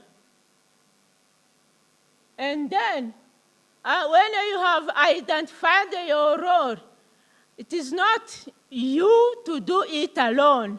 We have to work together in partnership. In partnership, some have the research skills, some have the technology skills, some have different skills. Then if we all here in this room, we work in partnership, we attract the young generation into agriculture, who will be the leader of tomorrow, who will be the investors of tomorrow, and then we'll see our agriculture blooming, and we'll see we achieve the third objective, feeding Africa. Thank you.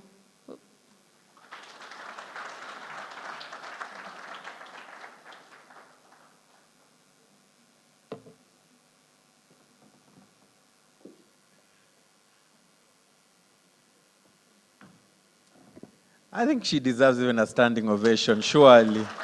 That was well executed. Well done. Well done. I felt I was back in class, and a very interesting class for that matter. Thank you very much for reminding us of all these important strategies of attracting or encouraging young people into this amazing sector, the agriculture sector. I think now we have no reason to say we didn't know. At least we have been given those areas or those pointers. And what I would add, I think being the first event of its kind, maybe next time, my recommendation, if it has any weight, is to also add a panel that is just purely of young people, so that we can have a panel discussion, just to discuss and hear from the young people on the panel on some of the ways they would like to be involved in agriculture. We might be saying what we think they want, but they might have other ways that they would love to be involved. And to the young people in the room, you also have a mantle, you have a role to play. You cannot wait for it to be given to you. You have to actually work for it. So thank you so much, Dr. for the insights right there. Up next, we're going to hear, before we come to a conclusion of this program, is a conversation or a speech or presentation on the contribution of plant variety protection in seed industry development. I know earlier on we were told about the terminologies, for us to be very careful. Which terminology are you using? And so we're going to be told or have a very interesting presentation on this subject matter. And to help us make sense of this is none other than the Legal Counsel and Director of Training and Assistance at UPOV, and that is Yolanda Huerta. I hope I've said it well. Let's give her a round of applause as she comes to present. Let's give her a round of applause, ladies and gentlemen. Energy, energy, energy, energy, energy, energy. Yes, yes, yes.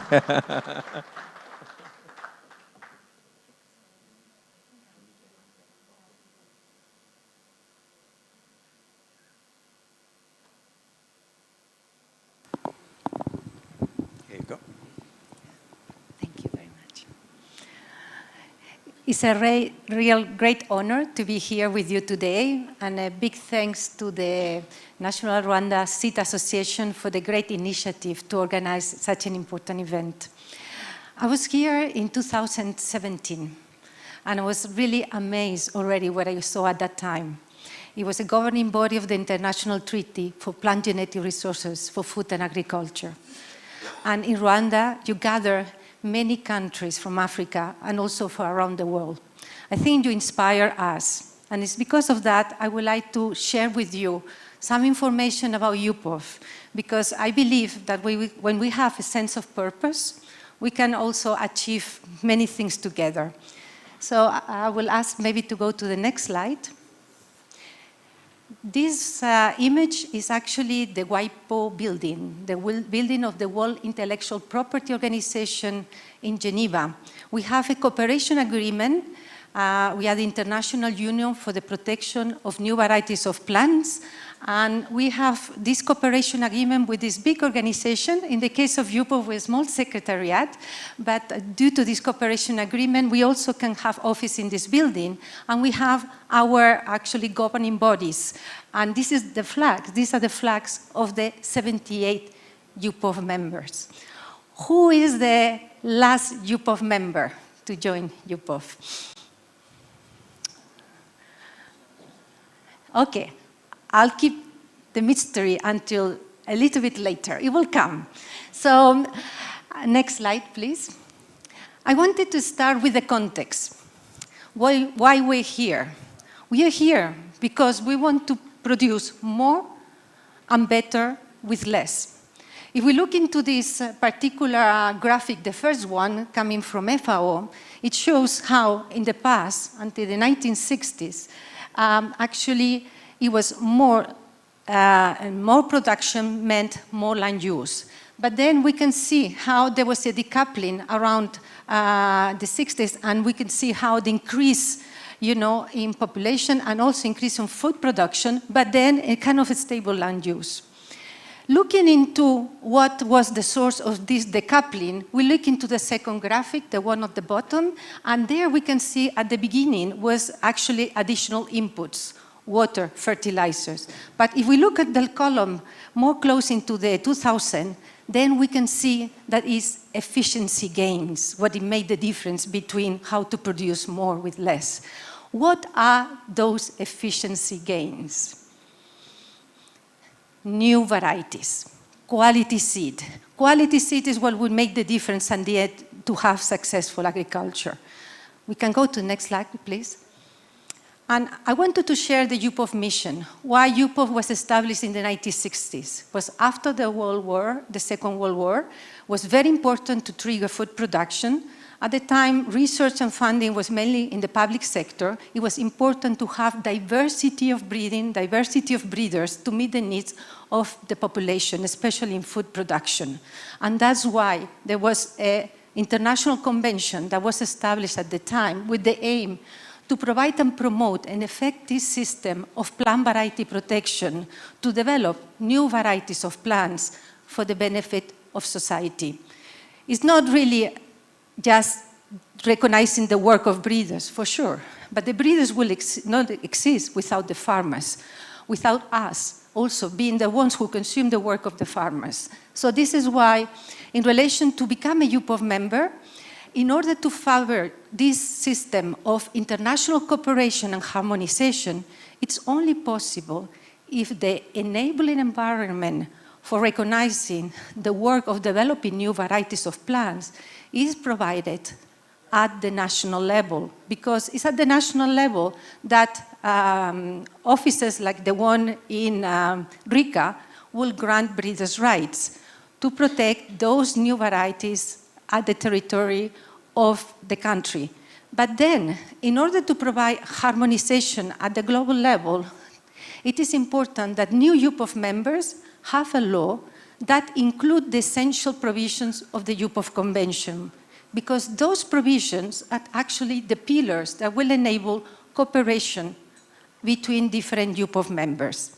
So, in order for a country to become a UPOV member, it has to present its law to the decision-making body at UPOV that is composed by UPOV members, and is that body that takes a decision whether the law is conform or not with the UPOV Convention, and if there is a positive advice, then the country can deposit its instrument of accession. Next, please. This is current the UPOV world. In green, you have the 78 members, but covering 97 states, because we have two intergovernmental organizations that are also UPOV member, the European Union and the OAPI, the African Intellectual Property Organization. As you can see, we have a series of countries in brown that have initiated the official procedure of asking the advice of the examination of the laws by the UPOV Council, and in orange, the countries we are in contact in developing legislation in accordance with the UPOV Convention. And now it comes the question I asked you before. Next slide. Here you have. The last UPOV member is Ghana. Here we have the Vice Minister of Justice addressing the Council of UPOV when Ghana became a UPOV member. The key message I would like to share with you is that it was really at the national interest of Ghana that was driving this process. It's back to what are the national goals in the development of agriculture and how that will play a role for the food and nutrition security of the country.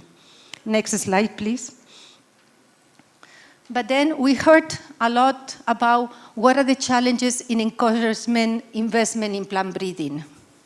We heard how important it is to identify those characteristics that are very important, whether from a farmer, grower, or consumer perspective. It could be a resist-resistant variety. It could be linked to a particular feature of, let's say, a mandarin variety. But, you know, for developing those varieties, it would require sometimes for cereals, maybe 10 years of development to obtain the variety. For fruit tree variety, it could go even to 20 or 25 years in some cases. So it is important to secure the resources to breed those varieties with those characteristics. And then, very important, to efficiently deliver those varieties to farmers and growers and to ensure a market access afterwards. And that's where UPOV has a contribution to play in creating a forum of dialogue and conversation with some guidance, both at the level of what would be the principles to grant protection to new plant varieties and to ensure that there is time to recover the investment from breeding. This is a very simplified manner because we have discussed a lot about what are the key players in the different aspects of the value chain. It is important to develop trust in all these different parties so each one will do what they know to do best. One of the key objectives of UPOV membership is to create an environment that creates a diversity of breeders and diversity of breeding to meet also the needs of diversity of farmers. Because at the end, you will need all of them. You will need the public sector, international research centers, national research centers. You'll need the small, medium-sized companies. You'll need also the companies that work at the global level. You need also the farmer that becomes breeder or the cooperative of farmers that can become breeders. All of them will need also professional distribution systems that will enable that those varieties are successful because it will reach the farmer at the right time, at the right location, with the right quantity. And for that to happen, if you don't have a plant variety protection system, what those who will invest in making that variety successful to the farmer don't recover the investment, it will be very difficult to reach that objective. This is one example of the impact, because at the end it's about socio-economic development. This morning I have a very inspiring conversation with a person that was here that said something to me. She had to work in very challenging countries that have gone through very difficult times, even war times.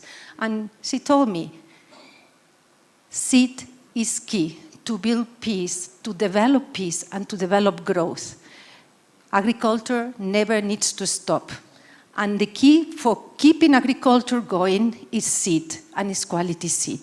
So here I would like just to show the case of Vietnam. Vietnam became a UPOV member, and if you can see, in 2006, there was a study that was done evaluating the impact 10 years after of becoming UPOV member. I would like to say to you, it was not only the plant variety protection law that made a difference. It was not only the fact of becoming UPOV member. There were the policies of the country that put development of the agricultural sector as a top priority and innovation playing a key role. And all those policies had led, as you can see, an increase in productivity in key important crops that were not the case 10 years before. Then we also saw how that really created an enabling environment of trade opportunities, not only to meet the local needs, but also export opportunities, making that particular sector contributing to the GDP with 5.5 billion. That means around 2.5 of the GDP of the country. One of the key, I will not be able with the time to share with you the key pillars of the UPOV Convention. What makes UPOV Convention a key basis for developing a law? And I will choose one of them that I find is a very key one, that is the breeder's exemption. The plant variety protection has one exception that says when a variety is developed and protected, it is available for further breeding with no restriction. That means breeders breed from the best. There is continuous encouragement of always breeding from what has brought best value to society. And this is, I will say, for me, a key strength that is different from all other IP rights, not even in the patent system. They have this special feature. And that also helps to continue conserve and to widen the diversity. There is a video about diversity in tomato, and I will really invite you to look into that. Next slide, please. And again, a lot was said about how to engage youth, the IT, the digitalization, but also if we want to encourage investment in breeding, we want to encourage the varieties reach the market, and we see plant variety protection being an enabler of that, we need also to make very efficient the development of the varieties, but also the protection of the varieties. And UPOV now is working to facilitate the filing of application in different UPOV members. So in the future, when Rwanda became a UPOV member, also the breeders from Rwanda can also very easily file for protection in other UPOV members. They can also benefit from cooperation in examination. There are key conditions for granting breeders' rights. There are distinctness, uniformity, stability, and novelty. But the technical conditions in one country can be tested from one variety For example, a wheat variety in Vietnam was protected recently, and the same variety was filed for protection in Tanzania.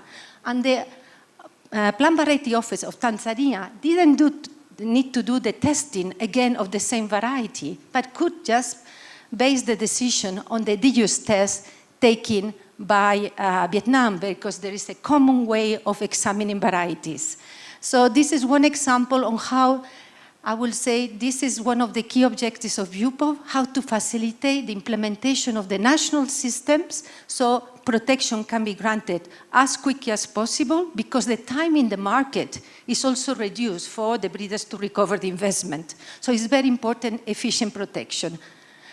This slide I would like to very simply highlight. You may have the best plant variety protection law, but if you don't have an effective enforcement system, it would have no value. Because at the end, if imagining the value chain, you have all the actors from the breeders to the distributors, to the farmers and growers, all invested in this new variety, and then the competitors at the commercial scale start doing illegal activities, nobody will believe. It's not the breeder who will be harming, in fact, the illegal activities. Everyone in the value chain will be harmed. And the one that will be harmed the most is the one that takes the risks, the highest risk, are the farmer. So this is why it is important to have effective enforcement. We are dealing with living material. It's not like a pen or a watch. It's really not, living material can be super easily reproduced and very rapidly.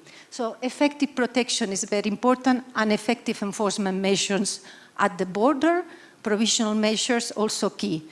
But very important, we have technology that can help also in identifying these illegal seeds, and that also can be facilitated by cooperation with relevant authorities, because when there is illegal activity at the big scale, there is also other laws that are not being respected, labor laws, tax legislation. So this is why it is important to cooperate in this area.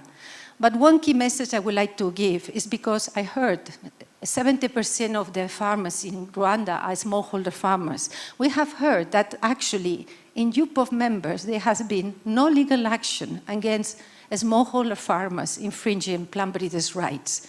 So this is very important also to share with you. Next slide, please. I would like to conclude in the next two slides about the UPOV role on addressing climate change or mitigating climate change. We can see from the farmers' organization, International Farmers Organization, this is a big priority for farmers. And we had a seminar, next slide, where we could see how different UPOV members are really making a lot of changes and investment in ensuring that there are varieties that are addressing these needs. Because sometimes the farmer, the same farmer in the same season, is facing drought or is facing flood. And this is the big challenge. So new varieties need to be continuously developed. And here we have one example from Kenya in relation to drought-tolerant maize varieties. And just to conclude, when I was here last time, I remember someone said, if you want to go far, you go alone. No, if you want to go fast, you go alone. But if you want to go far, you go together. So this is also my call. We heard a lot about working together. I think we can work together for a better life, for a better planet, but also ensuring that there is this constant food security and addressing the supply while we can protect the environment. So thank you for your attention.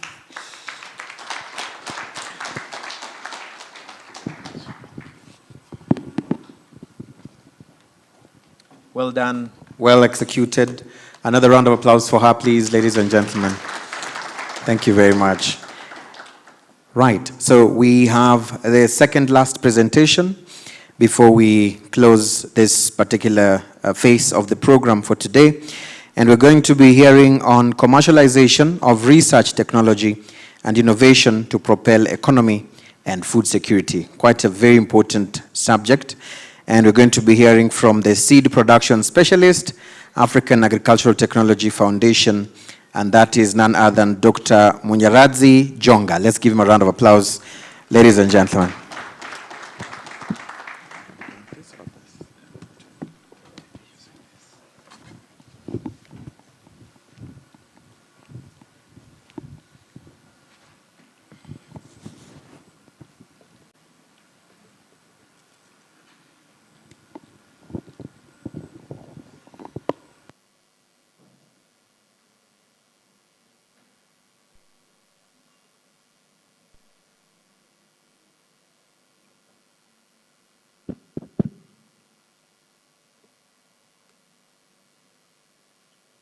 Good afternoon, everyone. Allow me to stand on existing protocol, and I'm trying to open this so that I present from here.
All right. I'm going to talk about the commercialization of climate smart technologies to propel economy and food security.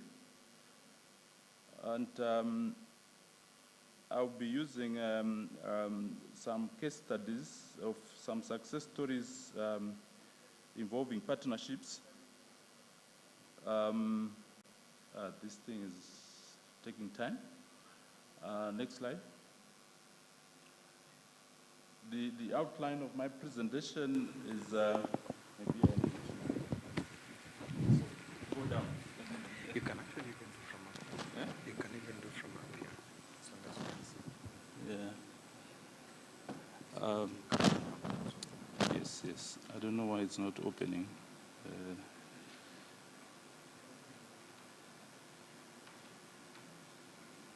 Yeah, let me go down here. I'm going to talk about the partnerships in technology commercialization. I will also cover some systems development that we do at AATF, and some product licensing and promotion using various platforms. And I will also touch on the success stories and conclude.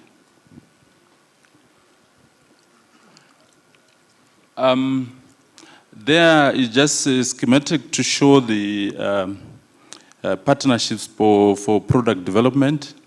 Under the WEMA project, that is Water Efficient Maize for Africa and TELA. TELA is the TELA maize project is GMO maize, and the WEMA is conventional. So we started with WEMA, the conventional breeding, and moved on to TELA for the genetic engineering. And the partnership there, which is very important, and today we had various speakers talking about partnerships to be able to come up with innovative products. And this is one case of a partnership that managed to do that successfully. And this partnership involved the CG, CIMIT there, private seed companies like Bayer, AATF was there, and also the national programs of various countries that were involved in those projects like Kenya, Mozambique, South Africa, Tanzania, Uganda, Ethiopia, and Nigeria. They were also part of that partnership. Next slide.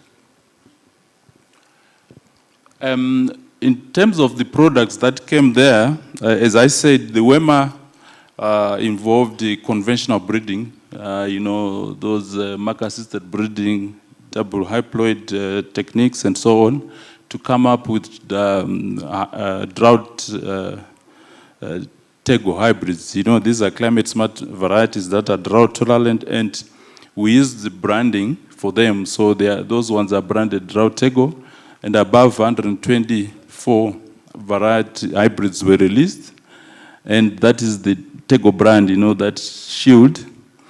And the genetic engineering technology for the GMO, we have the BT and the drought guard.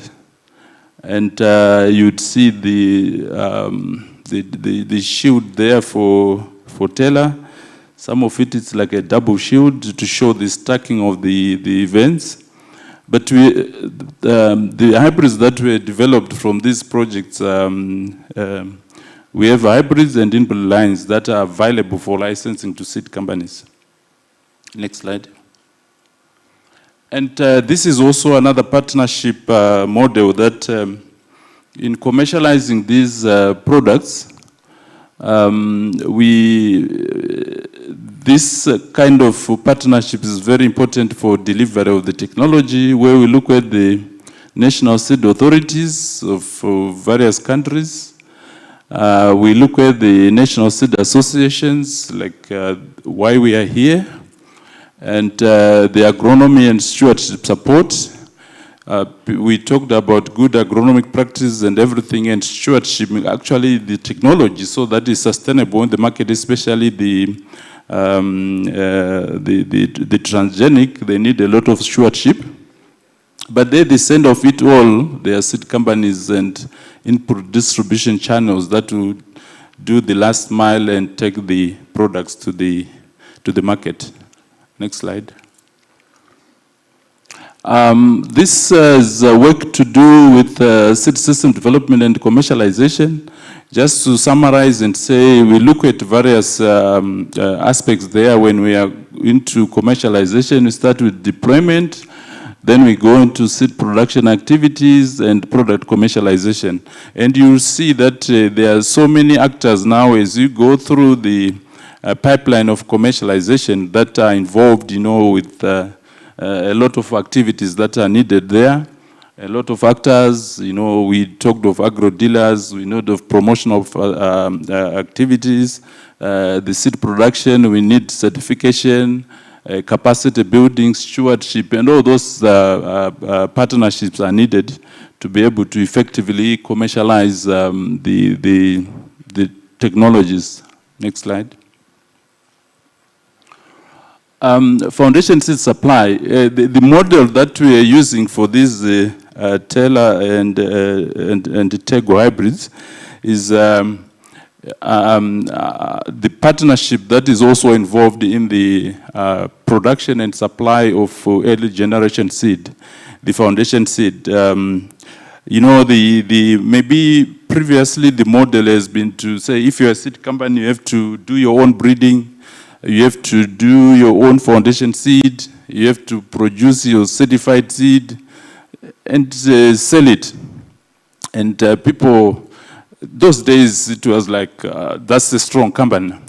But with the partnerships and everything and expertise in various aspects of the value chain, we are working with foundation seed entities that specialize in supply of foundation seed. And we work with two entities, Quali Basic Seed Company, QBS, that is serving East and Southern Africa. They are represented here. And then Eco Basic, which is covering West Africa. They started in Nigeria now. And so that's, they will receive a breeder seed from the breeding programs, CG and other breeding programs, and multiply foundation seed on behalf of seed companies and on a business-to-business model. This is also helps to, some challenges, here and there when you meet where seed production issues are being discussed. One challenge is foundation seed supply, the maintenance of it, the quality of it. So this will unlock the potential and work and supply high quality foundation seed to feed into the production of certified seed of seed companies. So in the model that we're working with, this is quite working very well into commercialization. Next slide. Then ATF has got a product licensing model where after the partnerships in production and everything, we then have to provide access of those products to seed companies through a license. And this license is royalty free, but we attach importance on stewardship activities and also for traceability. In a formal seed system, we need traceability. So with this license, it will help us to do that, to track what is happening, and the stewardship purposes, especially for even transgenic products. And normally, we give testing licenses. So for example, if a company wants to test the products that are there, they're allowed to test them. And some of the products maybe are not released in a country. Say, for example, the products are released in Kenya, but you want to take them to Rwanda and you want to start testing. It's allowed with the testing license. You can test, put them in NPT or VCU. And once you are convinced that this is adaptable, you can then apply for a commercial license and release them. But if the product is released in a country and you don't want to go through the route of further testing, you can apply just for a commercial license, and it's also possible. And some of the products are on the COMESA catalog, so you can use the harmonized seed policies to release such products. But when we do the licensing, we also look at some criteria to select companies that we license or allocate products. Some of these things are very basic things like experience in seed business, R&D, seed production capacity. You know, do you have people who can inspect the seed and so on, so that you produce quality seed? Processing facilities and standard operating procedures and everything to do with marketing and quality management system. We look at those things. Next slide. Maybe when we do those assessments, from the lessons learned, various companies they've got different capabilities, and we're coming with a matrix that can be still improved from those analyses when licensing products and assessing companies. You'd find there are some companies, maybe, if you look at category C1, it's not certified C1, it's just like category of a company. They can do seed production with that tick, but they don't want to sell it to other seed companies, what they produce. They want to sell to farmers, we know, with their agro dealers, which is maybe what most companies would want to do. But you look at another category, like 2 there, where maybe they don't have capacity now to produce high quality seed. You know, we are talking of quality seed to go to the farmers. And so they cannot sell it to anyone, to other companies. But they have capacity, or maybe a distribution network, maybe leveraging on distributing chemicals or other inputs. So they have a robust distribution network, but they want someone to produce for them, but they can reach to the farmers. And you see another category is like 3, where they've got very huge capacity to produce. They can even also produce and sell to others if you want. They can produce your hybrid and sell it to you. And they can also go to the market. You know, this is maybe a super company with all the expertise. But you find there could be others who can have production capacity. And they say, we have the production capacity, but we don't want to go all the way to sell to farmers. So I can produce for you and sell to you, and at a wholesale price or a agreed price, and you go to the market. So these are various models that we are using to say, when you are allocating, what kind of license can we give a company, given the capabilities that we assess. Next slide.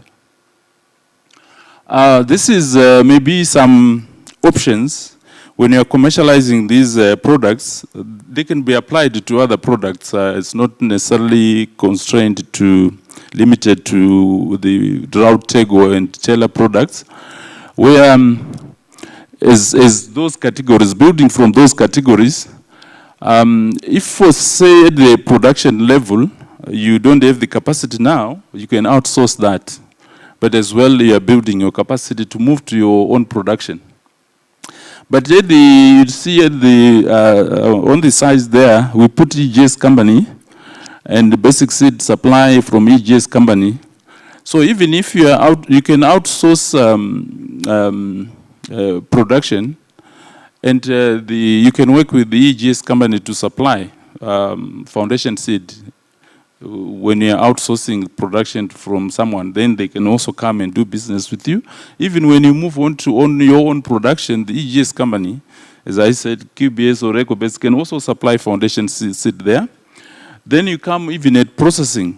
There's also outsourcing capacities that are being developed currently in various countries where you don't maybe, you know, in the past it could be a very big entry barrier. I don't have a processing plant, you know, I cannot produce.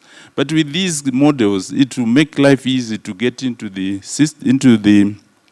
market, outsourcing, even processing, and then, but at the sales and marketing, maybe everyone has to do it on their own and move on to the market. And also even outsourcing processing, you know, the EGS facilities, they can also, or entities, they can also do outsourcing of processing or production, as long as they are not going to go with that certified seed to the market and compete with their customers, and they do it for you and give, and you go to the market, it's also fine. Next slide.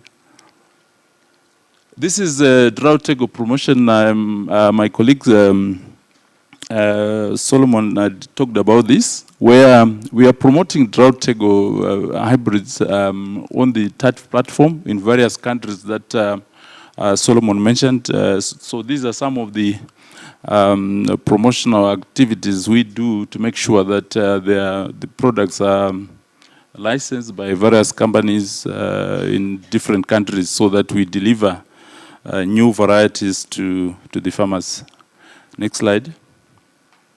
The success story of drought tego for the past 10 years, those are the quantities of seed produced by companies that license the products. So we are tracking the production over 10 years, starting 2013 up to 2022. They're still growing.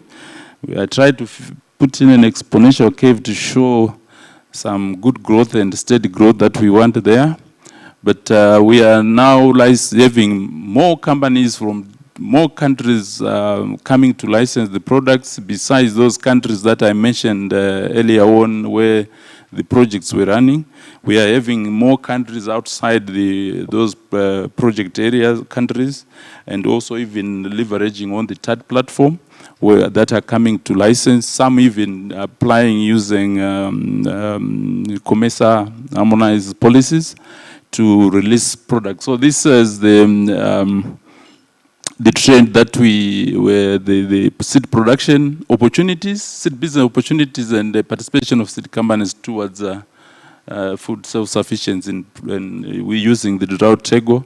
And over the 10 years, 9,000 tons were produced, and that could plant about a minimum of 375 hectares in various countries in Africa. But as companies come on board and licensing this more, I think the growth will be even faster. Then in TAT maize success story, this is still promoting those drought tego products or climate smart varieties in the TAT countries. The achievements under there were quite big, over like just 3 years, close to 25,000 tons were produced by various companies of the climate smart varieties, you know, looking at the new products that will deliver the genetic gains from breeding. And I need to emphasize that that picture is showing the partnership that we had with companies, with the private seed companies to do that, to achieve that. That is work by private seed companies. Next slide. And yeah, this is just when we're doing with TAT, we worked with about 40 seed companies, and we had performance-based contracts to make sure that they produce the seed. They promote the seed through demo plots and field days. They're also giving free demo samples About close to 50 tons were given to farmers to test on their own, so that they adopt these products. So this was work done by seed companies, which shows very good partnerships, and also the seed companies were training farmers. Seed is a technical product, so you need also to sell and show how it is best used. So they were doing that as well. And I talked of the tonnage, and some of the seed was treated with Fortenza Juo, especially in Zimbabwe and Zambia. The drought tolerant varieties were treated with Fortenza Juo to protect them against the fall armworm, especially during 3 to 4 weeks of growth. Next slide. For Taylor, for the BT success story, working with seed companies is, for now, we are talking of success story in South Africa. BT have been in South Africa for long, I think, whether since 96 or 97, 98 there. They've been doing GMO maize, but this one is, we are talking of getting them to the smallholder farmers with specific target of smallholder farmer, packaging in 2 kg packs that will be smallholder farmers manage to buy. And so this is the trend of seed production by seed companies in South Africa, and maybe a total of 288 tons up to now. But it's moving steadily up, and other countries would and seed companies would benefit once the GMOs are approved. Right now, we're focusing on Kenya, Ethiopia, Mozambique, and Nigeria. They are doing national performance trials there. So if they are released, there's business opportunities and also opportunity for farmers to have these innovative products, growing them on their farms. Next slide. I'll conclude by saying the strong partnerships help to form resilient seed and food systems. And seed sector plays a critical role in delivering of seed-based technology. So if you are coming up with technologies that are seed-based, you have to work with the seed sector and the private seed sector to take them to the farmers.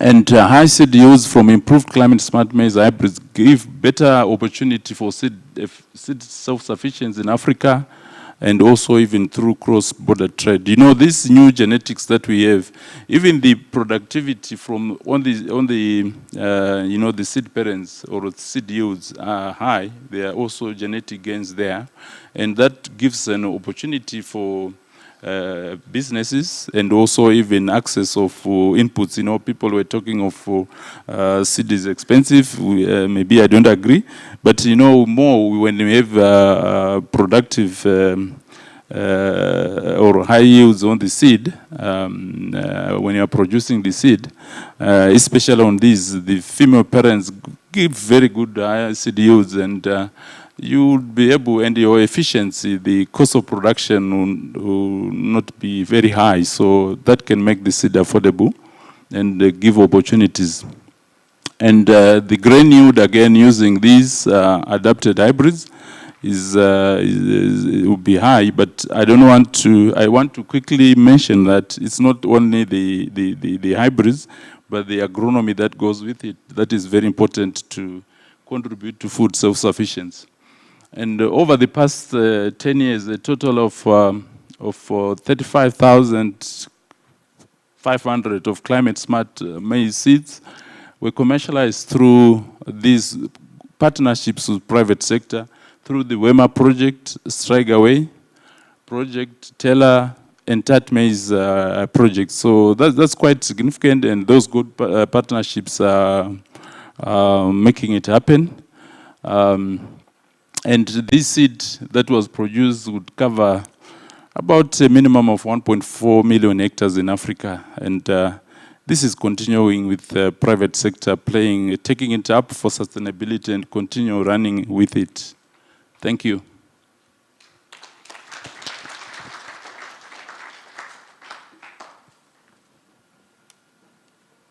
Thank you very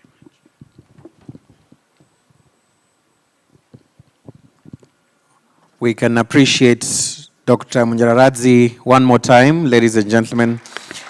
Thank you very much. And to our final presentation for this evening, we're going to be hearing on ISTA contribution to seed quality assurance across the continent of Africa. And we're going to be hearing from the International Seed Testing Association, represented by Ernest Allen, who is the Vice President of the International Seed Testing Association. Can we put our hands together as Ernest comes to speak to us? Which side? All right, I was trying to check which side you're going to come from. Karibu sana. You want this or this? Okay. No, all right, perfect. All right, I have a presentation while they put that up. Just want to say greetings to everyone. Greetings to all the distinguished guests and participants in the room. It's definitely a pleasure to be here today, representing the International Seed Testing Association in a country that I believe is key to not only helping Africa to meet its own food security needs, but in enabling Africa to play a crucial role in ensuring the food security needs of that food security is guaranteed globally also. On behalf of the ISTA Executive Board, we offer our technical knowledge and partnership in helping Rwanda and all African countries move forward in advancing their agricultural goals. Next slide. To start today, I want to give you a better understanding of what ISTA is.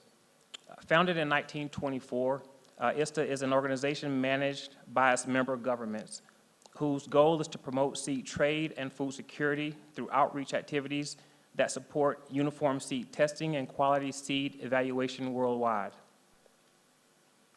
ISTA's primary objectives include publishing standard procedures for seed testing and sampling, promoting research in seed science and technology, and establishing and maintaining relationships with other organizations with similar interests in seed, i.e. in SAR, OECD, ISF, FAO, IPPC, and others. Next slide. For almost a century, ISTA has built a reputation of trust and authority in the seed world, primarily by remaining true to the objectives I mentioned on the last slide. So much so that some countries, like the United States, reference ISTA in their seed regulations. For the United States and other nations, ISTA adds credibility, stability, and value to our seed markets. Approximately 83 countries and distinct economies participate in ISTA activities. These participating governments, entities, all want the same thing, a strong domestic seed sector. Working together, ISTA member governments are able to control through their votes which scientific methods and procedures are used to determine quality characteristics that ultimately decide the value of seed lots. From those economies and many more that trust the process, more than 230 laboratories have applied for and have been granted ISTA accreditation. Every year, seed businesses and distinguished seed professionals are choosing to be members of ISTA or participating in our activities.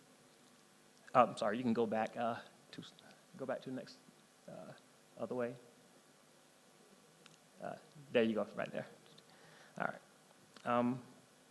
The reason that others are deciding to participate in ISTA activities is that they see ISTA as values to their contributions, sees values in the contribution, and that they are recognized globally. Customers are willing to pay more for the certainty that their products' association with ISTA brings, and that makes them more competitive in both their domestic and the international seed market. Next slide.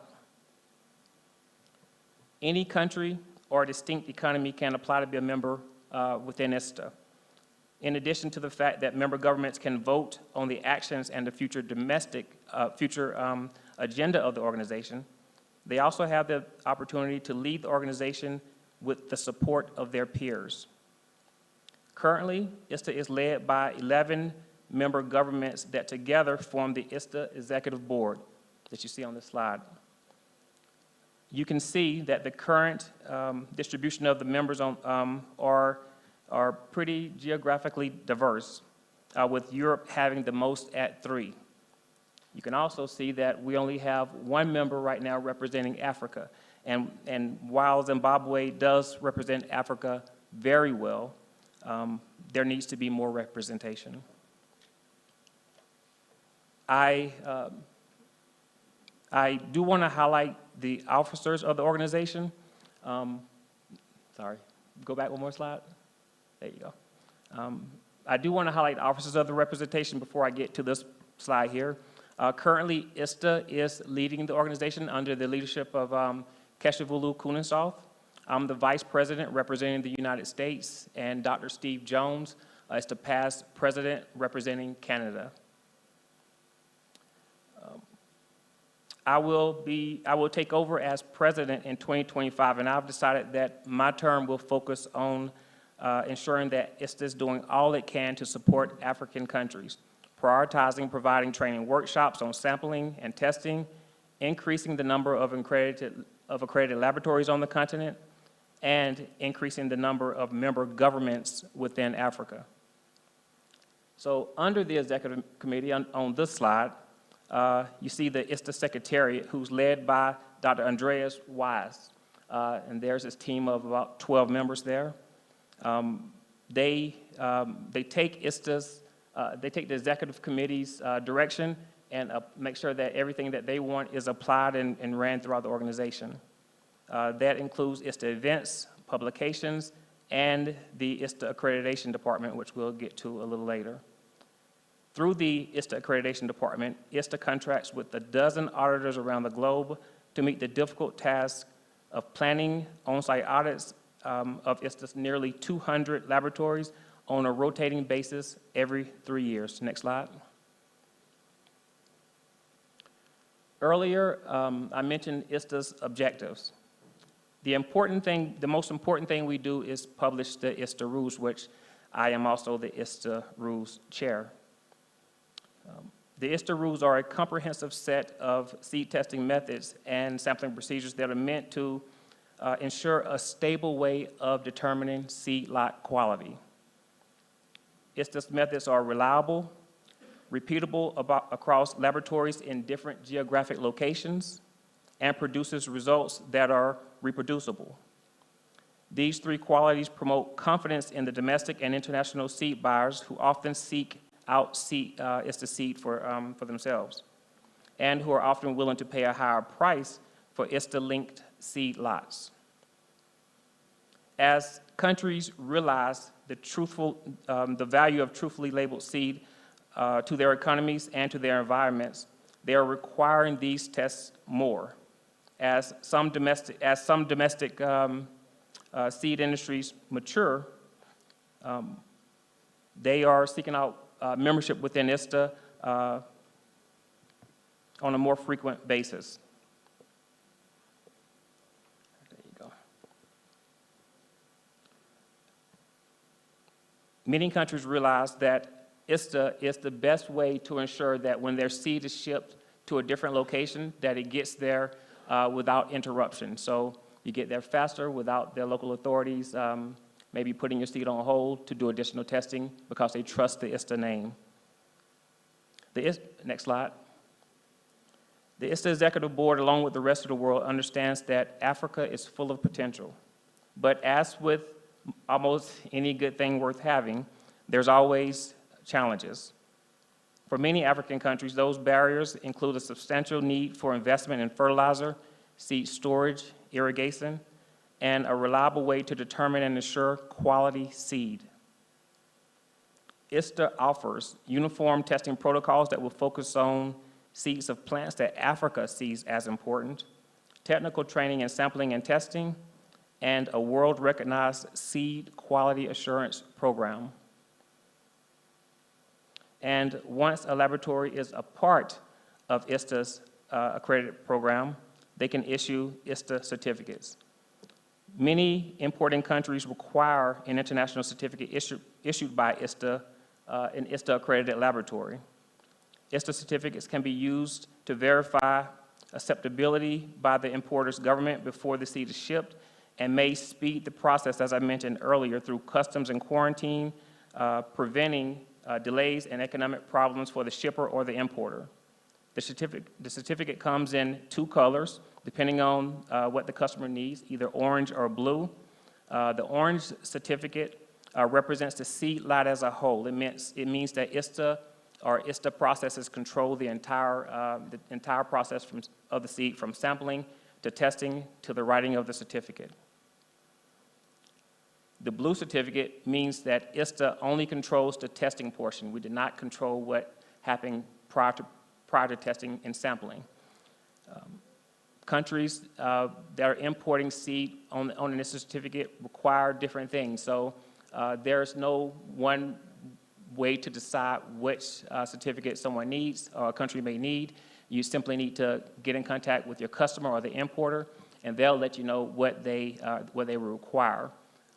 We recommend that if you don't know and you don't have clear guidance from the country that's importing the seed, to just go with the orange certificate, because that certificate has an ISTA-controlled process all the way through its life cycle. Over 200,000 certificates are issued each year by ISTA. We've put together a how-to guide called the Passport that kind of details the accreditation process and talks a little bit more about ISTA certificates. If you would like to get that, you can either go on our website, seedtest.org, or you can contact the Secretariat, and and they'll give you that manual. Next slide. The World Bank has stated that agricultural development is one of the most powerful tools to end extreme poverty, boost shared prosperity, and feed a projected 9.7 billion people by 2050. A well-established agricultural system is 2 to 4 times more effective in raising incomes than any other sector in per capita low-income countries.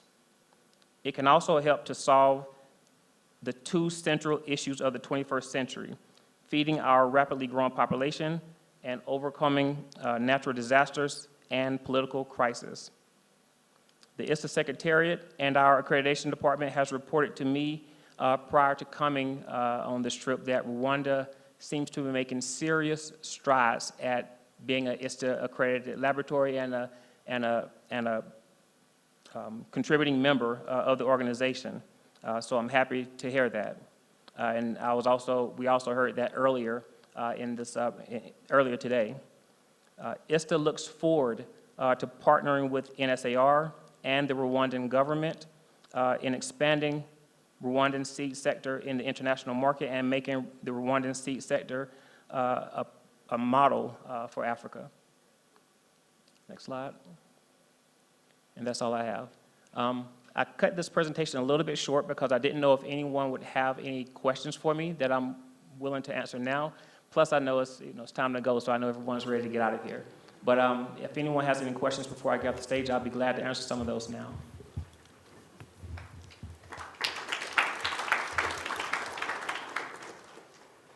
Any questions? You're looking at the future president. And you're going to be seeing a lot more of me. Like I said, this is going to be my focus for the next couple of years. Yeah, thank you very much. I know some of my staff or technical department, they know those types of certification and whatever, but how is it really the magnitude of awareness for the member state and the other countries to adopt or to go to this journey of international seed testing? You're asking about the marketing, how it's marketed? Yes. So how do you approach the nations, the member states? I'm sorry. You see, some people may know that international ISTA exists. Okay. So how do you move from your headquarters to really approach the clients so that we can come and be part of this community? So we depend heavily on members of our ISTA executive board. So in Africa, we have Zimbabwe that we asked to kind of be the regional sponsor for the area, really. But also, people just learn about us because eventually their markets develop to the point to where they need to start shipping seed outside of their domestic markets, or they start having businesses that want to ship seed outside of their domestic markets, and they start realizing, hey, we need this ISTA certificate.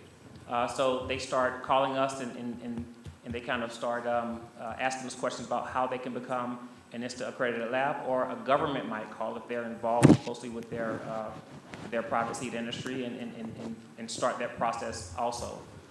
We try to actively market ourselves when we come to meetings like this, where we may see a country that's not necessarily, maybe not necessarily from Rwanda, but they're in the room for some other reason. If we notice that while we're here, while we're at these meetings, we'll go talk to them outside and let them know, hey, we're here for you too. This is open to all governments. ISTA is a non-biased organization, and we want you and we want everyone to prosper. So it's not necessarily a lot of marketing outside of traditional areas, seed meetings, things like that. Generally, it's word of mouth, and people find us by need. Mm-hmm. Thank you very much. Another one? Can I add something? Just to add one or two things, I wanted to say we also let ISTA known through various platforms in Africa, like the Afrosta City Congress that we had in Senegal. We had a presentation there, so if African colleagues are there, they'll get to hear about ISTA when they attend. If again you go to some various fora like FARA or CADESA, wherever I get opportunities as an African representative, I speak about ISTA. Specifically for Rwanda, I had contacts, so I'm still, conducting some Rwandan counterparts on that, even NSAR. I'm just speaking now about Rwanda. I'm seriously pushing it. This is why I'm here. So if you have additional ideas, let me know. We want to make sure that that everyone knows who we are, what we can do, and how we can help them prosper. So definitely let us know. My contact information, I'm not sure if it's in the brochure, but I'll definitely meet with you after to give you my information. And that goes for anyone in the room. If you see me in the hallways, stop me. I'll give you my card or give you my information. Hello. Thank you. Please go ahead. Okay, thank you. I have seen few members from African countries, only Zimbabwe being on the board of ISTA. So I was wondering whether this is due to rigorous procedures really to achieve to have the certification, or whether it's a lack of awareness on African continent. This is very pertinent in the sense that the African now want to trade more through the free trade treaty, but also exchange of planting material is very crucial, as you have mentioned. So what makes that African countries are less represented on the board of ISTA? And what would suggest country like Rwanda and the others to really make sure we speed up the process? Thank you. Absolutely. So we actually had two members at one point that represented Africa on the board, but I think the lady that represented us in the past retired, and her country did not sponsor someone else to join the ISTA Executive Committee. I'm sure that if they had, we would have probably selected that person because we understand that country is a good partnership, has a good relationship with ISTA. Being on the ISTA Executive Committee or being a leader within ISTA, it's not about any kind of, it's not about having an accredited lab, really. It's about your designated authority, the government saying, hey, we want our country to be involved with ISTA, we want to have these opportunities, and just participating more in the organization. Make sure you attend our annual meetings. That's probably the most rigorous as it gets.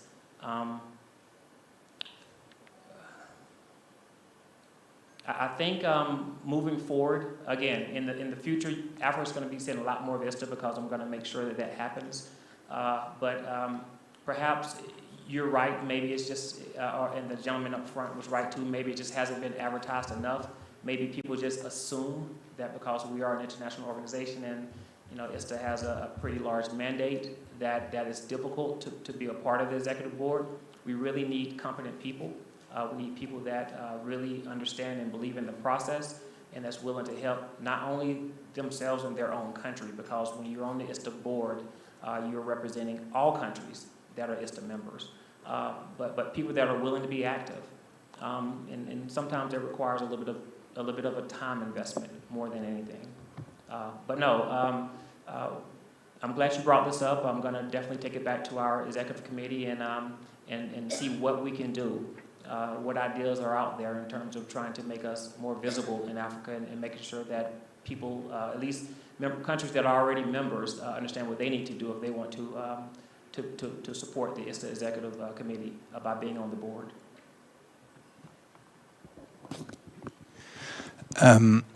Yeah, perhaps one word on to clarify also. I think it's not only to the governments to ask for seed testing. To give you a historical background, as you remember, I'm International Seed Federation. International Seed Testing Association, International Seed Federation were founded at the same date by the same people in the same place 100 years ago. That means 100 years ago, seed traders from the US and Europe met in Cambridge because of what? Because we wanted to have one thing: clarification on the quality on seed. It was on seed testing. There was also on arbitration system, but I'm not less speaking about perhaps on this one. We know we are living in a world where seed is moving, and seed is moving 10 times more today than 15 years ago. And we spoke about it will continue to grow. Also, Rwanda would like to grow more. That means one of the essential drivers to make seed moving is seed testing. And seed testing, whenever we have a contract and we are signing and whatever we are doing, this is part of the whole thing. Therefore, it's not only for countries to promote, it's a lot the companies also to promote the system, because for us, somehow it's absolutely business critical to have this in place. Again, the same people founded ISTA and ISF, International Seed Federation. That means just to make understanding how closely we are tied together between seed testing and the whole what we are doing also as a private sector worldwide. Michael, excellent point, absolutely. It's not just ISTA that needs to be doing it. Hopefully our companies, the private sector needs to make sure that it's in their best interest to promote also.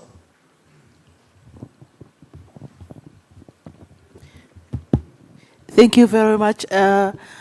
This is a very good opportunity for the private sector to understand that the seed testing laboratories can also be for them. I mean, seed companies from the private sector can also be accredited.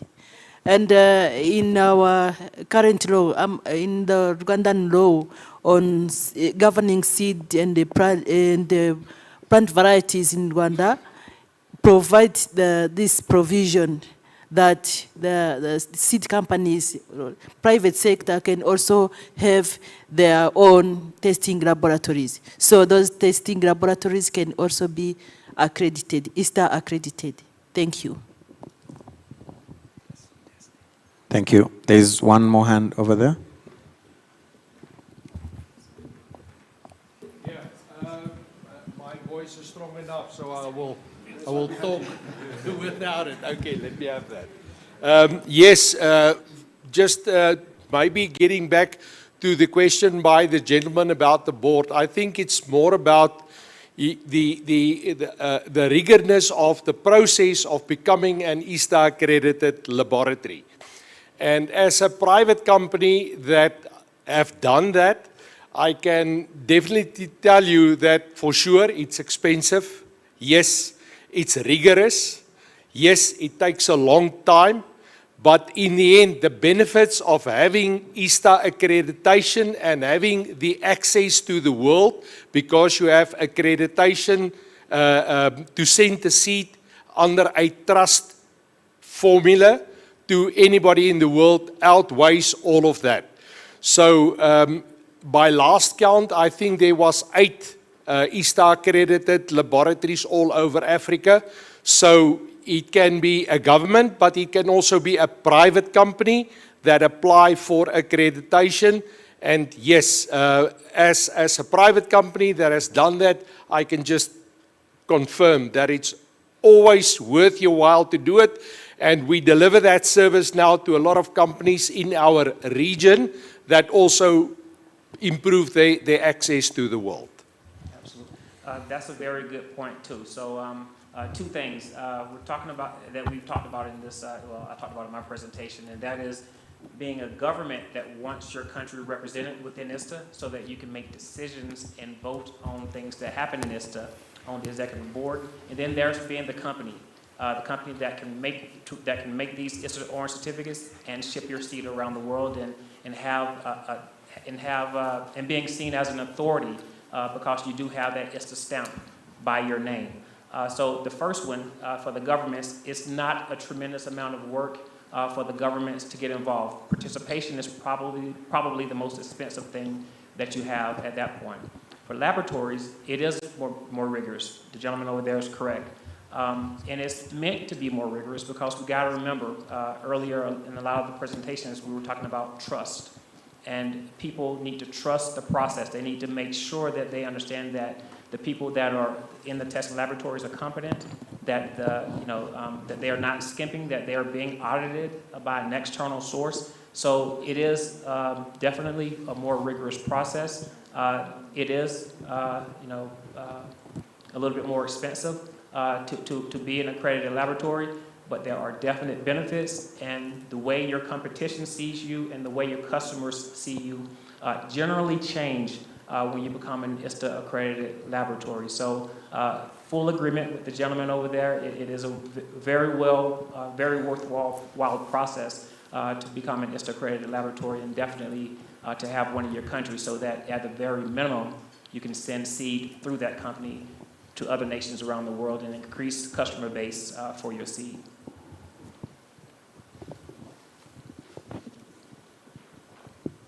Okay, one last one, and then we will wrap up that session.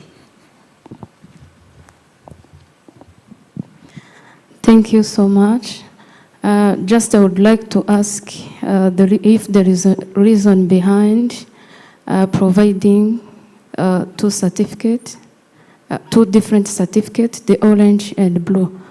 The second one, I would like just to ask, how do you handle the situation where there might be a concern or a complaint once the seed was tested following ISTA procedures, while the seed lot were not sampled according to ISTA procedures? Okay, so the difference between the ISTA orange and the ISTA blue certificate is that one, again, every time ISTA sends out a certificate, we're putting our reputation on the line.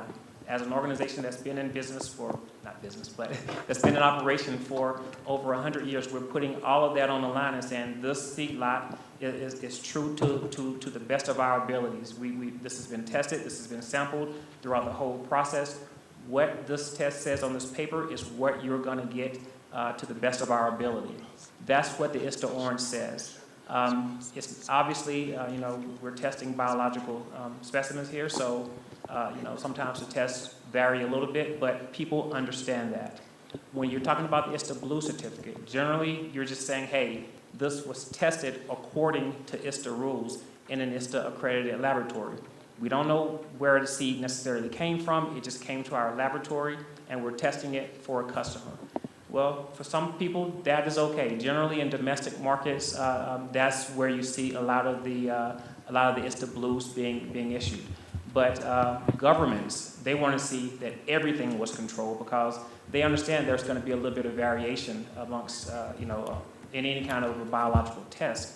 But they want to make sure that as close as we can, as close as humanly possible, that result is right, because that test results equates to quality and equates to money. And so that's important to see companies, to governments, to everyone. And the second part of your question, I'm sorry, I didn't get that. Is there still a microphone back there? It was about how you handle a situation where you can receive a complaint on the test results with the blue certificate. So with the blue certificates, it's a little bit more difficult. If it was an orange, we'll go all the way back to the source and investigate that all the way up to see where the discrepancy was that made the seed test lot, where the complaint came from, to kind of verify that complaint and see if either the laboratory or the sampling entity needs more training, or maybe they don't need to be an ISTA accredited entity because they may not be doing things the right way. So we would investigate that if it was an ISTA orange all the way through. When it's just a testing for the blue, the only thing we can do is look at the testing laboratory. We can pull records if the end-use customer believes that the laboratory did something wrong. We could do proficiency tests to make sure that the laboratory knows how to test the kind of seed that was shipped there. But there's a lot less that we can do when it is a blue, because we don't know where the seed came from, how the seed was sampled. If it was sampled in a scientific manner that ensures that is a representative of the seed lot. So there's not a lot that can be done with that. Other than just making sure that the laboratory that issued the blue is an actual member laboratory in good standing. Right, thank you very much. I'm not shocked that your session had the most questions. The position you hold, very key. Sometimes once you become president, accessing you becomes problema. So now that we have you, we take advantage. And I'll ask the last question. And it's about the representation. I remember they've asked you about the Africa representation. And what would it take? I can even participate or support as a honorary member. I'm offering myself. You take advantage of these opportunities. I'll really help you. In my first 50 days, I'll make sure your information is known everywhere. You asked about the communication, the information. I'm very talented in that area. What will it take? No, we can talk at coffee break, yeah? Let's give him a round of applause, ladies and gentlemen. That was amazing. Great presentation. Well executed, and we can only wish you all the best in your next journey. I want to thank all of us because we have come to the end of the sitting session in the room. And of course, we will now proceed to the final session, which will come up a bit later on, and it's the fun moment. I want to remind all of us that in this very room, we will be meeting later on at around 6:30 p.m. for the gala dinner, and there'll be great entertainment. You've heard about Rwanda's cultural experiences. I'm sure by the time you leave this place, you need to be able to dance the Kinyarwanda dance, for the ladies and for the gentlemen in the room. So we will be able to have a cultural troupe performing for us tonight. We'll be able to ease off the pressure and the stress that comes along with organizing this event. And so as we close down this particular session, I want us to give a hearty round of applause to the event planning committee, the team that put together this event. I sat in the room for the briefing, and I can tell you that they put in a lot of effort, and we appreciate you. All the speakers, the guests, including the guest of honor in absentia, and other dignitaries. Let's give them a round of applause, ladies and gentlemen. And to our sponsors who have made it possible for us to be able to have this event. As you can see, all of them on this printouts. We want to say thank you to all of them. And of course, you, for being very patient, very disciplined, and sitting and listening in through all the sessions. A round of applause for yourself as well, please. And lastly, I want us to thank These gentlemen you see walking around with this equipment, without them we would not be looking as good as we look on those screens. I know how I look, and when I look there, I'm like, is that really me? Thank you guys for making us look so amazing. Let's give them a round of applause, please. The technical crews that have made it possible. And so I want to let you know that please, when you leave the room, please leave with your belongings, because the room is going to be turned upside down. You will not know that this was the room you were in the morning for the purpose of the gala dinner setup. So please make sure you have all your belongings as you walk out of the room. And of course, live from this very amazing hall and with these amazing people, I want to say thank you so much for being a part of this amazing day one on this very amazing first Rwanda National Seed Congress 2023. As always, my name is Eugene Anangwe, signing off. I'll see you again.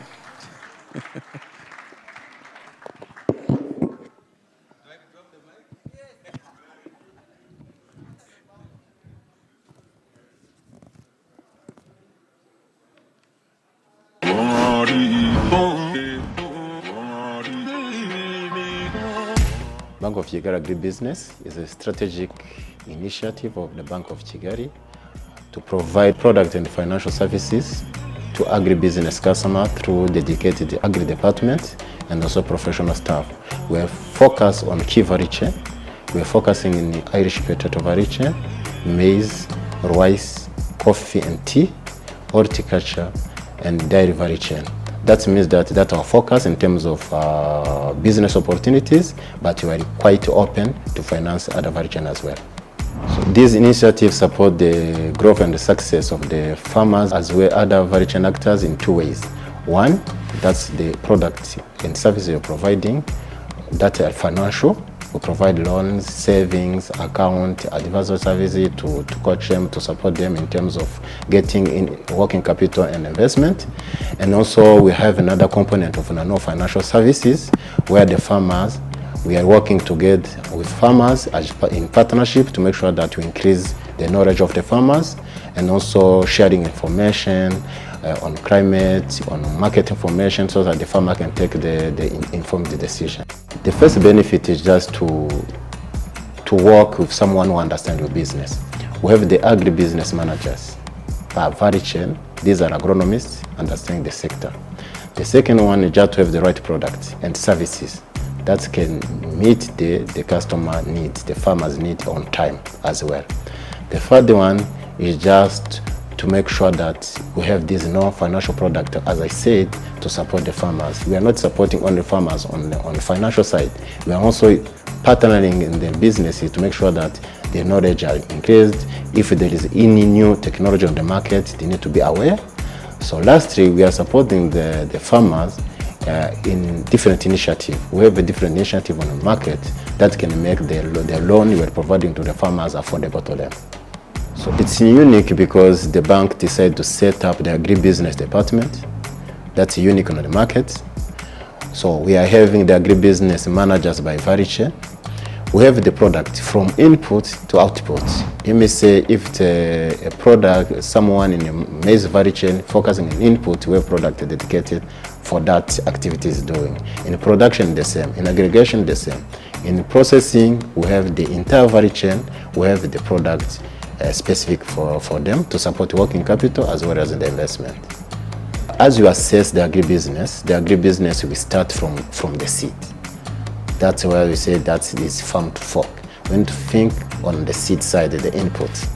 So on the input side, the BK invests a lot to support the seed multiplication in Rwanda, especially in maize value chain, where we support the one of our client to increase the production, to make sure that he's collecting on seasonal basis 1,500 metric tons of seeds to supply to the market, to make sure that our farmers are accessing the quality seeds.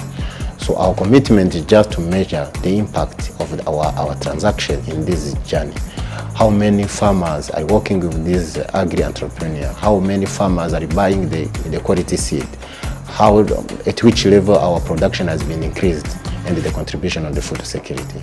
So that's one of the success stories I can talk about. So the BK commitment to agriculture sector is aligned with the BK vision BK mission, value, and also the BK motto.